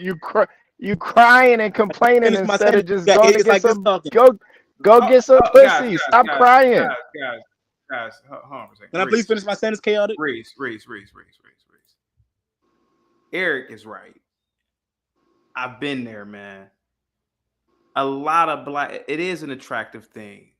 A dude who's 6'2", who's black, probably don't look that good in the face, man. I've seen it, man. Like I never really assumptions. You're making assumptions. Assumptions. I have my eyes, bro. Listen, I'm not. Listen, these are things that men generally don't talk about, like this. Now I think this is a good conversation, but a lot of black dudes don't look that good, man. Like in the entire a lot of people don't look that good at all, right? People have very average looks, but what I'm starting to notice is that whites breed for they breed for status, but they also breed for attraction. You got a lot of white boys out here literally who are 6'2", and they look like Bradley Cooper in the face. And these are just regular baristas at Starbucks. And then you got a lot of black dudes who look like Don Cheadle just walking around because blacks ain't breeding for attractiveness. Go ahead, though, Reese. Okay, my point was, this is why I used Asia as an example, because Asia is Switzerland right now. Because I said a black man and a white man, from two totally different continents, go to Asia, who doesn't look like neither one of them. That's why I use Asia as an example. Again, people can see attractive. Okay, when we talk about Asia, right? Asia is totally different from America, right? You and I both know that. Yeah. I can literally look at a Cambodian and I can look at a Japanese and I can say the Japanese woman is more attractive. You know why? Because they have bred, first of all, they are a wealthier country. They have better genetics because they eat better. They work out. The longevity within their genetics, and they have facial symmetry. Cambodian women don't really have facial symmetry a lot of the times. They don't look as good as these women. I can literally see that with my own eyes, and I'm not even Asian. Chaotic. I can use Korea, I can use Japan, I can use China. You can use any Asian country I you can want. use any Asian country, but it's all basically the same. Bro. Okay, No, let me finish. Bro. I didn't finish yet. Reese. I get it, man. I used to be like you too. I used to be in denial. You're in denial, man. I'm not in denial. Let me finish my point first. They didn't say I'm in denial. I'm bringing it back. All right. So basically, Asia is Switzerland. She don't look like a black man. She don't look like a black person. She don't look like a white person. So she can't say, "Oh, I prefer this one because he looks more like me." She can't say that.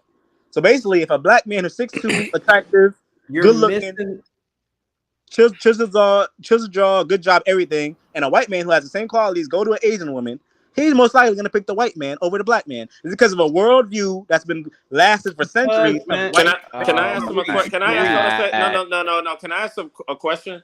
Hey, Reese, if there was a black man and a 6'2" Dominican man, who would they choose?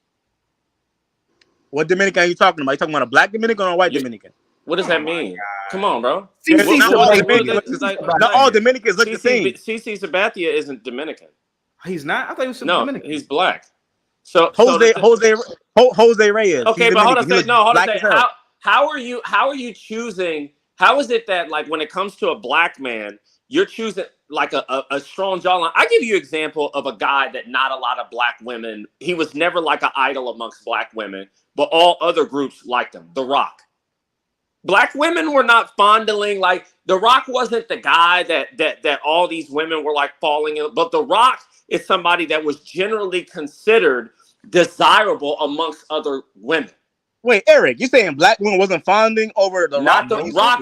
No, bro, no. When he came out with Scorpion King, are you serious? The fuck out of here, bro. What? No black woman I've ever heard. The fuck out of here. They wanted. You're crazy. They wanted. They don't even call him. They call him. You know what they call him? They call him Dwayne. They call him Dwayne. No, they never did. Let me just say this, right? Let me just say something real quick. They wanted guys like Cisco or like. Let me. I know. I'm. No, like, no. He's right. He's right though. No, he's right. It's just like, no, like they fell for the bullshit. Like you fell. He's right. Okay, hold on a second. Like 50 Cent. No. They wanted 50 Cent. Hold on. No. Let me finish. They would choose 50 Cent over The Rock. They did. And that's what I'm saying. And you think 50 Cent, like, even like all the big mystique, I'm a big, bad, like bro, a guy like The Rock would physically murder 50 Cent. Eric, like with his bare hands. Why does Reese talk over people? Reese, do you have a delay or something? Reese, why you think all The Rock's wives have been white? There's a talking over me this whole time. I can't get his first wife was Hispanic. His first wife was Hispanic. But none of them were black though. None of them were black. And that's the whole point. And you're 100% right. His wife chose him. The Rock's wife chose him. Can I break this down to Reese real quick? Can't even rebut now. Can I break it down to you real quick, Reese? Yeah, go ahead. Reese, I grew up. I don't know how old you are. I'm 38. The Rock was famous in the 90s. I ain't never heard a girl when we were kids. I never heard an adult black female in my life ever mention The Rock. And what I'm trying to say is that Eric is right. The black women were attracted to Tupac. They were attracted to 50 Cent. Hold on. They are attracted to...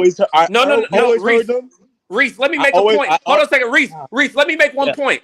You know how I know black women's beauty, like it's off? You chose Tupac over Will Smith.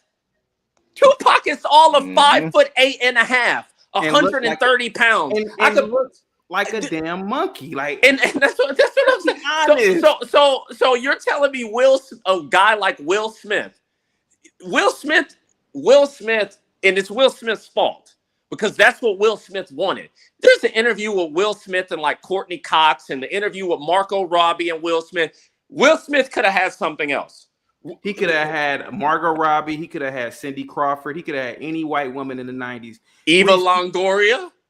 Reese, do you get what we're saying that black women Scarlett are choosing Johansson? No, but listen, no, because what you named a bunch of rappers that are in urban culture. So of course they're gonna pick them over The Rock and Urban Will. culture is something that promotes things that are not natural. The All right, but guys listen in what I'm urban. saying. Listen what Hold I'm on, saying, let me though. just say, Listen. under no let me make this point. Under no circumstance would a Tupac be able to outdo a Will Smith if it wasn't for this fake rap gangster stuff attached to it, which isn't even real. If we were living in the wild, under no circumstance would somebody listen to 50 Cent over The Rock. Eric, your IQ is too high for everybody on the panel. Let me bring it down to elementary standards for Eric real quick.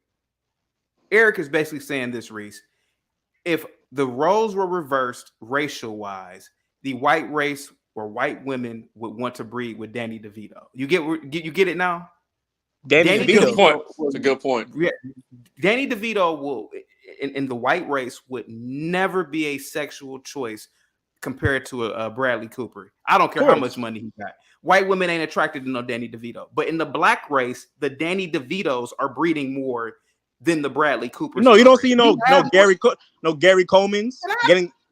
Can I talk? We I'm have trying to Bradley every time I rebut, y'all interrupt me. So, but we have Bradley Coopers in our race, Reese. Whether they're poor or rich, the fact is that they are seen as corny, soft, just like how Will Smith is. Black women, even when I was a kid, black girls didn't care about no Will Smith. To be completely honest, no, they probably did. I didn't hear. I don't hear any black women gawking over Will Smith. And Will Smith arguably looks better than most black men, but they're not choosing the Will Smiths. Will Smith is 6'2", 6'2", something like 6'2". It's like, come on, like Yeah. Let's hear Reese real quick. Reese, The nigga played Muhammad Ali, for God's sake. Like, yeah, of course, but that's what a lot. No, I think. No, let Reese go. Let Reese go. Go ahead, Reese. That's what a lot of black men are He's in complaining. denial. Oh my God, Reese, you look like Dave Chappelle, and you're in I can't denial. even speak now because he's talking over me. No, let Reese go, man. Go ahead, Reese. HB, let him go. All right, go ahead. But that's a problem. That's why we created this red pill space, this black red pill space of black men talking about our problems. How about how they rejected us in high school? How we wasn't black enough? How we was called lame and corny? Because a lot of black men are speaking out about that now because we was rejected for the thug and the pookie and the ray ray. So it's not about oh my God. That is the problem. That's the problem we've been talking about. How old are you, Reese? Oh my fucking 28. I'm 20 years old. How? 28. That Still in his 20s. That answers it. Listen, but I bro. didn't even finish what I was saying. That's why. Yeah, that explains everything.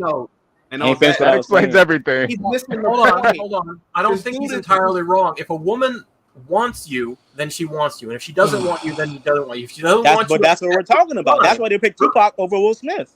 No, they did. They picked Tupac over Will Smith because all the fake. If anybody, because black women are susceptible to like TV more in the lies of TV versus what is nature. Right, well, like that's what I'm telling you. There's under no circumstance if Tupac and Will Smith went to the same high school, Will Smith would bully Tupac every single day. But if it was all this fake stuff attached to Tupac that he's this bro, you're 5 foot. Another guy is T.I.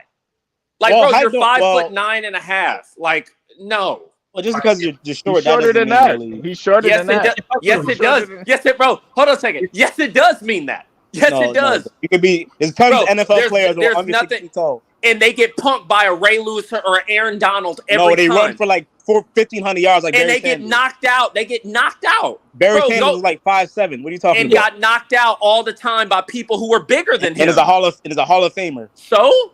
And can squat more than me and you. So what are you talking about? So that doesn't mean can he squat more than Charles Haley? Does he have more rings than Charles Haley? Okay, you win, Eric. You win this battle. You win that battle. Linebacker. You telling me a running back who's 5'8", 5'9", even the ones now that are 6 foot, they get knocked out by linebackers and defensive ends all the time. There's nothing they can do with them. Size and height matter. All right, but we're just talking about. Have you played football? Have you ever played a sport? I played a little bit, but we're talking about there's nothing you can do with a defensive end. I don't give it. And this is what I'm talking about. You get these people who like, I'm a wrestler, I'm a boxer. A defensive end gets his hand on you. There's nothing you can do about it. Mike Tyson like 5'9", he knocked out niggas who was 6'7". Hold on a second. Yeah, who did Mike? They were bums. Mike Tyson got his ass beat. But they were still 6'7". Mike Tyson got beat up by Buster Douglas. Mike Tyson fought a bunch of easy people. He got beat up by Buster. As Deontay Wilder, if size matters. Let me make 2 points before I get off of here. Reese, in a street fight, a young Mike Tyson versus Deontay Wilder, who do you think is really winning in the street fight? If there were no boxing rules, the street fight. On the street, I mean, a prime Mike Tyson? Yeah, go ahead. That's hard to tell. No, I don't. Not for me. It's not. No, Mike Tyson, man. I wouldn't bet against Mike Tyson. You getting killed. I wouldn't bet against Mike Tyson. I wouldn't bet against Mike Tyson. He's not a good boxer. He's one of the most overrated front-running boxers I've ever seen. Who did he beat? He got beat by Buster Douglas. Buster Douglas. Buster Douglas knocked his ass out. I mean, whoa. What we're not gonna do, Reese.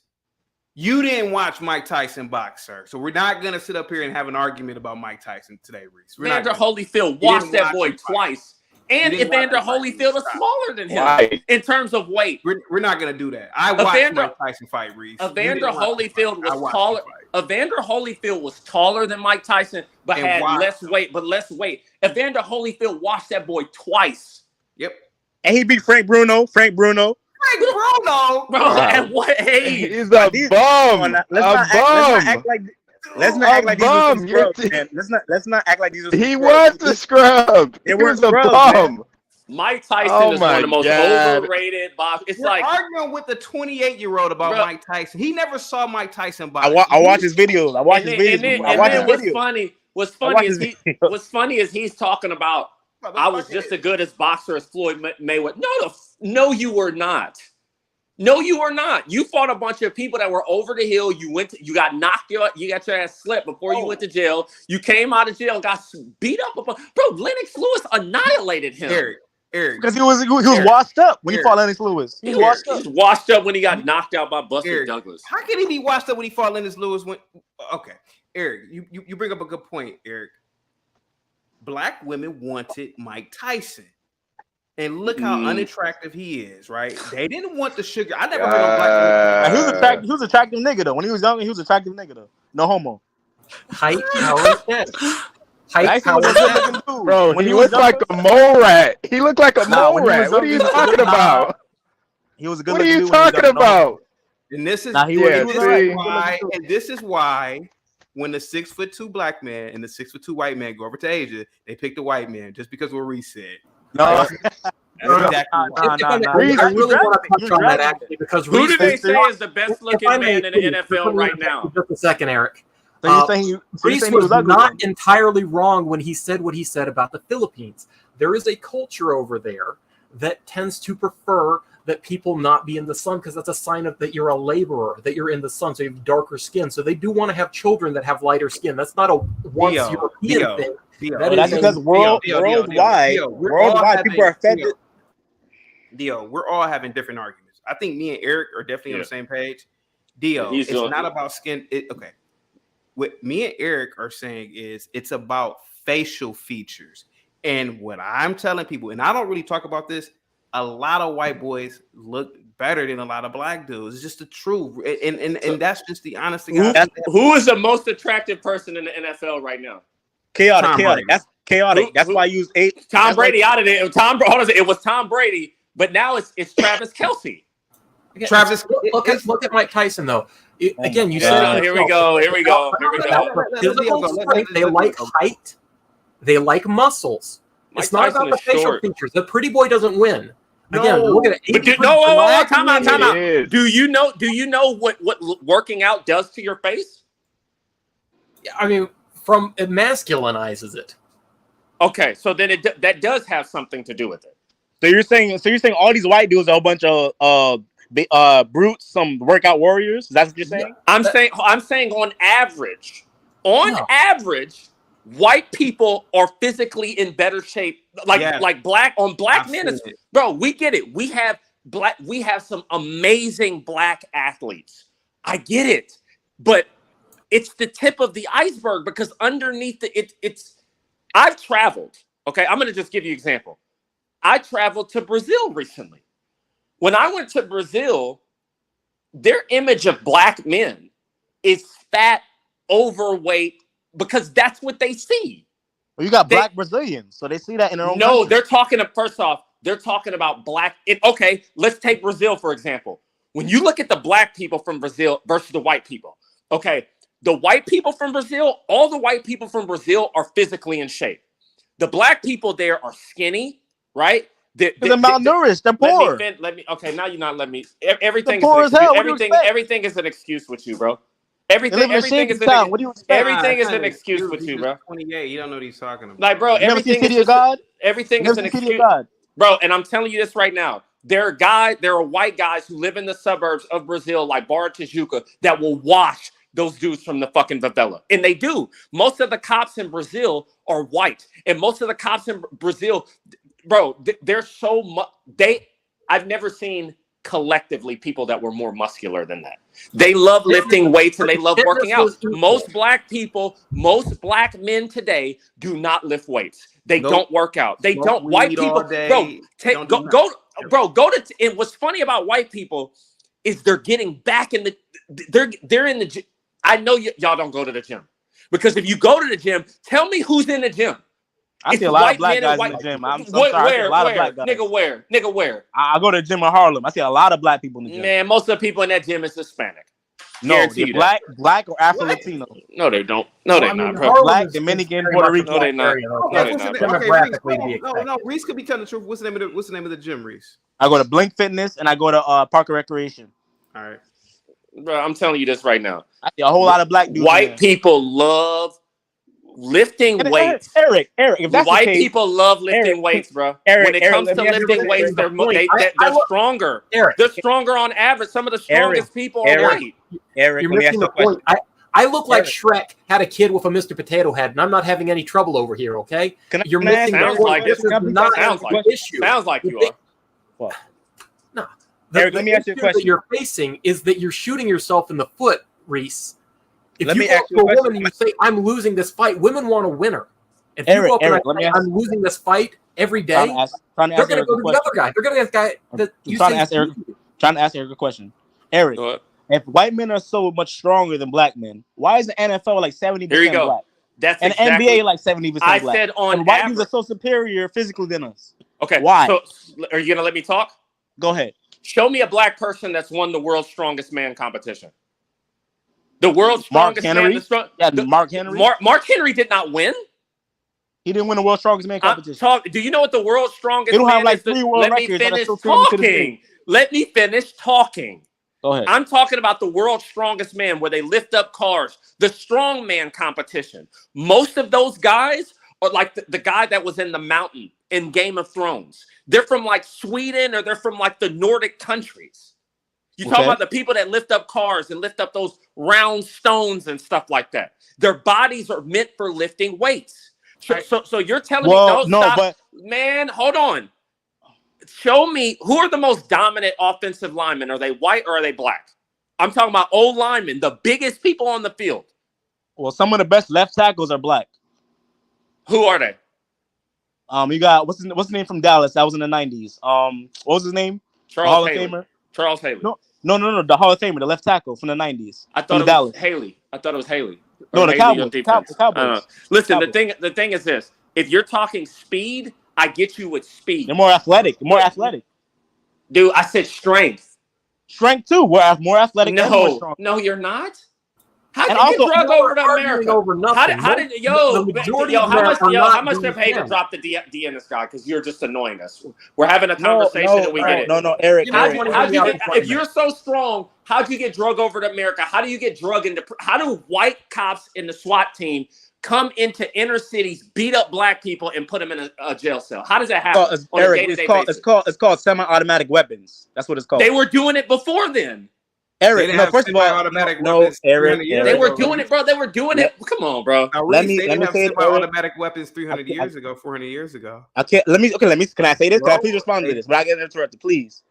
The slave trade, how it happened, white folks did not go inland. They stayed on the coast. They needed Africans to bring the slaves to the coast because they could not go inland. But the Africans that were, first off, it doesn't, nowhere inland really matters. Even the United States. Yeah, so they didn't go into Africa with brute force. Let me finish talking. They needed help. Let me finish talking. Okay. First off, they conquered all those places. They conquered all of them. They conquered all of them. Because we allowed a little group of now you allowed them to. Now you fighting each other. Nigga, you're not strong enough, bro. That's why they sold guns to us. That's why they sold guns. You're not, bro. Like you can't. That's why they sold. You can't win. Oh my fucking God. You can't. Okay, wait a minute. Hold on for a second. Hold on. Eric, hold on for a second. Eric, you can't win, child. You can't win. That's why they sold guns to us so we could fight each other. That's why they whooped y'all, bro. They beat y'all. Y'all not strong enough. We allowed it to happen. They didn't just come and take us. They whooped y'all ass. Let's be honest here.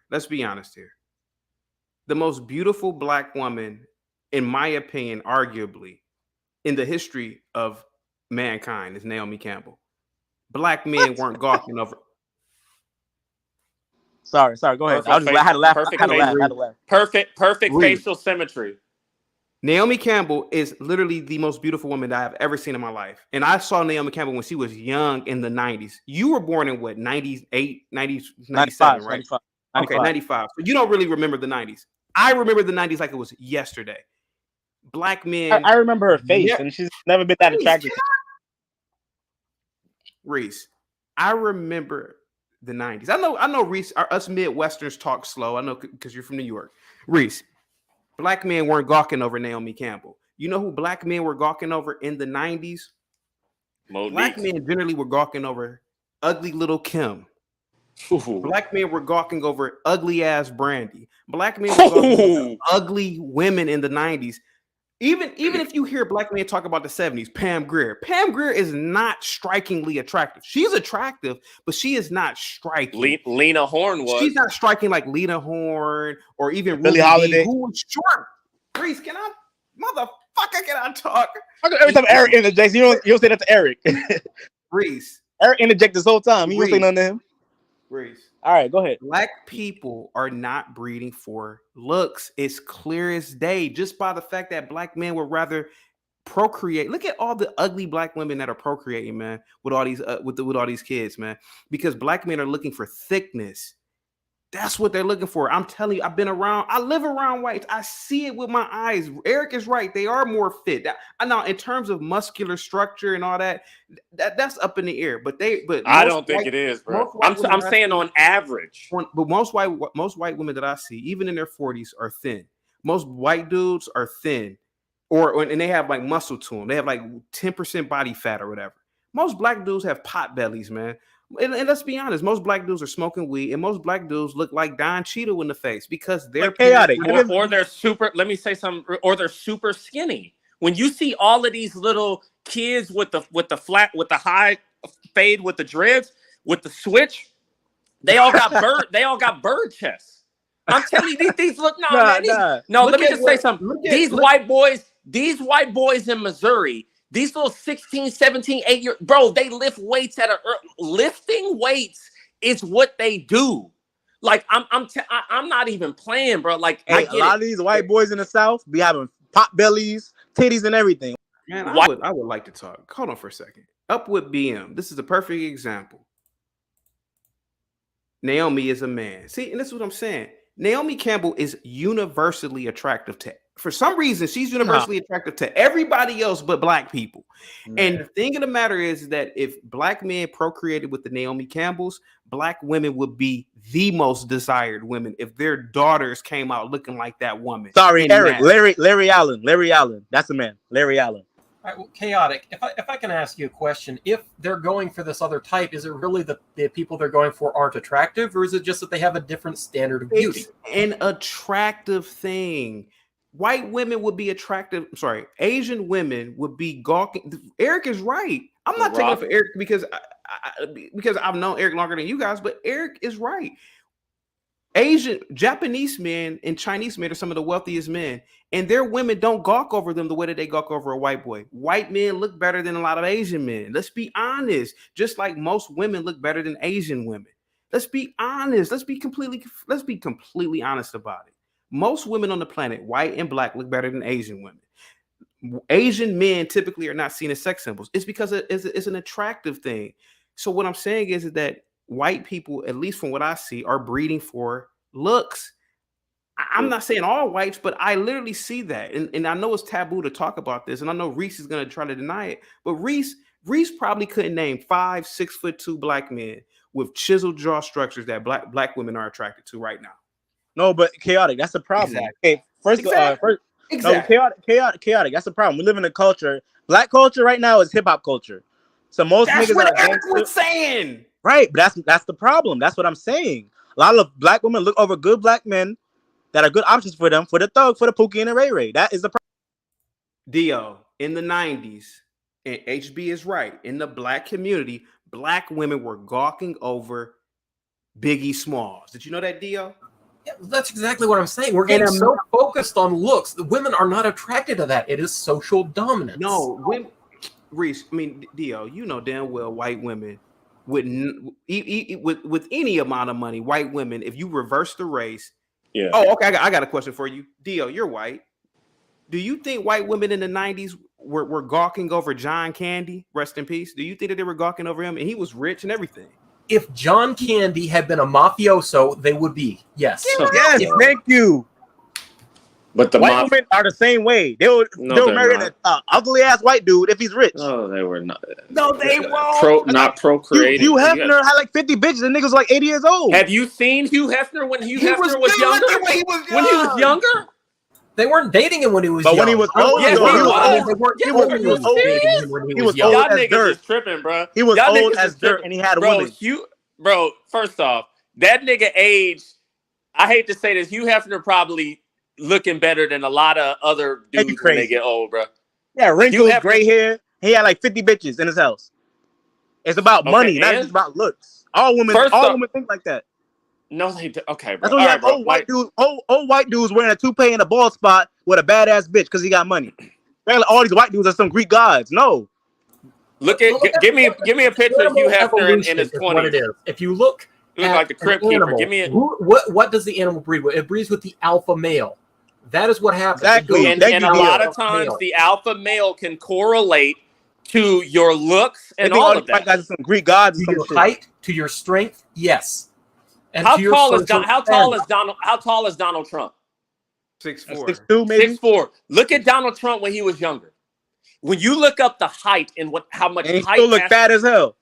All right, bro. You just a hating ass. Double chins, double necks. You just a hating ass. I'm talking when he was younger. He was fat 30 years ago. Like he is younger. Now. Okay, so you telling me 30 years ago, Donald he was Trump still fat. I've seen pictures. You got it. Go look up younger Donald Trump. Look up younger. Give me a picture of Donald Trump in the like late 70s, early 80s. No, Reese, listen. Let me tell you something, Reese. Come on, you got it. No amount of money, Reese, will ever get Don Cheadle to that Hugh Hefner status. And I don't care how much money. My point is, Hugh Hefner was old. That's my point. My point is, Reese, is that looks do matter a lot of times. It's not just about money. It's not just about charisma. It's not just about charisma. Looks do matter. Don Cheadle. Listen, he's getting up there in age. Man, he ain't about to have a flock of bitches around him. He could if he wanted to. He could. He don't want to. I would argue that he couldn't even do it now, and he's probably worth $4 or $5 million, man. Probably more than that. That's kind of lowballing him. Put it this way: if he went to Asia and Dan Bilzerian went to Asia, you know who Dan Bilzerian is? I know the Instagram Those guy. Asian women ain't picking, and Don Cheadle probably is worth more in real money. They ain't picking no Don Cheadle over Dan Bilzerian. It's a look thing, man. Like I don't know why we don't admit that as a Don Cheadle's worth maybe what $100 million maybe. He ain't worth that much. All the roles he's had, all the roles he's had. Niggas is tripping, bro. Like it is. Now you smoking crack now, Reese. You think Don Cheadle's worth $100 million? Come on, man. Stop it. At least 50. Look, hey, chaotic. If the average Pookie and Ray Ray living in Chicago could have 5 bitches, why can't Don Cheadle? They got 5 ugly They're ugly. They're not attractive. He could have 5 bad bitches. Trust me. How many women in the hood look attractive, bro? Ooh, good question. How many? I mean, there's a lot. There's a lot of bad. But you live in New York, and New York. Hold on a second, chaotic. You live in New York, and New York has a steady stream of women coming from Dominican Republic. That's what I'm talking about. Okay, but that's what I'm saying. On average, most of the women, especially if we're going to talk about black women, most of the best looking black women live in the suburbs. They do. Man, okay, so let me ask you a question. Are y'all snapping over Cardi B or y'all snapping over Zendaya? I'm just curious. Well, Zendaya, she doesn't really, at least in the black community, she's not that like. I'm asking a question. She got no ass. She's skinny. She's just pretty. Like I said, she has a pretty face. See that? See that? It's exactly what we're talking about. Sexually, the average black man will go for Cardi B over Zendaya. Just so you of the body. You fucking plastic. I mean, hey, hey. The ass pops. Again, Reese, you are proving the point. This is why the black woman and the black man, if the black man is not rich, is not really a selling piece. It's because we breed for ugly. It's just the truth, man. Cardi B is ugly to me, and she's not even black. Zendaya looks way better. Let's be honest, man. And let's be honest, Reese. Yes, the Pookies do have 4 or 5 bitches in the hood, but those bitches ain't dimes. They're not 9s. They're not 8s, man. A lot of those chicks are like 2s, man. Real talk. Chaotic. I seen some hood ass niggas with some badass bitches, man. No, you haven't, man. Ain't no pretty chicks. Man, stop. Come on, bro. Ain't no they ain't fucking. Reese, What's the name? Reese, there is a Reese. They ain't Victoria's Secret model, but they still look good. Then they're not. That is the standard. Don't you get it? That's the standard. Victoria's. I mean, no, we don't always want a 10. Sometimes we'll settle for a 6 or a 7. Only a Not everybody wants a 10. Only a person who believes he can't get a 10 will say that. Sir, the standard of beauty is the Victoria's Secret model. That is the standard. The IMG model. Let's stop. Why are we playing games here? Normally I stay neutral, man, but I think it's a youth thing with you. No, I'm just saying. I'm talking about when I talk. I don't talk personally. I'm talking in general. I'm talking about in general. Most black men, we prioritize the body over the face most of the time. Most of the time. And again, that is exactly why black women are least desired, because doesn't matter how much money, doesn't matter how much education, they're least desired because that black female's parents decided to fuck and have a thick chick instead of a chick who has striking attraction, compared to the white girl who lives in Sweden. No, that's incorrect. Dio, I'm black. I'm telling you about black people. Go ahead, Dio. You want to look at the dating market outside of the black community. The reason there's so much trouble for black women to get dates outside of it is the racial tension issue. If I'm going to date a woman, she might like black men, but her father might not, her brothers might not. There's going to be the tension issue. So that's what's holding them back in that regard. Dio, I'm black, as you can see. When I see a super hot black chick, she's with a white boy. And I'm talking about like a white Chad. You could be right about racial tension, but what I'm telling you is this. There is a universal attraction. And for some reason, black people in America deviate from this. The reason why Reese can't fathom what I'm saying is because he doesn't see it that way. I see it. A 6'2" black dude and a 6'2" white dude are going to look more than likely. The white boy might look like Bradley Cooper, and the black dude is going to look like Kunta Kinte in the face. Oh my! See, but you're okay. You're assuming the worst. But why are you assuming the worst of the blak man and the best of the white man? Why? Okay, do me a favor. Okay, do me a favor. You're assuming the worst for the black man. Because he has to look like Don Cheadle or Kunta Kinte. I can answer this with simple math. But look at the ratio. For every man born, there's one woman born. They're going to have to pair up in some kind of way anyway. The whole concept of they're breeding at this rate or that rate with these groups or those groups, that's largely out the window. Yeah, that's why when I use my example, I said everything is equal in attractiveness and height and money, everything. That's why I use my example. All right. Well, let me ask the women in the chat. if you like a man who has a pretty face, not height, not physical strength, just the pretty face more, press 1. If you like a man who has confidence, direction, and prospects more, press 2. Let's just see what the vote is. Reese, listen, like they're trying to act like every white man is a Greek god or something. Like, no, there's a whole bunch of white dudes with. White man is, sir, do you think that I get off on bigging up white people? Man, I'm just truthful about my experiences. What I've seen growing up is that white boys who are 6 foot and over, who have chiseled jaw structures, they could be stupid as shit, or they could be smart with money. Women will flock to that because they want that genetic template for their kids. What I've seen with black people is the Tupacs, the Don Cheadles, the 50 Cents, who look like monkeys in the face. Those are the ones who black women flock to. And what it is causing us not to be the desired choices. You got a lot of black men who will literally procreate with a female who's 4 foot tall. You got black men who will procreate with a morbidly obese woman just to do it. Chaotic, can I ask you a question? Honest, but Brees, let's be honest, and you know it. Okay, I'm being honest. I see where you're coming from. Let me just ask you a question, okay? So if it was an attractive black man with a chiseled jaw, good hairline, and everything that had 50 Cent's money, you don't think they would pick him or 50 Cent? It depends on which country. If it's Cambodia, more than likely. I mean, Reese says that. Dio says that they probably wouldn't because there's a connotation that darker skin means you're working. But I would beg to differ. I think if it was Cambodia, they probably would because he's dark like them. If it's Japan, maybe they would pick the white boy because Japanese people have the same skin tone generally as white people. I have no idea. You know what the problem is? No matter what country you go to, I don't care if it's you dark skin in Cambodia or light skin in Japan. All of them simultaneously will pick the white man majority of the time. You can't use Asia. Again, my ex is from Asia, all right? You look in Asian countries, they have a lot of creams they use to try and lighten their skins. This is a huge beauty standard to them. That's not about being European. That's about not looking like you've been out in the sun. No, it's just a connotation of white men that they have that was pushed in the media and historically. It's about being white. It's about being tan. It's the sun. Reese. It's about them being a white man. That's it. Reese, do me a favor. Take him out of poverty. Reese, name me an old black man that's more attractive than Hugh Hefner. Than Hugh Hefner, you said? Mm-hmm. I mean, well, famous. I'm guessing you're talking about famous.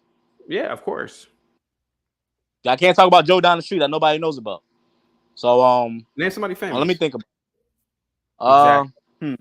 No. Give me a minute. I can name somebody. I can name somebody. Harry Belafonte. Yes, of course. And he's Jamaican, so obviously I have to know that. Cindy Portier. Yes, they're more attractive. Those are black men that are way more attractive in the face than Hugh Hefner, and to be honest with you, more respectable. But you don't have a lot of Harry Belafontes and Sidney Portiers in the black race, man. You just don't. You really don't. Bro. But you're acting like there's all these Liam Hemsworths walking around. Like, come on now. All right, man. All right, now, admittedly, that's true. There are a lot of really ugly white guys out there, and we don't always. If you've never been to a redneck part of the country, you've probably seen we don't always breed for beauty. We breed for whatever. Go to West Virginia. Go to Alabama. See a whole bunch of ugly ass white dudes. But Reese, you have to understand what you're doing. You're talking about the social connotations that whites have compared to blacks, but then you're creating them as well. Every time you argue this, every time you go out and say these things, you're saying that guy's beating me. Go with that guy. That's what I'm trying to tell you. What advertising for the competition? How am I saying that? What am I saying? Every time you're saying the white man's beating you at this, or the white man's socially, if a woman hears socially superior, she's going to go have kids that will be half socially superior. Kids are not going to be able to compete as well. That's why I said everything was equal. I said the black man was equal to the white dude in height, money, everything. But I said they would still choose a white guy over the black guy, even though everything is equal the majority of the time. By saying that, you are creating it. It is a self. I'm not creating it. I'm just saying what's true. I'm saying what's true. If you say it, you make it true. That's what I'm trying to tell you. I'm trying to warn you. The stereotypes exist. Stereotypes exist. But they also come from somewhere. And if you go out there and you create them and spread them, then you're advertising this. That's a good point, Audrey. The black culture has Ving Rhames, who looks like a damn chimpanzee in the face. He's muscular. He's a big dude. But the white race has Chris Hemsworth. I'm telling you, man, I know I'm not going crazy. You have more black women that will want to breed with a Ving Rhames because there's this perception, oh, he's so big and bad. But the man is he's not really good looking. But in the white race, there are no Ving Rhames. There are no Ving Rhames. If you're an ugly white dude who's big, man, white women ain't flocking to you like that for real, man. Man, if you have enough money, yes, they would. Yes, man, they would. Name me how about this? Name me a muscular white dude that's on par with that is a counterpart of Ving Rhames for the white race. First of all, I don't even know who Ving Rhames is. I never heard of him in my life. I don't even know who that is. I don't know how he looks like. So, can you use another example? I don't know who that is. I'm pretty sure you've seen him before. Hold on, let me. Nah, maybe, but I just never knew. I don't know that name. Well, you're young, so you know this is Ving Rhames. Okay, this is Ving Rhames. He's not ugly though. He's not ugly. What? He's not ugly, sir. He is not ugly. What are you talking about? Okay, how about this? He's just a little fat. That's it. Well, he just got fat now. He used to be muscular back in the day. But he's not ugly. You're acting like he looks like a Magilla gorilla or something. Is he on the same scale as Chris Hemsworth? He's a lot older than him. Go down to Okay, I'll type in young. Compare him to Meatloaf. I'll type in Ving. Okay, here goes Ving's Rhames when he was young. Okay. Yeah, come on now. He's not ugly. He's not ugly. Okay. Now let's be honest. Come on, man. We don't really have Chris Hemsworths for real, man. But because you're using a European standard of beauty and just trying to say, oh, we don't look like him. Sir, listen, I hate to say this, bro. There's a universal standard of beauty that we all know which is attractive and what is not. You don't find Eskimos attractive compared to women. You wouldn't find them attractive. I didn't grow up in Eskimo culture. You wouldn't find an Eskimo woman. You wouldn't find a Native American woman more attractive than a white woman with blonde hair in Sweden in any time period. Let's be honest. They're not that good looking. I don't know. Like, there's nothing wrong with admitting these things, man. Okay, let's just say white guys are more good looking than black guys. Let's just say that, okay? Let's say that. Women don't go by just attractiveness. They go by other qualities, not just how you look in the face. True. So that would even matter, even if they were more attractive than us. Even if they had more prettier eyes, prettier hair, had better jaw structures, everything, that wouldn't matter to women. They look other qualities. That's what matters to them. All right, well, Reese, let me ask you: of all the most hotepping, anti-white, black supremacist women out there, how many of them are not dating a white man? The ones who are most likely to date a white man are often the ones that are the most racist about it because they feel like the white man has beaten them and is culturally and genetically superior. You can't go out there advertising that and then expect it not to have some kind of ramifications. They want to have they're genetically programmed by evolution to have children with the most successful man. Can I show you something, Reese? Are you familiar with Papua New Guinea? Yeah, they're hideous. They're hideous. Okay. Now, whether it's the white man's standard of beauty or not, let's be honest. If this was 40,000 years ago, would you really be attracted to one of these women? If you knew that other women existed on the planet, would I be attracted to them? Let's say you go back 40,000 years ago. You're the only man on the planet that knows about the European race, the black sub-Saharan race, the Arab race. You go back in time. Do you honestly think if a person back then was aware of other racial groups, they would look at these women and say, oh yeah, these women look good as fuck? I mean, if you grew up in a culture and all you see all your life, you're gonna grow an affection and a fondness of them. So I might not. It's not like I'm not gonna say I won't find other. Wait, let me finish. Grew up in that time period and you had access to the knowledge that there are other people on the globe, like Arabs, sub-Saharan Africans, indigenous American, whatever people, and you looked at these women again, would you think that these women were still more attractive than the other women that you just found? I mean, beauty's in the eye of the beholder, so I can't make a general statement like that. I can't. If I grew up in the eye of the beholder, okay. If beauty's in the eye of the beholder, would you procreate with Precious? Oh hell no, no. Well, why not? Somebody might find Precious attractive. I personally don't find her attractive. But that don't mean that the next man won't find her attractive. Sure, Obviously, she found a husband, so obviously somebody found her attractive.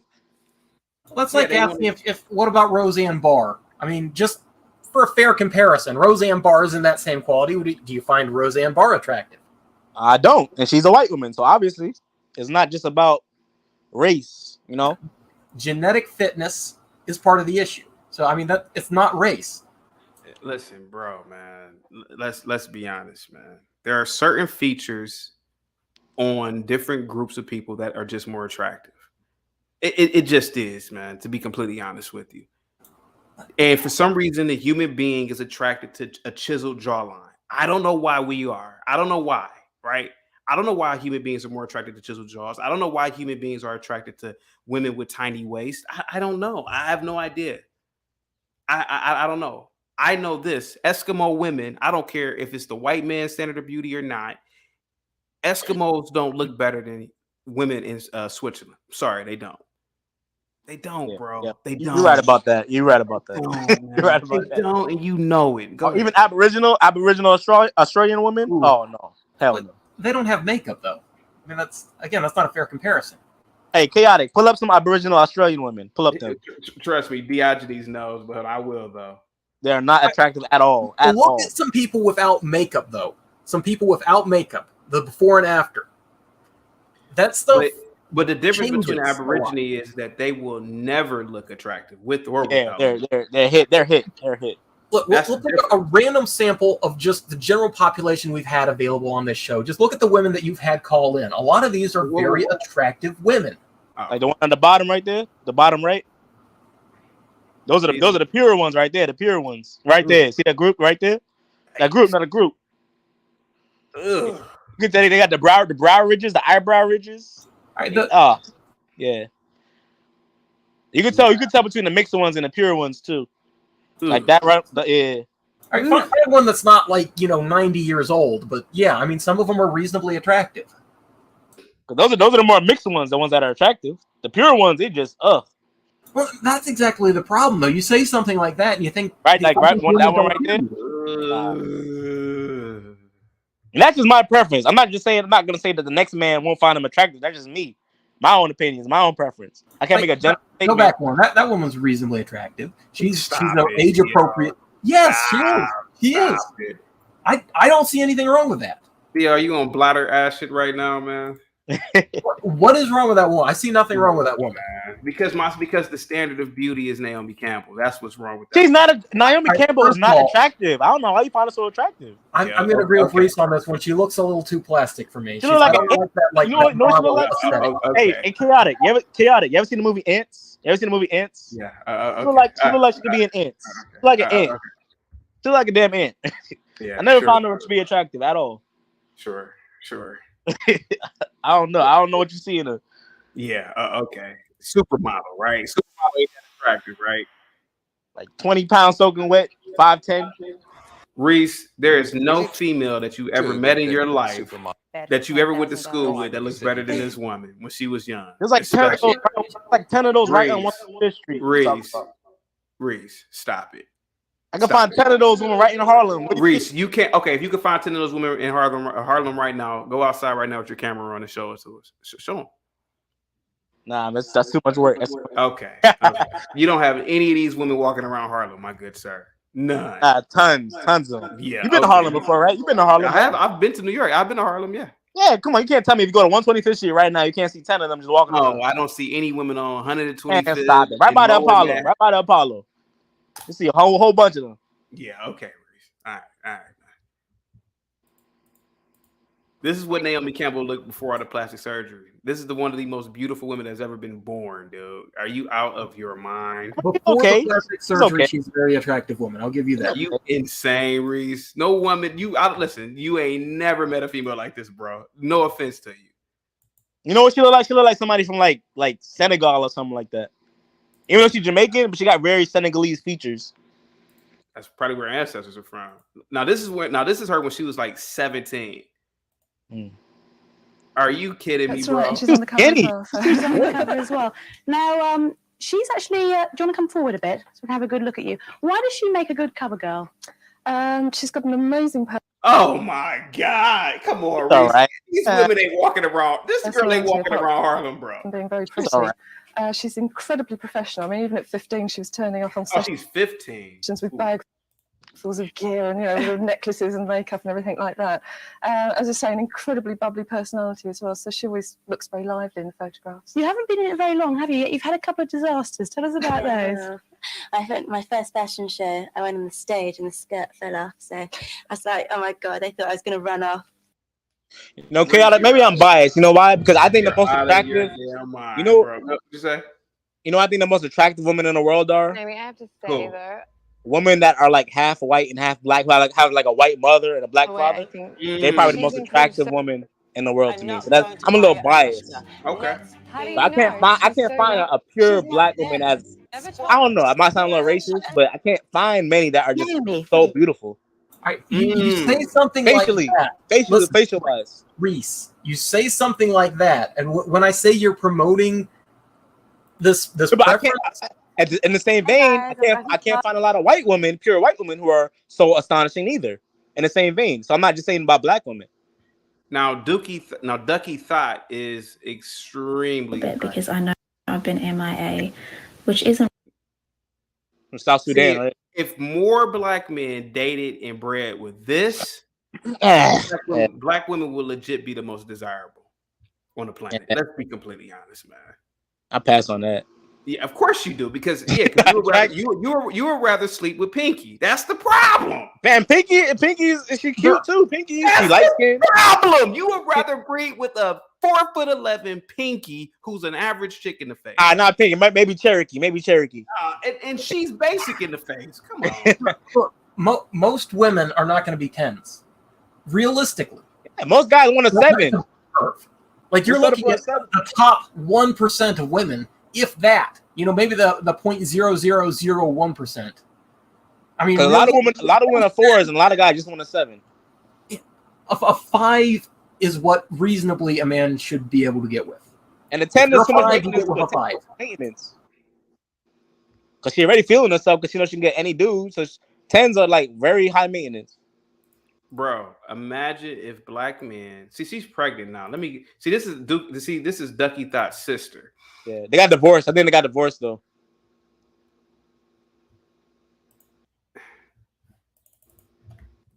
I think she's from South Sudan, right? They're Sudanese, correct? Yeah, you can tell she's Sudanese. You can tell. Bro, listen. This is if black men dated these types and bred with these types, maybe, just maybe, the black woman would be the most desirable on the planet. I mean, we're just gonna be creating more dark-skinned people, though. It's not about dark. It's dark. Dark Light, skin. it don't matter. These women are insanely attractive because their daughters will come out super attractive like this.